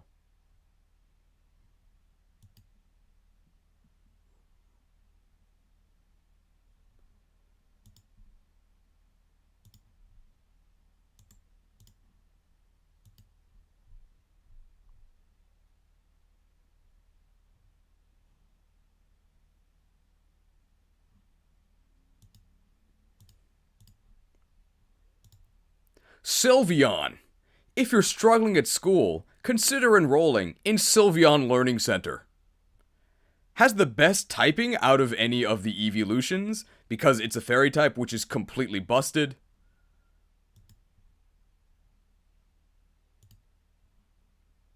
These stats are okay. 110 special attack is pretty good. Slow, though. Don't worry, though. You can get him with Moonblast.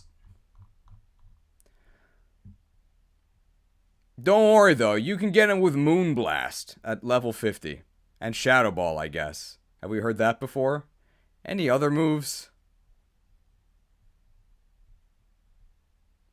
Psyshock? Magical Leaf is back.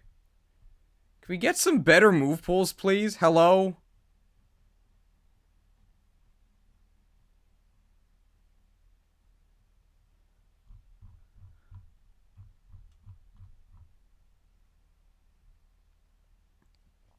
Hyper Voice?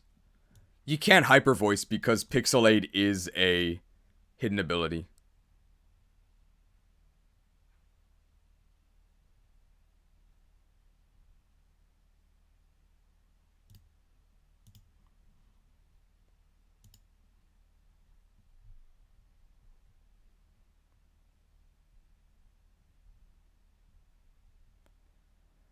Oh, this thing's super underwhelming. I don't know. Bottom of area 3, maybe? Or top of area 4? Yeah, top of area 4. I think I'd rather use Flapple.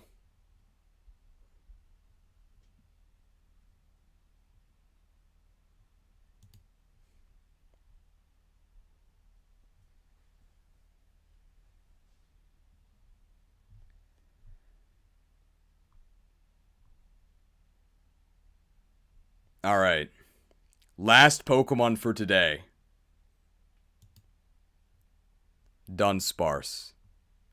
Legends have circulated the school grounds for decades. One day, Dunsparce will receive an evolution, and it will ascend. Finally, the day is upon us.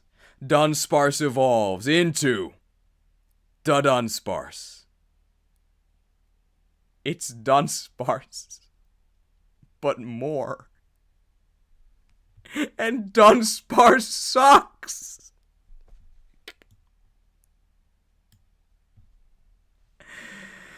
The head segment of Paldea's finest. I will say, although the Dunsparce is a terrible Pokemon, it is a very good Dunsparce evolution. Because Dunsparce itself is a troll Pokemon, right? It's based on the Tsuchinoko, which is the worst cryptid ever. It's a legendary snake. You spend your whole life searching for it. Finally, you're about to die from old age.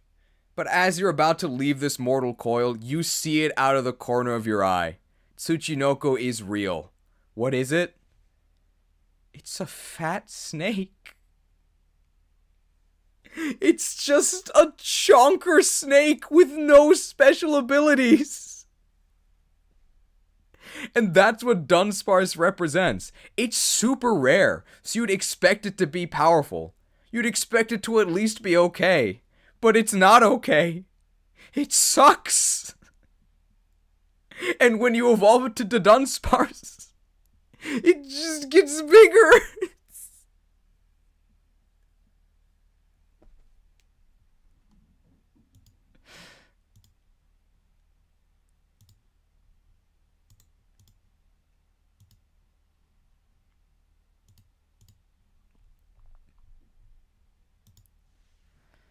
Now this base stat total is actually pretty good. 520 base stats is a lot. So for reference, Scyther has only 500 and so does Caesar. So this thing has a higher base stat total than either of them. That means it's better, right? No. Because the vast majority of these stats mean nothing. Super slow, so it's never going first. But you can paralyze them with Glare, I guess. And then with Serene Grace, you start trying to flinch them. 100 base attack, not the worst thing ever. However, you need Hyper Drill to actually evolve. What level do you get Hyper Drill? 32. How do I know that? Because I hatched hundreds. Well,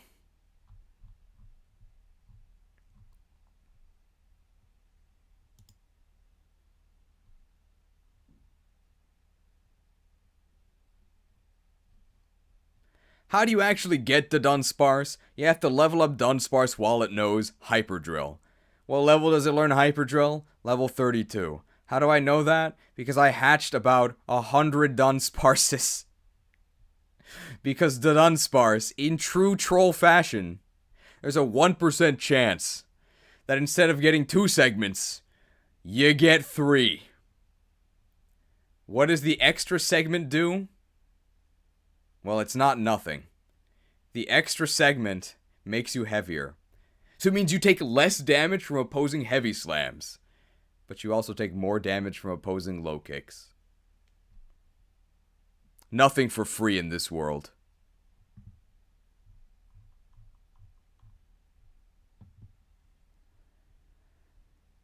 What can you actually do with this thing? Here's Glare. Drill Run. Any base power. Hyper Drill is the signature move here. 100 base power, so 2 less than return. Wow. Dragon Rush. They're mocking us. They know.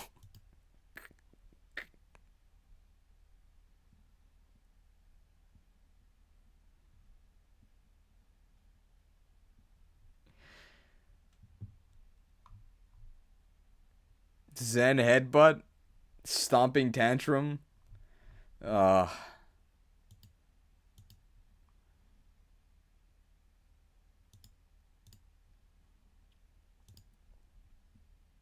best part about the Dunsparce is that now that you can use Eviolite on Dunsparce in Little Cup, it's really good.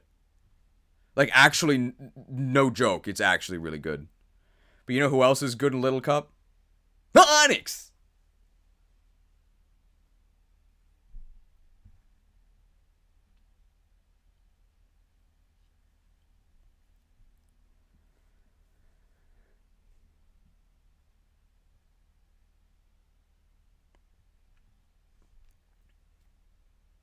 Alright, it's been almost 8 hours, so I think that is it for the first segment of this tier list. I didn't expect it to take this long. So I'll hopefully join you in... So I'll hopefully see you next weekend when we challenge the second So I'll hopefully see you next weekend for the second segment.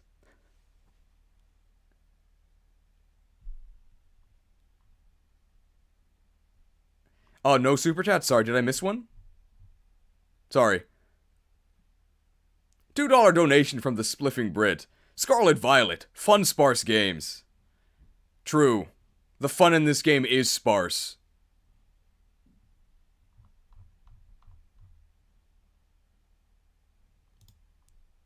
We're not gonna get 3 segments. Because the rest of this list, we're not gonna get 3 segments because the first like hour and a half was explanations, and this whole segment of the list here is gonna be like Area 0. So we're just gonna say like, might be good, but you can't actually use it. $5 donation from Jacob McBaggins. Some wait their whole life for Tsuchinoko. We only had to wait 8 hours for the Dunsparce. Consider yourselves lucky. This thing's a symbol of good luck, right?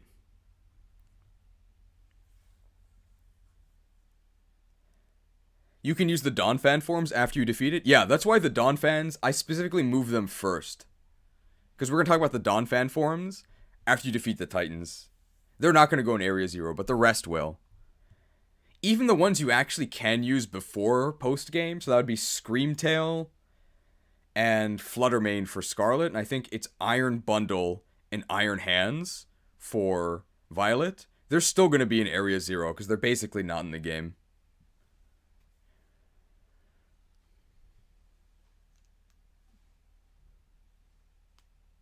Does the mouse Pokemon also have different weights for the 3 versus 4 member forms? They might. You're gonna miss me? I'm not dying. I don't think so.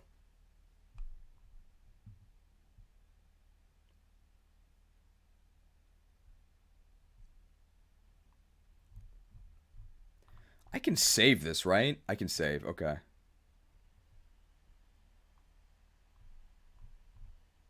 Title of tier list. Scarlet, Violet, tier list, first segment. Save. Can I come back to this later? Oh. Look at these ads.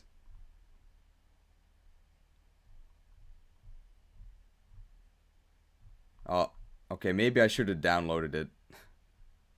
Whoops. Well, I have the footage, so I can easily recreate this.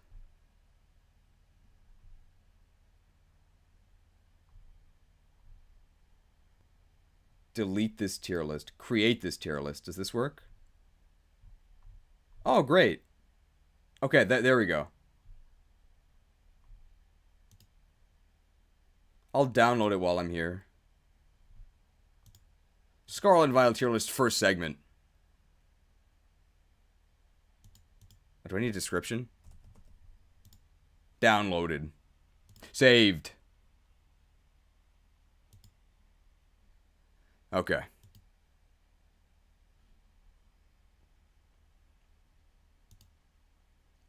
Am I in the right window? Did this not work?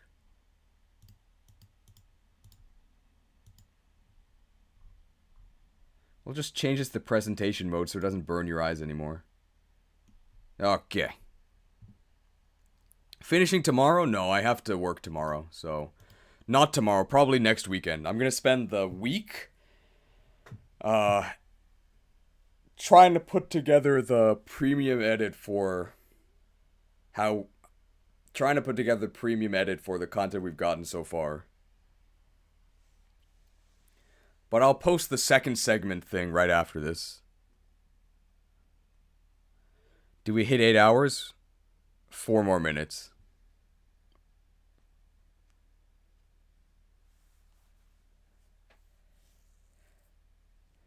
We don't have to actually go to 8 hours, right? I don't think we have anything else to say because we're not going to rank anything else. So thank you everybody for joining us for the first segment. And I hope to see you for the second segment in a couple days. All right. Farewell.